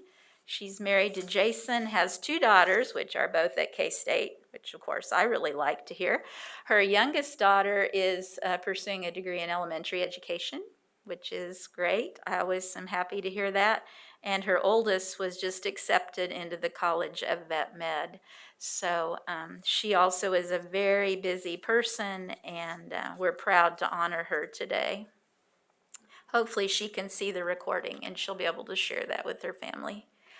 Belinda Coral from Elk Valley, USD 283. She cannot be here either because the local board meeting was changed to tonight, and she has responsibilities for the board meeting. And I am sure that is enhanced because her husband is the president of the local school board, she told me. She has been director at Elk Valley for 7 years. She owns still a family cafe in Longton, the Lion's Den. Someone else is operating it now, but she really believes that's important to have a community gathering place. And that translates to some of her work in the school district. Her favorite part of her job is working with the students in the school garden and seeing them try the foods they grow when they are served on the garden bar. And she has also started garden days where the community comes together once a month to help in the garden. So she definitely promotes community involvement. She's married to her husband, Justin. They have 3 children. And her favorite part of her job is definitely working with the students. So we're sorry that she wasn't able to come today as well. And then we have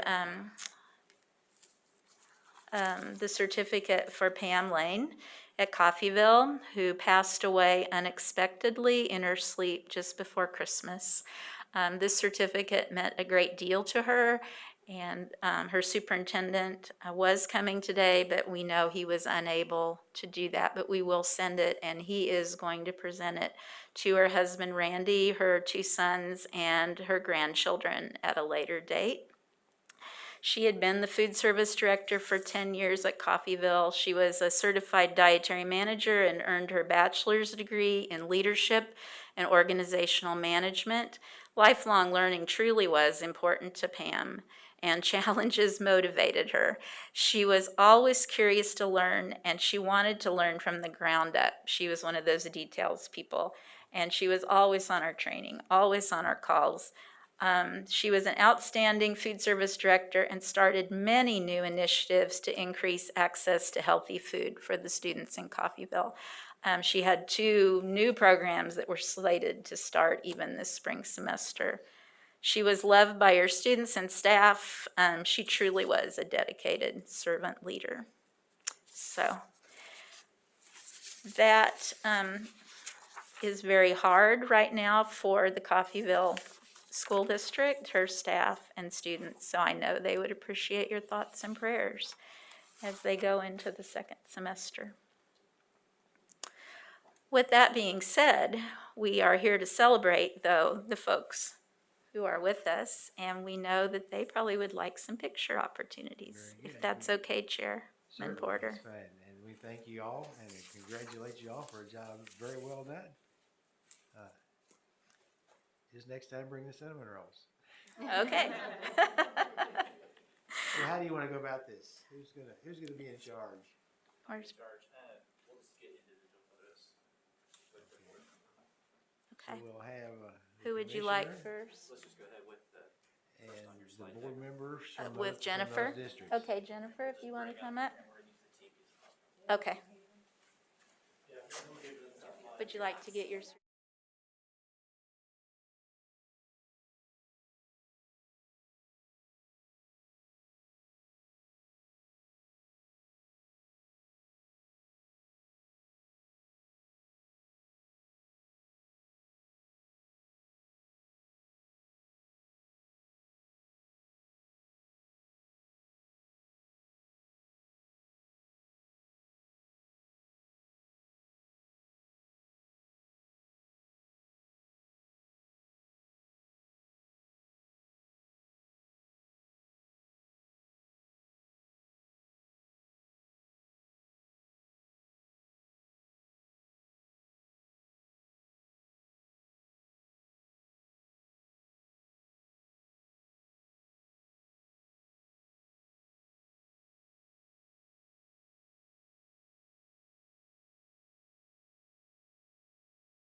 Send Dina to her seat, please.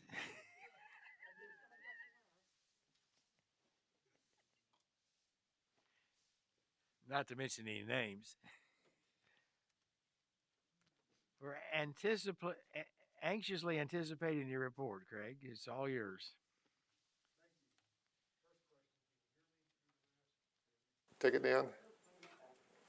Doing okay? Okay. Legislative report, as you're well aware, they began their session yesterday. Gaveled in at 2 o'clock in the afternoon. Began some committee meetings today and others throughout the week. What you're receiving now is a list of those committee members on the education committees in the 2 chambers. This is a carryover year as far as bills and committees are concerned, but you'll note there are a couple of changes. Committee members that have been reassigned to different duties.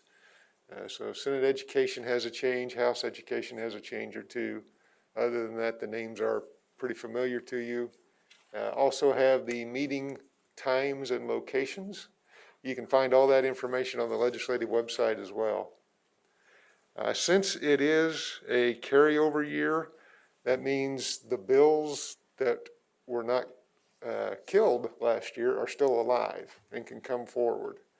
So for instance, House Bill 2154 that addressed cameras on school buses to help enforce passing is still sitting in committee and available to be worked. Another one that I know that the board was interested in last year had to do with capital improvement state aid. And there's actually 2 bills, one on the Senate side, one on the House side, Senate Bill 31 and House Bill 2240. Still sitting in committee and would be available to be worked or amended or new versions.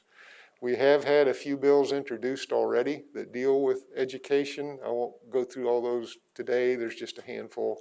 But you will receive the bill locator, as you did last year, from us on a regular basis that will list those bills and have a brief description of what each of those is and how they might impact education.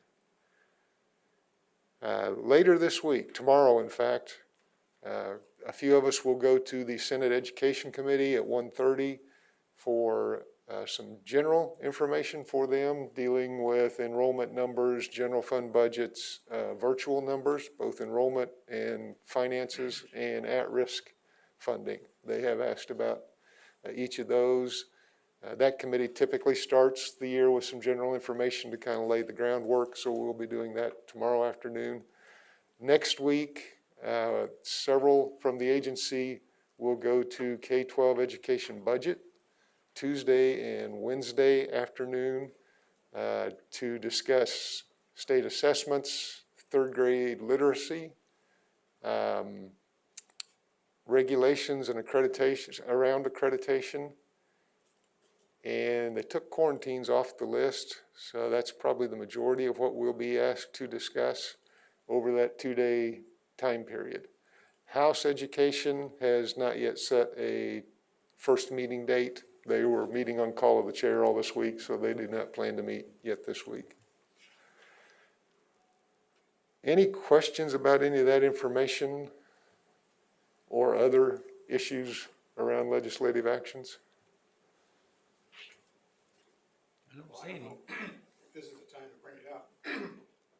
But there's this district in my district that could be exceeding the hours that was specified in the recent legislation since they've had a COVID outbreak. And they're kind of up against the wall. And is there relief? Is there exemptions? Is there a process? Or is it just, you're just in trouble? How do we help them? I think the answer to each of those questions is yes, depending on the situation. So that the issue that Jim's addressing, House Bill 2134 last session put a limit on the number of hours a school district could offer remote learning to any student, and that limit's 40 hours. 40 was picked because that's more or less 1 week. If a school district exceeds 40 hours, then that student becomes classified as a remote learner and is funded similar to a virtual student. which means there are no weightings applied. So really for every district, that would be a reduction in funding for any student classified that way. Greg, at the 40 hours consecutive or total? Total for the year. Total for the year, 40 hours. The statute actually says the school district cannot offer remote learning more than 40 hours. But if you do, here's what happens financially. There is an exemption built in that a local board can individually approve a student to exceed 40 hours due to injury, illness, medical condition, or other extraordinary circumstance. And a student that has to be quarantined has been considered an other extraordinary circumstance. So a number of districts have already had their local board exempt individual students from that 40-hour limit for one of those reasons. They've been injured, they've been quarantined due to COVID, issues of that realm. The problem districts are running into is when staff members are ill, and enough of them are ill that they cannot open school. Winfield ran into that this week. Wellington ran into it earlier in the year. So they have to close the entire school. Now you have individual students who are not injured, ill, medical condition, and they are not being quarantined. The teacher is, and a few students are. We have been told by legislators that the intention of the bill does not address that. They cannot be exempted. The students cannot in that situation. So school districts are in a position of deciding, do we go ahead and provide remote learning for the next, I'll pick a number, 10 days, which would exceed 40 hours and reduce our funding for the year? Or the other side of the issue is, now, if you don't provide remote learning, so everybody's absent on those days, you're not having school on those days, you're now probably short of 1,116 hours for the year, which is a requirement. So they have to decide, do we bring everybody back in late May or early June, or add minutes onto the day so that we can have 1,116 hours? Neither option, you can imagine, is a popular choice with parents and staff. So that's the box that school districts are dealing with right now. Some are trying to limit the time that the school is closed to that 40-hour window so that they're safe that way, which would work as long as you don't have another outbreak or another time when you're short on staff. And I mentioned Winfield, just because they were in the news yesterday, they are not alone in worrying about this particular issue. We've had calls from other districts that we're getting very close to having to do something similar. It's not a good answer, but it's what we know the situation is right now. Based on your associations with, or comments with, or communications with legislators, is there any interest in fixing that? Because this is in fact, whenever they pass, to give them credit, whenever they passed this, infections were diminishing. We were moving in the right direction when that happened, and so we didn't anticipate the Delta. We didn't anticipate the law didn't anticipate Delta. It didn't anticipate Omicron. So these particular issues that we're facing now were not anticipated. It was operating on the I believe operating on the assumption that things were getting better. Right. And they're not. And so I'm wondering if there's any appetite for corrective action. The conversation with the limited number of legislators I've visited with has not indicated that to be the case.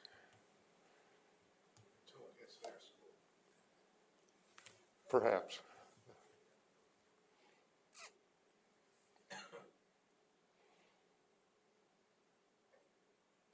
Thank you. Certainly. Anything else? Michelle. Thank you, Chairman Porter. I guess my question would be like in the past, as far as like quarantines or contagion notices. We used to get those in our backpacks when the kids were little. Look for these symptoms. Look for possible strep throat. Your child may have been exposed, and then you watch for that. And so now we're just saying you may be exposed, so now you're quarantined for 5 days or 10 days. I think that's the difference. That's where we have people actually out that are actually physically sick and ill, and then we have people that have possibly been exposed.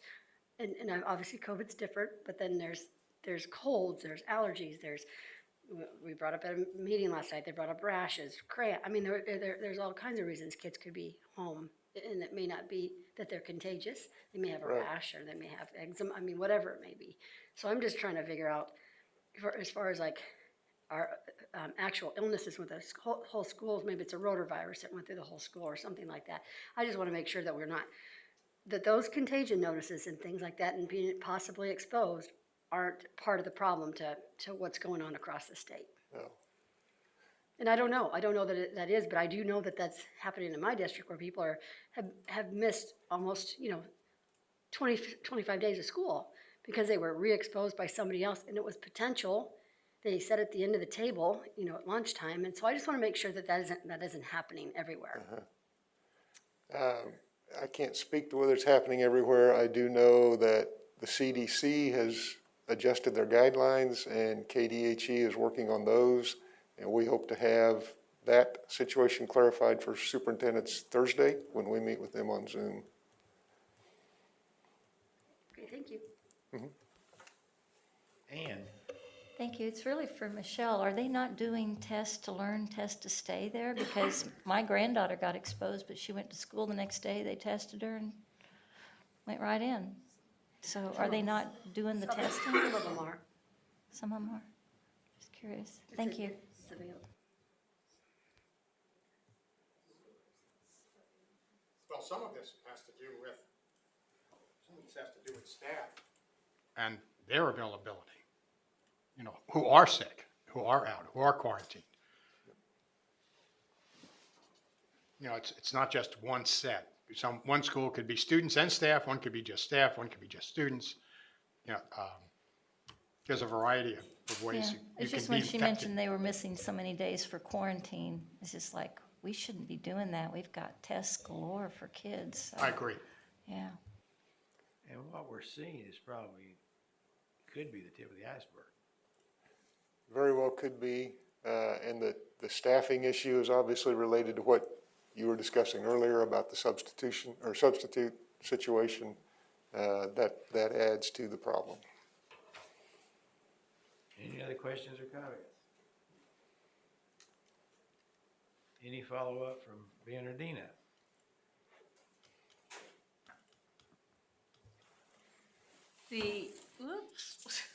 The only thing that I can add to that is I think there may be some of you who will be interested in kind of following what's going on, and you can go to the website by Googling Kansas Legislature 2022, and you can go to then the calendar, and you can find out what the bills are. You can find out that Craig's going to be speaking or someone else from the department. And also you can check out the journal when they actually start working bills on the floor, and you can track who's voting for what, and for or against. So there are ways for you to track what is happening. And also you can, on the committee area, there's information on how you can actually watch a committee proceeding too online. So there are ways for you to follow what's happening also if you choose. And legislative partners will be meeting on Thursdays, so we'll kind of keep up with what KASB and PTA and KNEA, all of there's a whole litany of people who are working with education issues, so we'll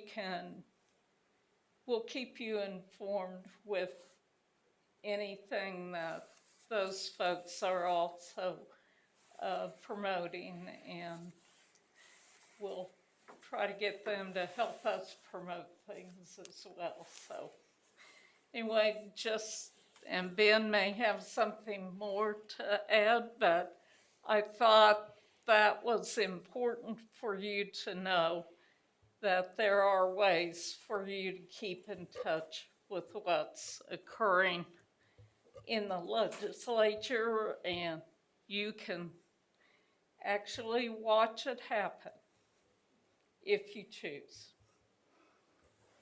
Thank you. Follow up on that, there's what is called the Five Families Meeting, and that is the chairs of, you'll probably have to help me, Randy, I don't remember all of them. NEA, USA, KSB, us, and what's the other one? KSSA, to discuss legislative issues, and we're meeting Friday. It's different from the legislative liaisons. This is the chairs, and so we'll probably talk about the same thing, but I think we need to communicate with each other. One other topic that will be important throughout the session, it's not directly educational, but certainly of interest to the state board, is redistricting. They have a committee to look at redistricting this session. No maps are available publicly yet, but that process will certainly be moving along as the session proceeds. We'll try to keep you informed. An official request to review those maps whenever they are ready. One other thing that, if you recall, when Senator Baumgartner was here the last time, she talked about meeting together. One of the first times she recommended, of course, was after our meeting tomorrow, where we have other obligations already pre-scheduled. Peggy, can you kind of tell us where we are? I've been in contact with Senator Baumgartner's assistant, who was assured me she would get with her this week and try to get a schedule together. I gave her the meeting dates of our Wednesday meetings through February and March. I expect to hear something soon. I'll share it as soon as I do. One of the problems that we're going to have is since it's not an official meeting, is that we're limited to the number of us that can participate. So we'll have to, when we find out what those meeting dates are, we'll have to determine whether or not we will attend on a rotating basis or whether or not we'll assign 4 people. But that'll be a discussion that we'll have whenever we have that information. If that's between meetings, we may have to have that. We may have to put some kind of a checklist of what you're interested in together, send out.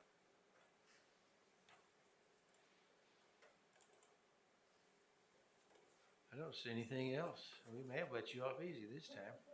I'll take it. Now the next one may not be as easy. That's true. Let's talk about communities and school funding. All right.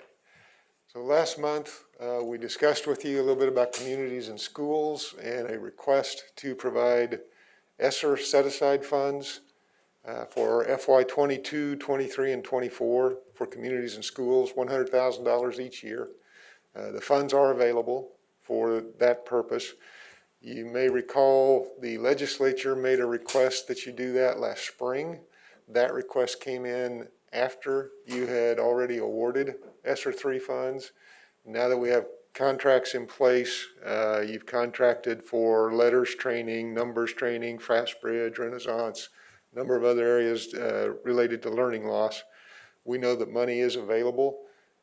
Communities and Schools has also amended their intentions a little bit so that it's more focused towards addressing learning loss by re-engaging students and families. So we believe that that request fits within the guidelines for ESSER funds and are bringing that request back to you at this time for possible action. Questions, comments? Dina? I was just going to make the motion. You may do So so. you can still discuss it if I Yes. do that. Is that okay? Yes, that's correct. It is I move that the Kansas State Board of Education approve a proposal to appropriate $100,000 per year from federal ESSER set-aside funds in support of communities and schools in fiscal year 2022, fiscal year 2023, and fiscal year 2024. Thank you. Is there a second to the motion? Jim McNeese seconds the motion. Discussion. Go ahead, Thank you, Michelle. Chairman Porter. So is that for what was listed here then? That money specifically for letters and? No, I'm sorry. No, the letters and numbers, you've already granted contracts for those.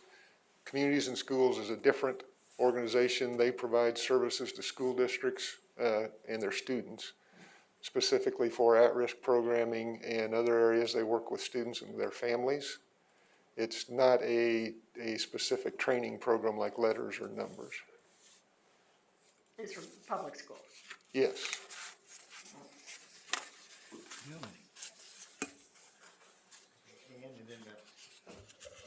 Thank you. Craig, I think I asked last month, but I never heard, what is Community and Schools' total annual budget? They receive TANF funds from the Department of Children's and Families for $2.6 million. And they receive, and have for a number of years, $50,000 from Family and Children Investment Fund. That money flows through us, but it's not our budget. We're just the fiscal agency. That's federal as well? Or is that? I believe it is. So, right now, they don't receive any general fund money. I believe that's correct. So why was the legislature recommending that we give them $100,000? Communities and Schools made a request to the legislature for $100,000. Why the legislature directed it to ESSER funds for the state board, I don't know. Okay. And it looks like when they first talked about it, they didn't actually have anything going that was COVID-related. So is this focus on re-engagement a new program that they plan to spend $100,000 on, since it didn't come up before? It's new direction for that program, would be the way I would phrase it. So if they got the $100,000, they would take on re-engagement? Yes. Thank you. Yeah, Melanie. Thank you, Chairman Porter. My notes from last year said that Communities and Schools does get somewhere between $100,000 and $250,000 from the legislature, so it sounds like that changed. It has changed over the years. Some years they've received, for 2 years, I believe they've received $250,000 each year. Other years, it's been more in the lines of $35,000, occasionally $100,000, and occasionally nothing. This year was a nothing other than the possibility of ESSER funds. So they're accustomed to having that money normally come from the legislature, and then this year it wasn't Yes. available. So this is potentially a nice thing that we're able to point to ESSER and say that this money can actually be used there. I just wanted to comment, if I may, on how this affects my district. I spoke with some folks back the last time we discussed this, and I understand that Communities and Schools serves a 4-state area, but specific to kind of the Shawnee Mission area, this money provides for embedding individuals to work at specific high schools. And so in Shawnee Mission, they had 3 high schools where they were employing staff that basically act as an on-site building coordinator At Northwest, they were able to serve 476 students through, it sounds like, online check-ins. They served another 500 students who were receiving basic needs. And then they're also in contact with parents and guardians directly. They've got those site coordinators that are working with administration during COVID to make sure that these kids are getting their needs met during the pandemic. And those were just some of the high-level examples that I got. They also do tutoring, mentoring. They have some form of financial literacy programs that they run. And these are folks that are in the schools on a regular basis. So I just wanted to point that out for the board as we're discussing this. Thank you. Ben? Thank you, Mr. Chair. With our set-aside funds, how much of those set-aside funds was not available, that most districts, that was available to all districts? In other words, every district had access to like the letters and numbers on their, I mean, they'd have to volunteer to do it, but. I believe what you said was just accurate. Every district had access to letters and numbers if they chose to participate. I guess my concern, and I'm not, with communities and schools, I think they do a really good job, and the districts I've talked to that have it really appreciate it being their buildings. Can districts use their set-aside ESSER, like ESSER 3 funds, to help fund this for their own communities and schools chapter? I don't know enough about the funding structure of communities and schools, but I believe the answer would be yes. Again, if they target it towards COVID-related activities. I mean, they have to, but it sounds like if they're gonna pass our muster for statewide funding, Yes. I'm assuming it would pass theirs. Since local districts typically pour in some of their own money into that program as well. Right. I guess my reservations is that this targets such a limited pool of districts in the state of Kansas that, you know, I think we should redirect our statewide money for statewide initiatives available to all districts. Now, I know they can all start a communities and schools program. Sure. But that's kind of where I'm at on the deal. Thank you. Ann? Yeah, I just want to be clear. I really like communities and schools. I've liked them since the day they showed up. But the first day they showed up, they said, we will never ask you, well, not never, we will not ask the state for money because we have private funding. This is when I was first in the legislature with that. Oh my gosh, somebody came here, wasn't asking for money. And then I guess over time, like a lot of things change. But they do really good work. It's just, I'm not sure that work is COVID-related like ESSER's supposed to be, and we've, you know, hounded into our school districts. It's got to be ESSER-related, and we'll have the same problem after 3 years that we have with other things. It's not sustainable. After 3 years, that 100,000 goes away, then what do they do? Then so anyway, I know I've got some concerns about it. I love what they do. Been to some of their events, and it is good work. I'm just not sure this is sustainable. Thank you. Jean? Yes, I just wanted to say I've also had some experience with communities and schools out in my area, and I found them to be very valuable in reinforcing the concepts that students were learning during the day. There was an academic portion of their time. So I do think it addresses the learning loss to some degree because it continues some focus on learning in the after-school program. It also alleviates some of the social-emotional experiences or negative experiences that students are experiencing by having them engage in activities together and participating with each other. And I would say also that while it may not be in every district, it is in a lot of districts. And anything that we can do to promote this for our students in Kansas, I think would be helpful. I don't think this is an excessive amount of money, but I think it may allow them to do some extra things for our students and to help alleviate the learning loss. The fact that we can't do it for more than this period of time, anything we can do now to help students with this while they're in our charge would be helpful. So I would support this. Janet? Thank you, Mr. Chair. I would agree that Communities in Schools is a great organization. I'm familiar with them and understand what they're doing.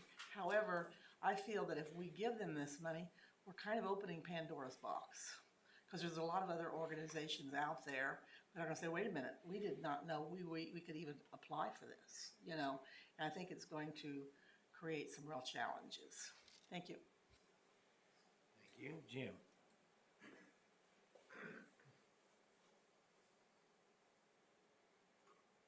One of the responses I would have to the $100,000, you know, over time, it's about everything that happens in any of these organizations is going to be COVID related in one way or another.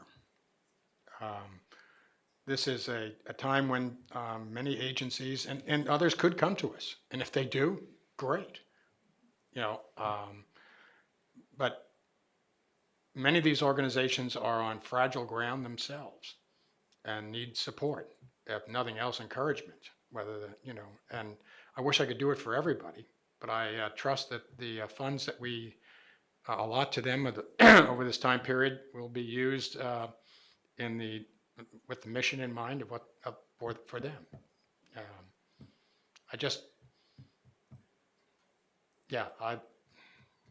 There's just a lot of need out there, and if we can provide that support, and they've been to us, we're one of their funders.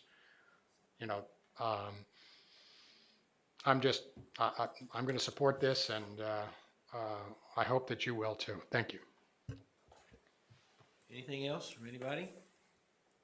If not, we have a motion on the floor. Everybody know what the motion is. Fund $100,000 a year for 3 years. In that case, all in favor, please raise your hand. All opposed? Any abstentions?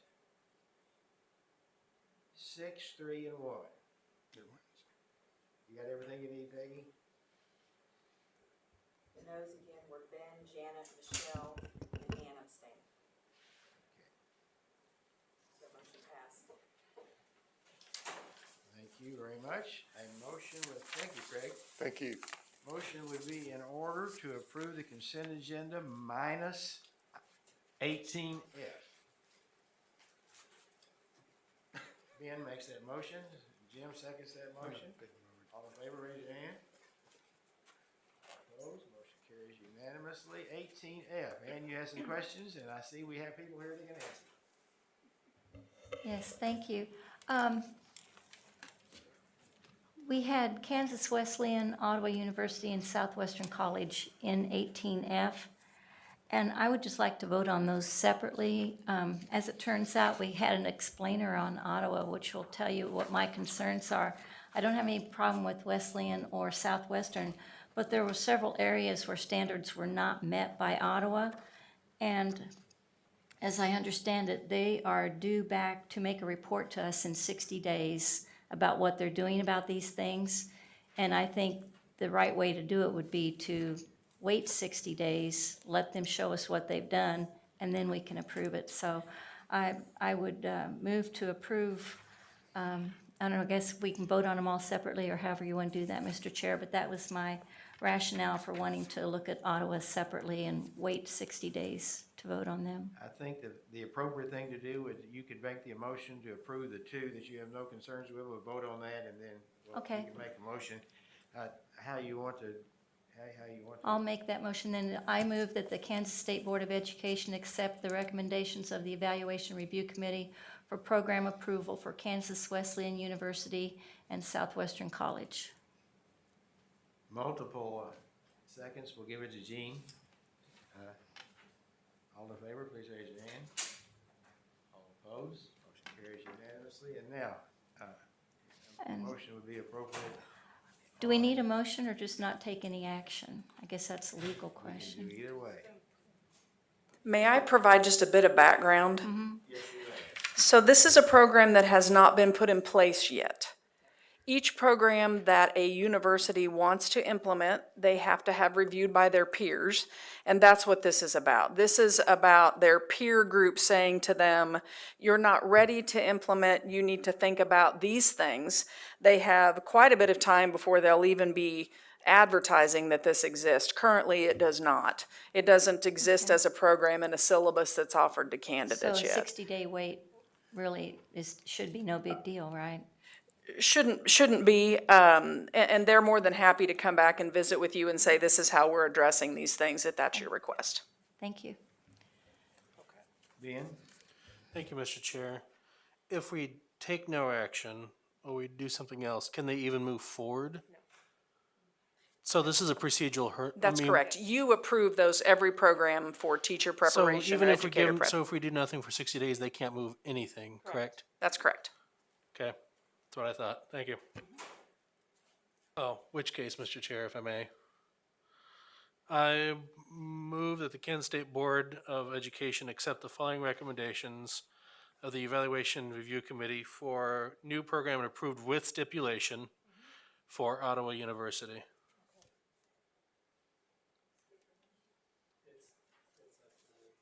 Okay, so what does that mean? So it's I guess you can explain it, but it's only good to the end of next calendar year, December 31st, 2023. It's what we did with Tabor, as I recall. So you're allowing them the opportunity to go ahead and begin advertising for entrance into the program by that motion. And at what time will these concerns be addressed?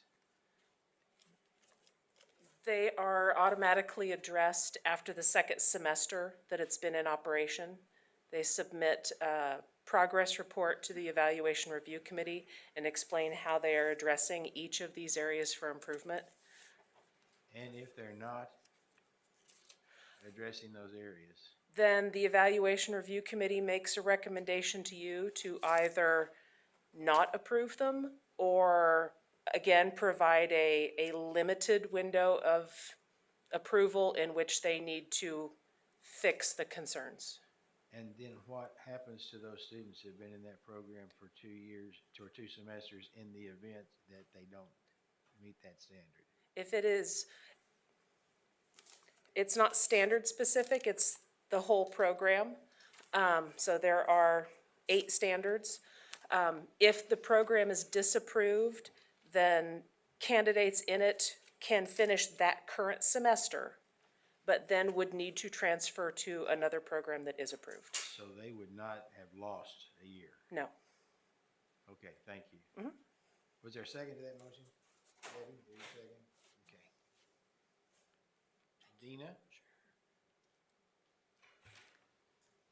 Well, I assume this is a process that's been established for quite some time. But I've had concerns about that process because I personally do not feel that we should be giving a program, setting a program up that some of the standards are not met. If we have standards, they need to be met before we advertise and before we accept it, not after. So we either need to revise, in my opinion, the procedure we go through, or to me, we're saying, hey, we'll get you in the program and we may disapprove it later because the school isn't able to meet the standards. To me, that's a bait and switch, and that's inappropriate. Given the 60-day opportunity, I think Ottawa could come back and explain to you the information here about a syllabus too large for the amount of time and address those things if that were to be the decision you all would make. And I would agree that that's okay to do that. But the way I understood the motion, we were going to approve it and then let them decide whether they can fix it or not. And that, the program could go ahead and advertise. And I think that's inappropriate. So I guess from my point of view, we need to maybe amend the motion that they are unable to advertise until they've made the changes that are required. In the event that this motion does not pass, what would be the options for Ottawa? We understand that in that 60-day timeframe, they would come back and show evidence of having addressed these things and allow another opportunity for you to say, and to the Evaluation Review Committee as well. Ottawa is aware, and not necessarily an assumption, but the intention is that they've already taken these items and addressed them in some form or fashion because they know they have to report back to the Evaluation Review Committee as well. So it appears that some assurance on their part to you all that these things have been addressed and that the Evaluation Review Committee has addressed them sooner rather than later is what I think I hear you all saying you're asking for. And so in that case, if this motion does not prevail, in that case, they could come back in 60 days showing us how they had addressed that, and we could have this same discussion. That's correct. At that time. In that case, I'm going to vote no. I do want to say that I did do it with stipulation as recommended. It's not a full program approval, it's with stipulation. That was my motion, just a point of order. Thanks, Mr. Chair. Anything else? Everybody understand the motion? Jean? On the recommendations, we had received it as new program approved with stipulation as opposed to not recommended. So what was the rationale for recommending it to be approved with stipulation over not recommending it? The Evaluation Review Committee felt that it was sufficient to go forward and get started, and they expected to see all of these concerns addressed after the second semester of operation. No new program can be approved in full for a 7-year time period. They can only be approved with stipulation because they haven't existed before. So that is a built-in expectation of any new program, is that 2-semester update before it gets treated like all of the continuing programs. So is it customary in the past that new programs have been approved with stipulation so universities and colleges can kind of work out the bugs as they go and get it to that point? That is how every new program is approved, is with stipulation. Okay, so approving it with stipulation now doesn't mean that we are approving a substandard program for entering students in any way. The Evaluation Review Committee didn't think so. Okay, thank you. Anything else? Dina? So, in the past, as I recall, we've had standards that have been met, but there was some question about one, like on the back where it says AFI 7.1.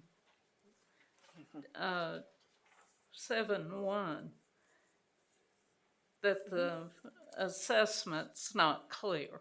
Right. So there was something within the standard that needed to be fixed.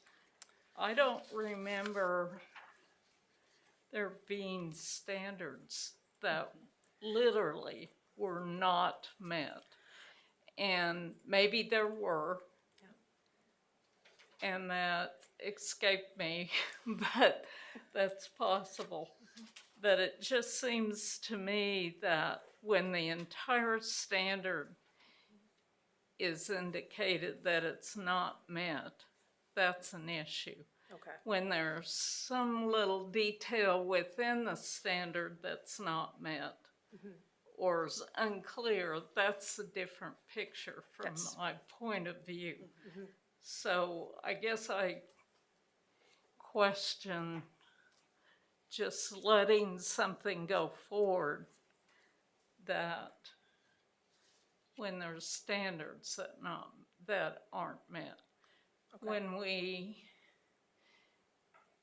look at our accreditation, if someone's missing standards, we say they're either not met, they're not credited, or they're credited with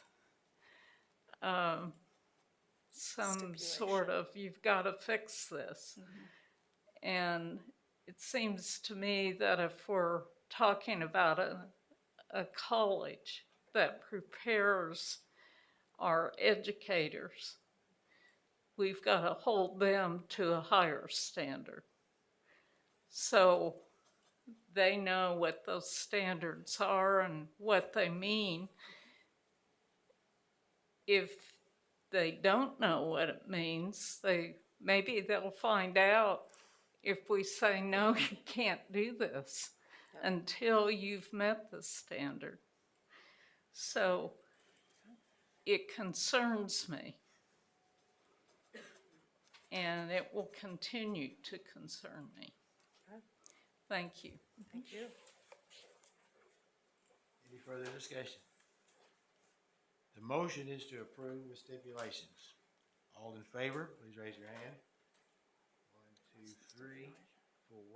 All opposed? 1, 2, 3, 4, 5, 6. Motion does not. But noes. And me, Melanie, Michelle, and me, and Jim. But we can expect them back, having addressed these issues, and we will this is not a no forever. This is a fix the concerns and then come back. Will do. Thank you. Thank you. We will reconvene. Those of you that are going to the breakfast, it's at 7:30 in the morning at KASB. Those of you who are going to the State of the State, meet in the lobby at 5:30. And we do need to meet at 5:30 because we all have to go in together through security, so. And otherwise, we are in recess until 9 o'clock in the morning.